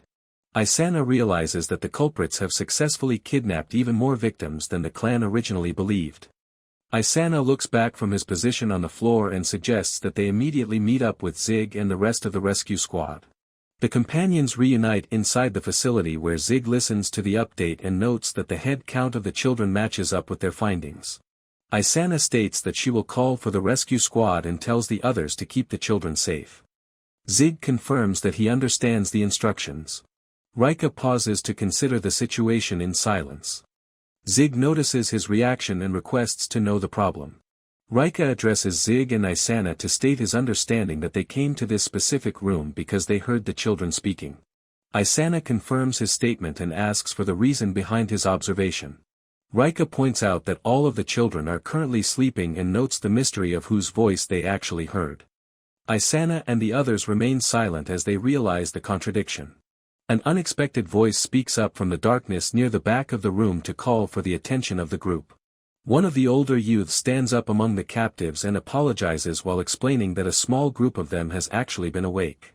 The youth clarifies that they woke up without knowing their location and were actively discussing a plan to escape because the door was locked.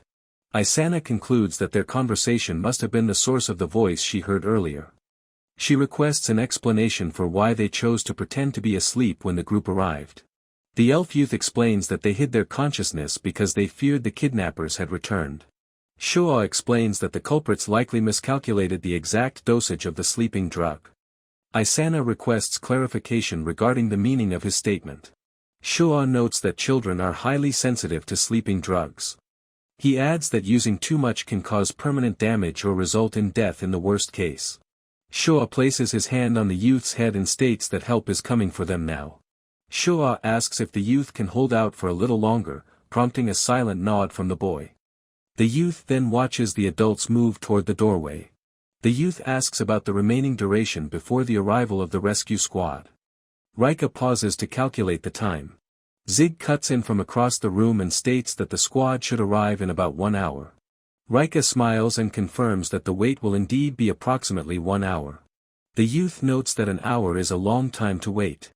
Rika agrees with the statement and clarifies that they will remain there to protect the children in the meantime. Zig asks the elf youth if he can remember any details about the people who kidnapped them.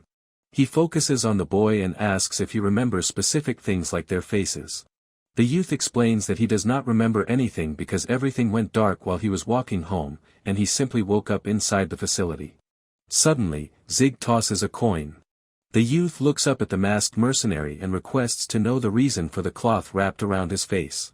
Zig answers that he has his own reasons for hiding his face. Rika turns away and asks the mercenary for his opinion on the current situation.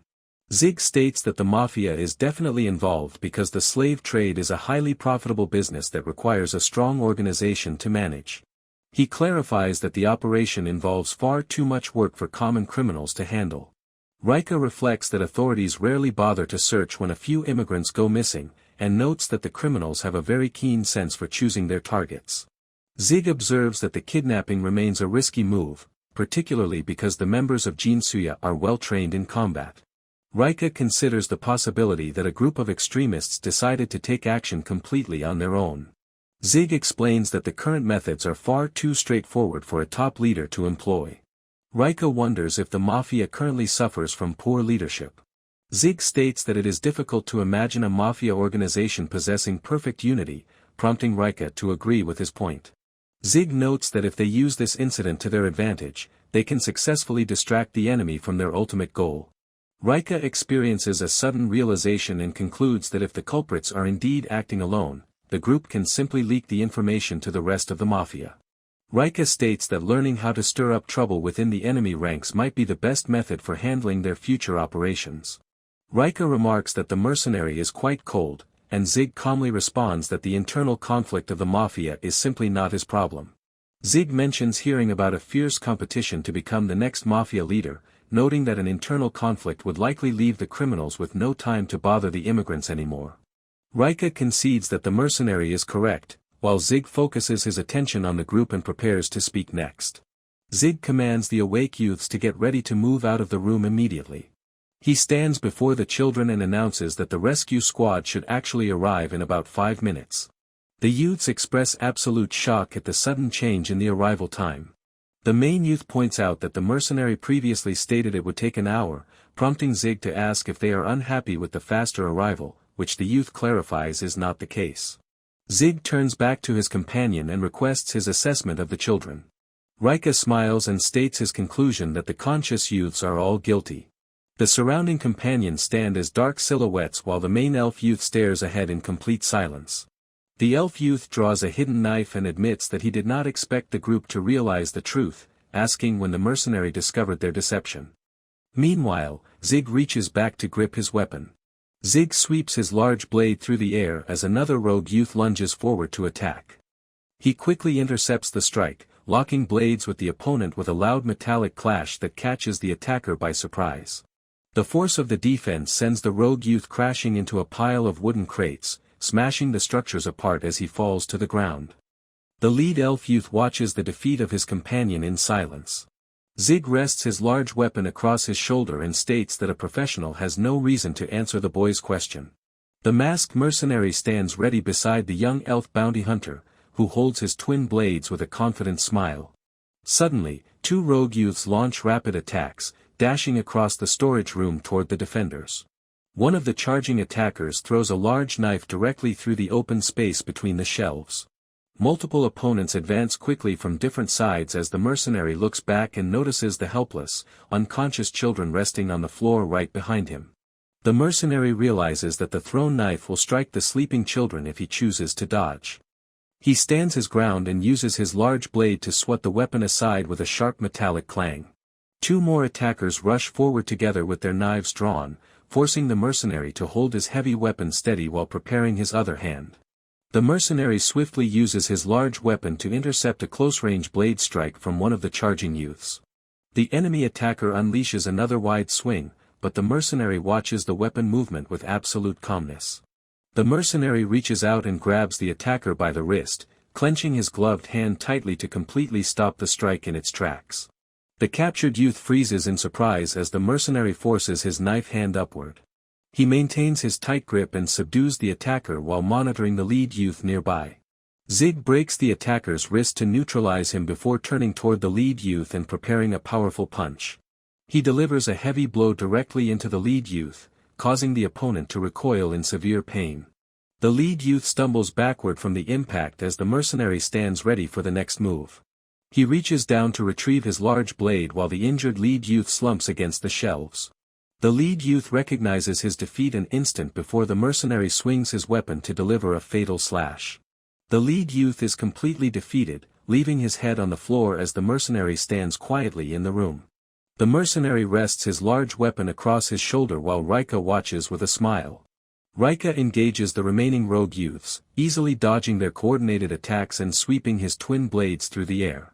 He moves with rapid speed, causing one of the attackers to freeze in place as a blade swings past him. Rika spins through the group to repel the assault, leaving the remaining youths distressed as they realize they are completely outmatched. Rika closes the distance instantly and delivers a sharp slash to one of the attackers. He follows through with a fatal strike that decapitates the opponent, who experiences a brief moment of realization before collapsing. Rika stands completely still with a wide grin as blood splatters across his face. The view shifts from behind Rika toward the final two rogue youths, who remain standing at a distance with their knives drawn. The two remaining youths tremble with fear and sweat profusely as they grip their weapons tightly. The terrified youths turn around and sprint away to escape while Rika blinks behind them. The two fleeing kids are suddenly struck down as blood splatters across the room, while Rika watches from the background. He smiles broadly as the mercenary notes that the situation is impressive. Zig lifts a defeated opponent with his large weapon and hurls the body across the storage room to strike down the fleeing targets with a heavy impact. The two fleeing targets crash heavily onto the floor under the weight of the thrown body. The remaining opponents look on in absolute shock as Rika stands ready with his twin blades. He swiftly slashes both of the remaining opponents at the same time. The mercenary addresses the wounded opponent and states that he has officially returned the favor. He adds that he delivered an attack the opponent should not have tried to dodge, causing the wounded youth to shout an insult in response. The wounded kid holds his knife steady while facing the mercenary as Rika observes from a distance. Rika tells the wounded opponent to simply give up. He adds that it is time for the kid to come clean as the captured target looks down in silence. He rests his weapon against his shoulder and demands to know the identity of the person in charge along with the final goal of their operation. Later, an elf clan member assesses the recovered children inside the warehouse and notes that they will be fine since they only have a few cuts and bruises. Isana expresses relief that they were able to bring the children out safely, while Zig looks toward the bound captive and asks about the fate of that man who is now transformed to a big person from being a kid. She explains that the clan is taking the captive back with them for interrogation to get to the bottom of the situation, though Zig remarks that he does not think the prisoner will talk much. He tells her to simply do what she can. As they exit the room, Isana asks the mercenary how he managed to see through the deceptive youth's guise. Zig explains that there are very few people who possess the ability to use transformation magic. The mercenary adds that he originally acted based on a simple hunch. Zig focuses his attention downward toward the hidden azure diamond coin tucked inside his cloak. Zig admits that his original intention was to use the coin to expose the attacker's identity, but notes that his trick worked much better than he had initially imagined. Zig realized some sort of spell was being used from the moment they entered the storage room. The mercenary knew the sleeping children were safe from magic after testing them, and remembers informing the others that the rescue squad would arrive in about 1 hour. Zig forced the conscious survivor to hold his coin, which immediately broke the transformation spell and exposed the attacker's true form. The event confirmed to the mercenary that the sleeping children were the actual victims, and as a carriage rattles nearby outside the building, Isana suggests that they should leave. Isana suddenly turns toward the dark trees and draws her weapon, demanding to know who is hiding in the shadows. An older man wearing a long coat emerges from the dark woods and greets Isana. The newcomer smiles at the group and remarks that it is a very nice night. Isana recognizes the man as a member of the mafia and declares that he has a great deal of nerve showing his face there again. The mafia member raises his hands in a calm gesture and tells the warrior to settle down. The man explains that he would never do something as foolish as this kidnapping operation and notes that he arrived with some interesting news. He tells Isana that she will want to hear his information, prompting her to demand that he speak immediately. The man laughs at her response, lights a cigar, and introduces himself as Vano from the Basalta family. Vano inquires about the fate of the individuals responsible for the warehouse operation, and Isana replies that they kept one alive to bring back with them while the rest are dead. Isana looks ahead firmly and clarifies that the clan has no intention of giving the surviving captive back to the mafia. Vano acknowledges her stance by stating that her group never disappoints, but adds that they will likely have a difficult time making the prisoner talk. The mafia member looks closely at the group and tells them to disregard that specific matter for the moment. Vano puffs on his cigar and states that his primary concern is simply retrieving the dead bodies. Isana stands in surprise at the mention of the dead bodies, while Vano confirms his request and adds that he has a very good idea regarding who is actually in charge of the entire situation. Vano clarifies that he does not have actual proof regarding who is in charge of the operation. Isana asks if the corpses would serve as the necessary proof, and Vano responds that it depends entirely on how they are used. Zig sits down heavily on a wooden crate and lets out a tired breath as the others move away. Zig notes that he is starving as his stomach rumbles, reflecting that it is getting late and Siasha is likely already back at their lodging. The mercenary reflects that he has never been this concerned about another person before, even during his time with his old group of mercenaries. Zig prepares to leave the area as Vano steps inside the facility. Vano tells Isana to let him handle the aftermath of the event and adds that he will be in touch with her later. Isana watches him leave and reminds the mafia member not to forget his promise. Isana acknowledges that the situation could serve as good negotiation material just as Zig predicted, and she offers to treat him to a meal as they head home. Zig declines the offer to eat, explaining that he has someone waiting for him. Isana acknowledges his decision and states that she wants to find a way to thank him, but Zig responds that he will be fine as long as he receives his financial reward. The mercenary walks away from the group and adds that they might not be allies the next time they meet. Isana watches him depart and notes that they will cross that bridge when the situation arises. Meanwhile, Vano navigates alone through a narrow alleyway under the night sky. As he walks down the stone steps, Vano smokes his cigar and asks a hidden associate for an opinion on the White Lightning Princess. A voice from a dark doorway responds that the warrior is likely even better than the rumors state. The cloaked figure inside the dark doorway explains that she even managed to notice their presence. Vano remarks that the capability is impressive and asks if the associate can eliminate her when the time comes. The cloaked associate states that a head-on confrontation will not be easy, prompting Vano to ask about the possibility of an attack from behind. The associate explains that an ambush from behind might yield a 50% chance of success. The cloaked figure adds that those odds are only possible after making considerable preparations, causing Vano to express his surprise. Vano notes that he was correct to take a friendly approach because dealing with her alone is already more than he can handle. Vano reflects internally that the plan created by the extremists was actually quite good. Vano considers how the kidnapping of the immigrant children was destroying their community while their cries for help were ignored, driving the clan into a corner to achieve the ultimate goal of forcing them to leave the city. Vano states that he remains somewhat concerned regarding how quickly the clan managed to handle the situation. Vano observes that the clan normally does not do well with roundabout methods, making it unusual that they quickly recognized the slave trade operation and resolved the issue without suffering any casualties. Vano concludes that people simply become stronger after they are backed into a corner as he continues down the alleyway. The cloaked associate asks for a moment of Vano's time, causing the mafia member to pause and listen. Vano looks toward the associate and asks if there is something else currently on his mind. The cloaked figure inquires about the identity of the other man who accompanied Isana, prompting Vano to realize she means the large individual who was hiding his face. Vano considers the detail and notes that the man might have indeed assisted the warrior.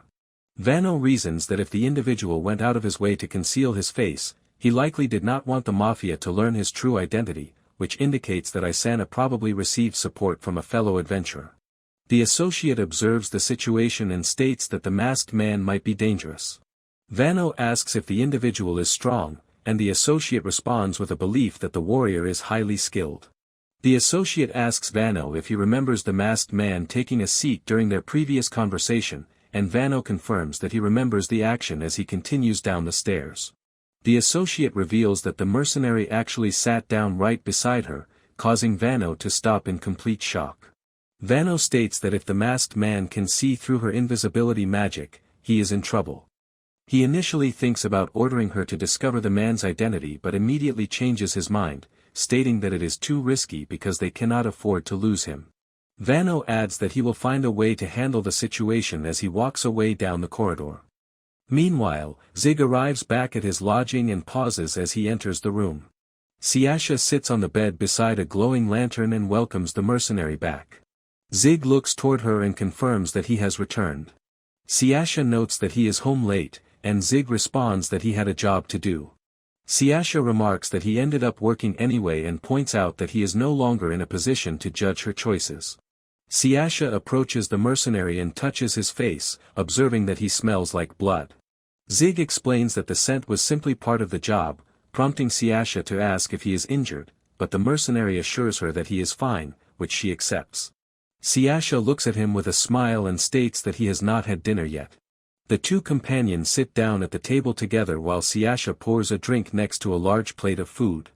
Zig asks Siasha if she has not eaten yet either. Siasha looks up with a smile and answers that she has not really eaten. Zig states that she did not have to wait for his return to have her meal. Siasha explains that she wanted to eat something but faced a strange issue. She recalls walking through the market and taking a large bite of her sandwich. While chewing the food, Siasha suddenly stops as she notices a bizarre sensation. She stares ahead in confusion as she tries to comprehend what is happening. She reflects that she could initially taste the flavor, but the experience quickly changed. Standing among the market crowds, Siasha feels as though she is chewing on flavored sand and realizes something is wrong with the dish. Returning to the present conversation, Zig asks if she was able to taste anything at all. Siasha gives a quiet nod to confirm his words. Zig lifts a skewer to sniff the food and notes that it smells normal. He takes a bite and declares that the meal tastes good. Zig continues eating and states his belief that nothing unusual was added to the preparation.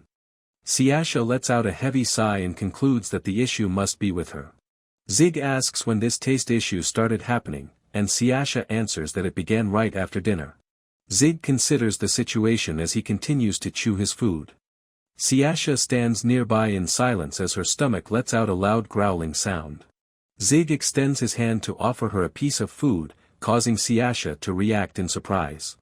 Zig asks if she does not want the food, prompting Siasha to look at the offering with clear hesitation.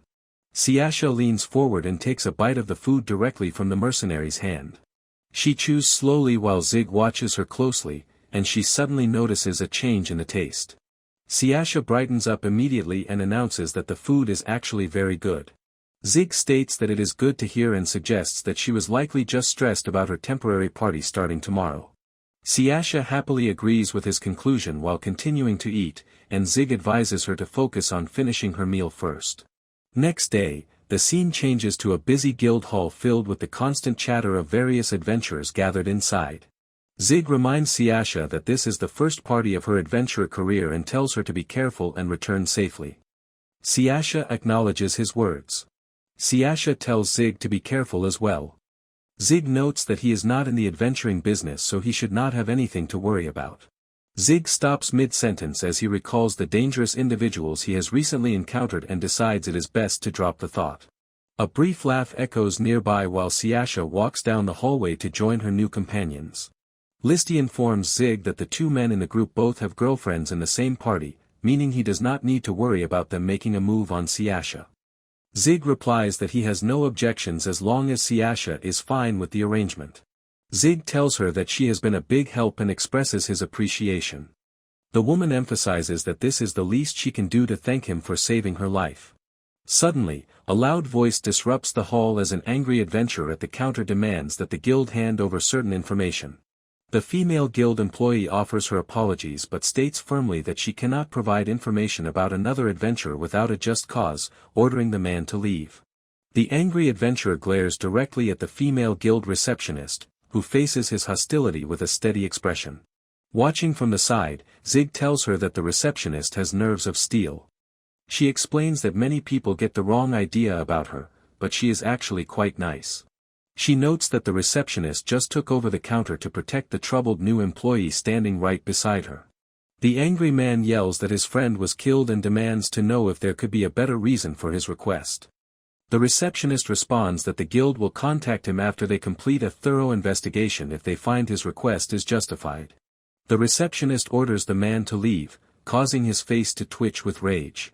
The man raises a clenched fist and insults the receptionist. The other adventurers order the man to calm down, noting that they understand his anger but warning him that he must avoid getting on the bad side of the guild. The man fights against their grip and demands to be let go.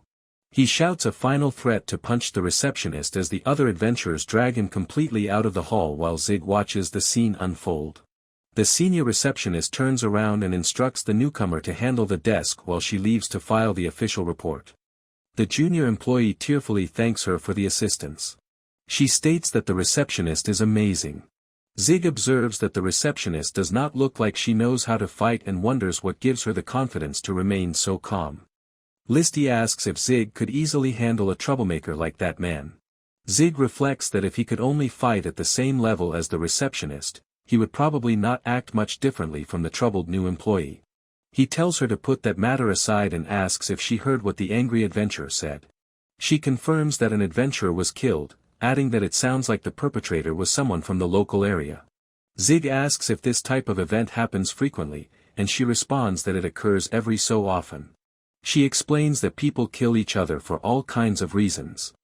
She notes that some individuals kill each other over splitting reward money, while others fall into crippling debt after failing as adventurers and ultimately kill fellow adventurers to sell their gear and pay off their balances. Listy states that there are some simple ways to avoid being targeted.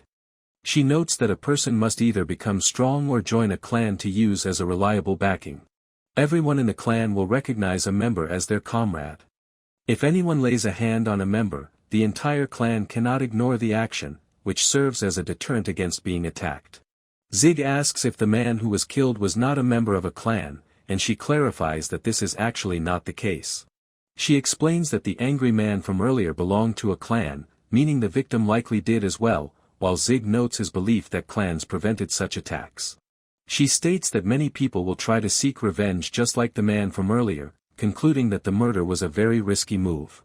Zig considers whether the victim was murdered for a reason that was worth risking the eventual revenge of an entire clan. She notes that while it is unlikely, someone could have also simply murdered the man on a sudden impulse. Zig reflects that even adventurers kill other adventurers, remembering that in his past, killing someone to defend himself simply ended the matter. He recalls that if someone pointed a blade at him, finishing them off was an expected outcome that nobody ever judged or questioned. Zig realizes that he would not care about the consequences if he were alone, but acting recklessly would cause trouble for his client Siasha. He concludes that if he does not take action regarding this matter, the killings will probably continue to happen. Zig sighs and states that the entire situation is a major pain. Zig reflects on how easy he made things sound when speaking to Siasha and Isana, noting that he now needs to change his own methods as well. The scene shifts to an armor shop as Zig considers his reward money from Alan and Isana, thinking that the cash is burning a hole in his pocket. He remembers that Isana was short on funds, which is why he obtained his payment directly from her chief instead. Zig thinks about securing proper gear for future battles with demon beasts when a female shop assistant approaches him from behind and asks if she can help him find an item. The assistant considers his criteria and asks if he is looking for something durable that does not restrict movement and remains reasonably priced. Zig apologizes for asking for too much while privately thinking that if she actually had lightweight, durable, and cheap equipment, she would not be struggling to run a shop. The assistant proudly states that she has just the right thing for him, leaving Zig thoroughly shocked by her quick response. Zig suspects there must be a catch because a transaction is rarely that easy, while the smiling assistant invites him to take a closer look at the item. The assistant explains that the outer layer of the armor itself is not very strong, but it can be rapidly strengthened by channeling mana through it. She adds that the price is much more affordable than other armor that is equally robust. The assistant notes that on the downside, the gear takes a considerable amount of mana and remains extremely fragile without channeling any mana.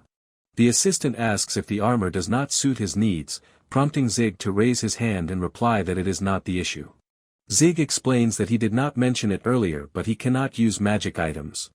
The assistant responds that if he is concerned about his mana pool, she recommends carrying around a mana supplement. Zig realizes that he needs to explain his situation at least a little bit if he intends to use this store for a long time, noting that they might have a major misunderstanding without proper communication. Zig tells the assistant to keep what he is about to state strictly between them. The assistant remains silent for a moment before confirming that she understands and will protect customer confidentiality. Zig looks back at her and reveals plainly that he does not have any mana. Zig wonders silently why he must make a big deal out of a situation that sounds entirely normal to him. The assistant covers her mouth and asks if he is being serious. The assistant considers how the mercenary has managed to survive this far and reflects that it makes sense that he wants to hide his secret. The assistant states that she understands his concern and adds that she will not pry into his personal details. She explains that she will reconsider her armor recommendations after putting his unique condition into consideration. Zig expresses his thanks to the employee as he turns his attention back to the shop displays.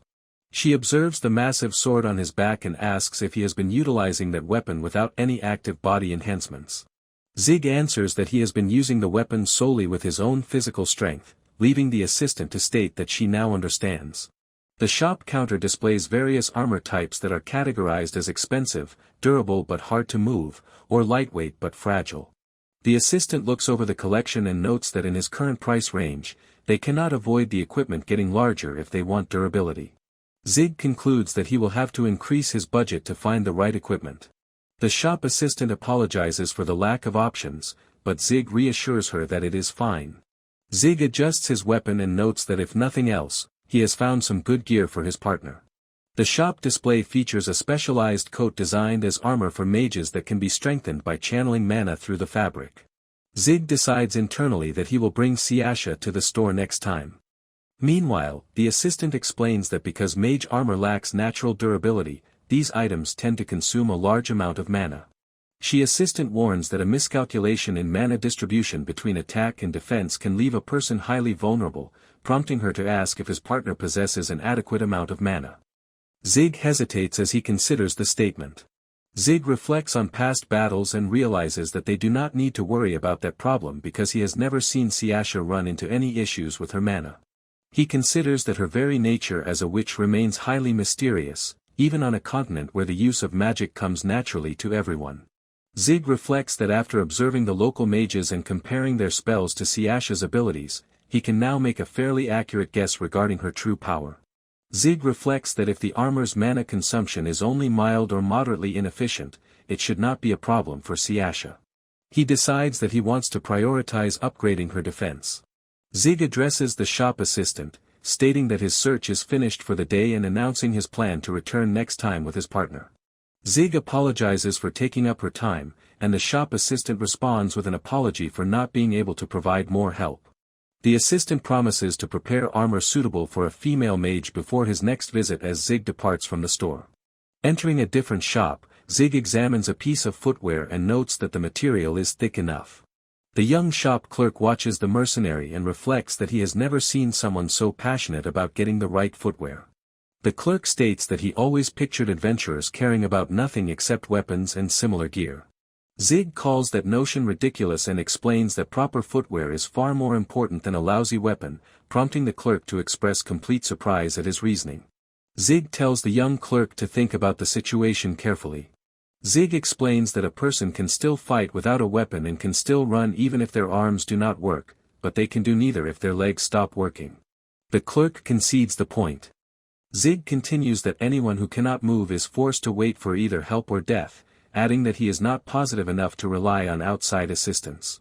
Zig states that help might never arrive at all. He recalls a lesson drilled into him by veteran mercenaries to protect his legs at all costs unless it requires his life. In his memory, the soldiers declared that a person can escape alone as long as their legs function, questioning how many men are needed just to execute a retreat. The veteran ordered those who could not walk to die instead so the group could minimize their losses to a single casualty. Zig reflects that while it was a terrible thing to hear, the logic made complete sense. He notes that a soldier who cannot walk simply becomes a burden to everyone around them. The clerk promises to deliver the goods before evening, adding that he will leave the items with the landlady at the inn if Zig is not in his room. Zig confirms that he understands as he prepares for his next task. Zig reflects on his desire to find connections to a local informant. He remembers that during his last attempt to find an informant, Isana got in his way and forced him to drop the matter. Zig lets out a sigh while walking down the street, noting that he has been putting the task off due to a lack of free time, especially since his recent job with Isana occupied his entire day. He realizes that Isana constantly disrupts his plans before he can even get started. Zig considers that the main reason people choose to avoid Isana might simply be because she is a troublemaker. As Zig continues down the quiet alleyway, he casts a quick glance behind him. The sound of approaching footsteps causes Zig to stop in his tracks as a man walks toward him, stating that he is glad to have finally located the mercenary.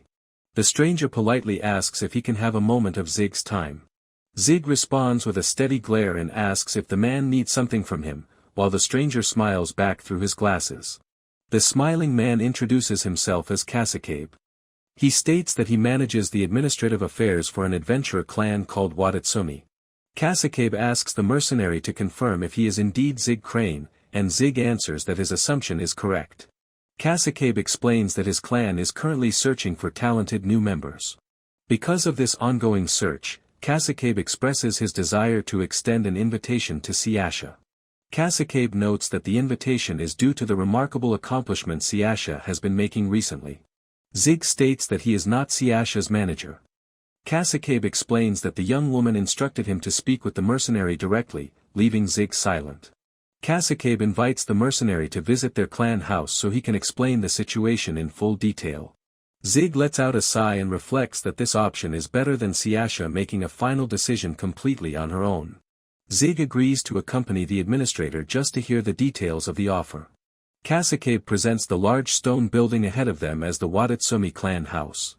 Zig notes that the building is quite large and inquires if the clan is famous.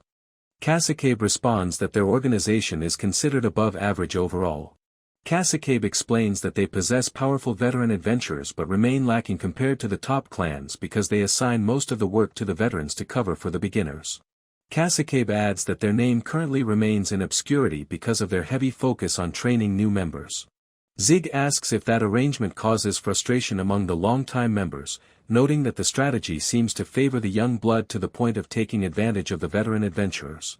Zig listens to the nearby chatter inside the building and reflects internally that he cannot imagine everyone in this location enjoying the current arrangement. Zig observes his surroundings and states that the place is surprisingly clean. Kasakabe explains that the higher-ups love to keep it tidy. Zig adds that good hygiene is important. A young clan member approaches the group and welcomes Kasakabe back before gesturing towards Zig to ask if this is the man. Kasakabe confirms his statement.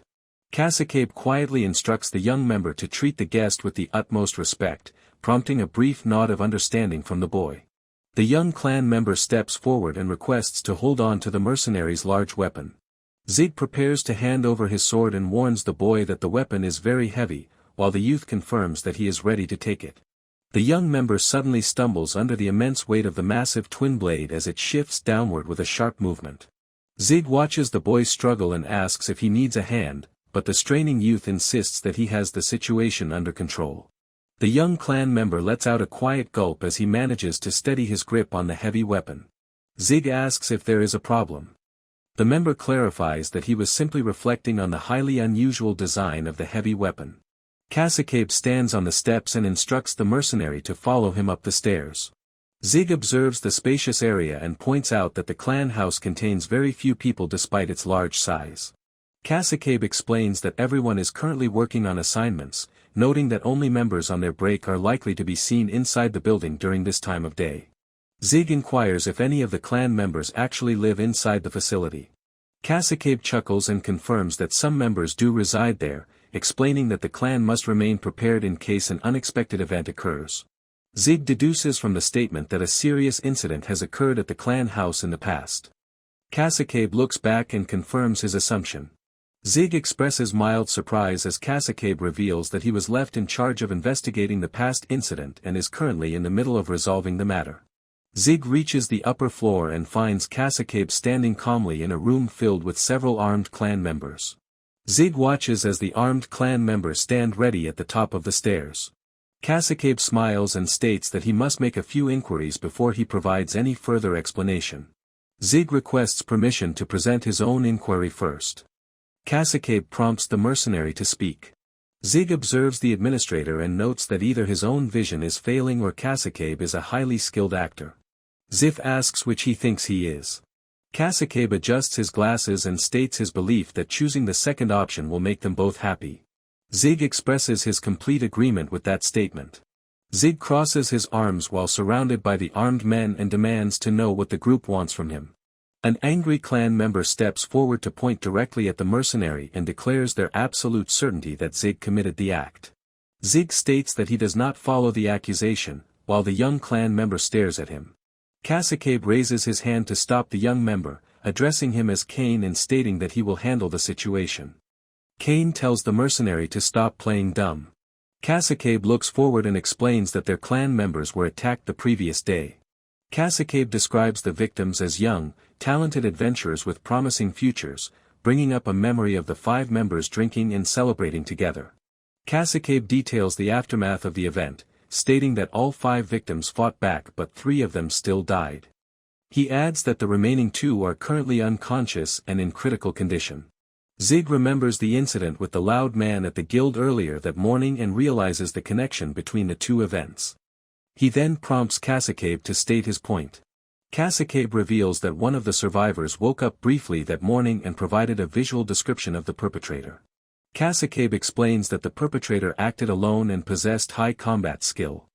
He notes that the victims found it extremely difficult to escape despite outnumbering the attacker 5-1.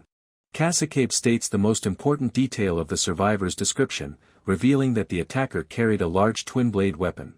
Zig remarks that it is highly rare for someone else to use that specific type of weapon. Kasakabe observes that the mercenary displays no change in emotion and shows no signs of distress. Zig concludes that the clan is attempting to accuse him of being the attacker. Kasakabe points out that very few individuals use twin blades, and even fewer use them skillfully. Zig crosses his arms and responds that he has nothing to say about the matter, advising the administrator to simply accept the situation. Kasakabe maintains a calm posture and states that the clan simply wants the mercenary to answer their inquiries so they can clear up any potential misunderstandings. Kasakabe requests to know what the mercenary was doing the previous day. Zig answers plainly that he was out doing some shopping. Kasakabe reveals that he took the liberty of investigating the mercenary's exact whereabouts and notes that Zig did much more than simply shop. Kasakabe details the sequence of events, stating that the mercenary saw Siasha off at the guild, purchased an item at the magic store, spoke with a friend outside, and ultimately disappeared into an alleyway. Zig points out that there is no logical reason for the administrator to ask about his schedule if the clan already knows all the answers. Kasakabe admits that the clan does not know what the mercenary did after he entered the alleyway. He explains that their investigation ended at that exact point. Kasakabe requests the mercenary to state his actions during that specific time. Zig responds that he was simply doing his job. Kasakabe prompts the mercenary to specify the exact nature of his work. Zig states that he cannot reveal those details. He explains that he refuses to discuss his private work with the public. Kasakabe sighs and addresses the mercenary directly, noting that such a vague excuse is completely unacceptable given their current situation. Zig counters that revealing his private business just to avoid a minor physical threat would permanently damage his professional reputation. Kasakabe strongly advises the administrator to choose his next words with extreme caution. Kasakabe maintains his stance and clarifies that the clan also wants to avoid resorting to violence if at all possible. Kasakabe points out that as a mercenary, Zig sometimes accepts jobs that require him to kill other people, prompting the man to confirm this established fact. Zig states that the assessment is not exactly correct. Kasakabe asks the mercenary to explain what he means by that statement. Zig clarifies that he does not do this only sometimes. He states that his actual job is to kill people. Kasakabe listens to the statement and calmly notes his understanding. The mercenary stands completely surrounded by the armed clan members as his absolute declaration about his profession settles over the large room. Kasakabe stands alongside his tense subordinates and repeats his understanding of the situation. Kasakabe informs the mercenary that he is willing to spare his life if he reveals who gave the order for the attack. Kasakabe looks directly at the mercenary and declares that this will be his one and only offer. Kasakabe demands that the mercenary tell them who hired him and exactly what the employer wanted to achieve. Zig grips the handle of his large weapon and plainly declines the offer. Kasakabe acknowledges the refusal and states that the situation is now completely out of his control. He instructs his men to ensure the mercenary can still speak after they are finished fighting him. Kane draws his sword and charges forward, declaring that the mercenary is dead. Zig swiftly kicks a heavy wooden table directly toward the advancing clan members to disrupt their path. The flying table crashes into the group and knocks them away as another member steps forward to strike the mercenary from the side. Zig quickly dodges the incoming strike and reaches out to grab the attacker by the wrist. The mercenary delivers a heavy punch that sends the captured attacker flying backward to crash into another standing clan member. Kane steps up and swings his sword while telling the mercenary not to act arrogant. Zig calmly raises his gloved hand and catches the moving blade directly in his palm. Zig states that the attack was not bad. Kane insults him in return and notes that it will be highly entertaining to watch the mercenary try to survive without a weapon. Zig decides that he should grab a weapon to use, while Kane struggles to pull his sword away and strongly rejects the idea. Kane insists that the mercenary will fight without a weapon as Zig kicks the young man in the leg to break his stance. Kane expresses confusion when the mercenary reaches down and firmly grabs his ankle. Zig looks at the shivering young man and begins to state his current role in the fight. Zig finishes his statement by declaring that the youth is his new weapon as he rapidly swings the young man into the advancing attackers. A female clan member warns her allies to avoid hitting their captured comrade in the head while Zig uses the youth to strike down multiple opponents across the room. Zig observes that the youth has reached his physical limit and drops the limp body onto the floor. Another clan member raises a sword and prepares to strike the mercenary from behind.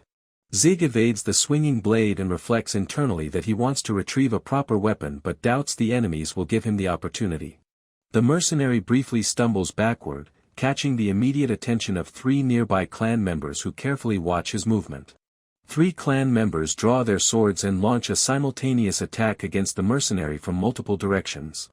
Zig evades the coordinated assault by kicking the ground with enough force to shatter the wooden floorboards and propel himself backward. Zig immediately transitions into a counterattack, delivering a heavy punch to one opponent and striking another while dodging a wild sword swing from a third attacker who shouts an insult at him. The mercenary uses his forearm guard to block an incoming sword strike before delivering a powerful punch directly into the chest of another advancing clan member. A clan member yells loudly as he unleashes a heavy downward sword swing. Zig swiftly snatches the sword directly from the attacker's grip mid-swing and tells him that he has guts. The mercenary stands victorious with the stolen weapon in his hand while the defeated clan members lie scattered across the destroyed room, leaving Cacicabe to watch the aftermath in silence. Cacicabe looks toward the mercenary and wonders internally how the single man managed to completely turn the battle around on their entire group. Cacicabe stares ahead at his defeated subordinates and states that the situation must be a joke. Cacicabe wonders how the man managed to accomplish this feat without a weapon, noting that such an outcome should be impossible even if he had been armed.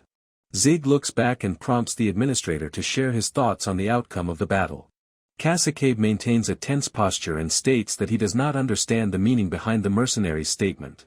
Zig faces the administrator directly and explains that it would have been a simple task to kill everyone in the room. Zig states that he went out of his way to merely incapacitate his attackers, adding his hope that the administrator can understand the implication behind his choice. Cacicabe stands in silence as he fully comprehends the meaning behind the mercenary's words. Cacicabe observes that the man possesses incredible strength even when unarmed. Cacicabe recalls the 5 young adventurers from the previous night and considers the situation again. He wonders if those 5 inexperienced rookies could have managed to escape if this specific mercenary had been their attacker. Cacicabe stares ahead and concludes with absolute certainty that his young subordinates would never have been able to escape. Cacicabe looks at the mercenary and asks Zig to confirm that he is not the one who committed the act. Zig replies that this is exactly what he has been telling the administrator. Zig notes that his rare weapon and his actions on that day made him a logical suspect. He adds that he would suspect himself if he were in the administrator's position. Zig looks at the fallen clan members and states that he is unsure how to make the attackers apologize to him. Zig thinks that killing the men would cause bigger problems and he does not know a fair price to demand for the trouble. He silently notes that the situation is difficult to judge. The large double doors open forcefully into the room. Zig looks toward the doors and states that reinforcements have arrived because he took too long to finish the fight. Cacicabe looks toward the entrance and verbally expresses a negative reaction to the sudden arrival. Heavy footsteps move quickly up the stairs. Cacicabe states internally that the approaching clan members must realize they have the wrong man.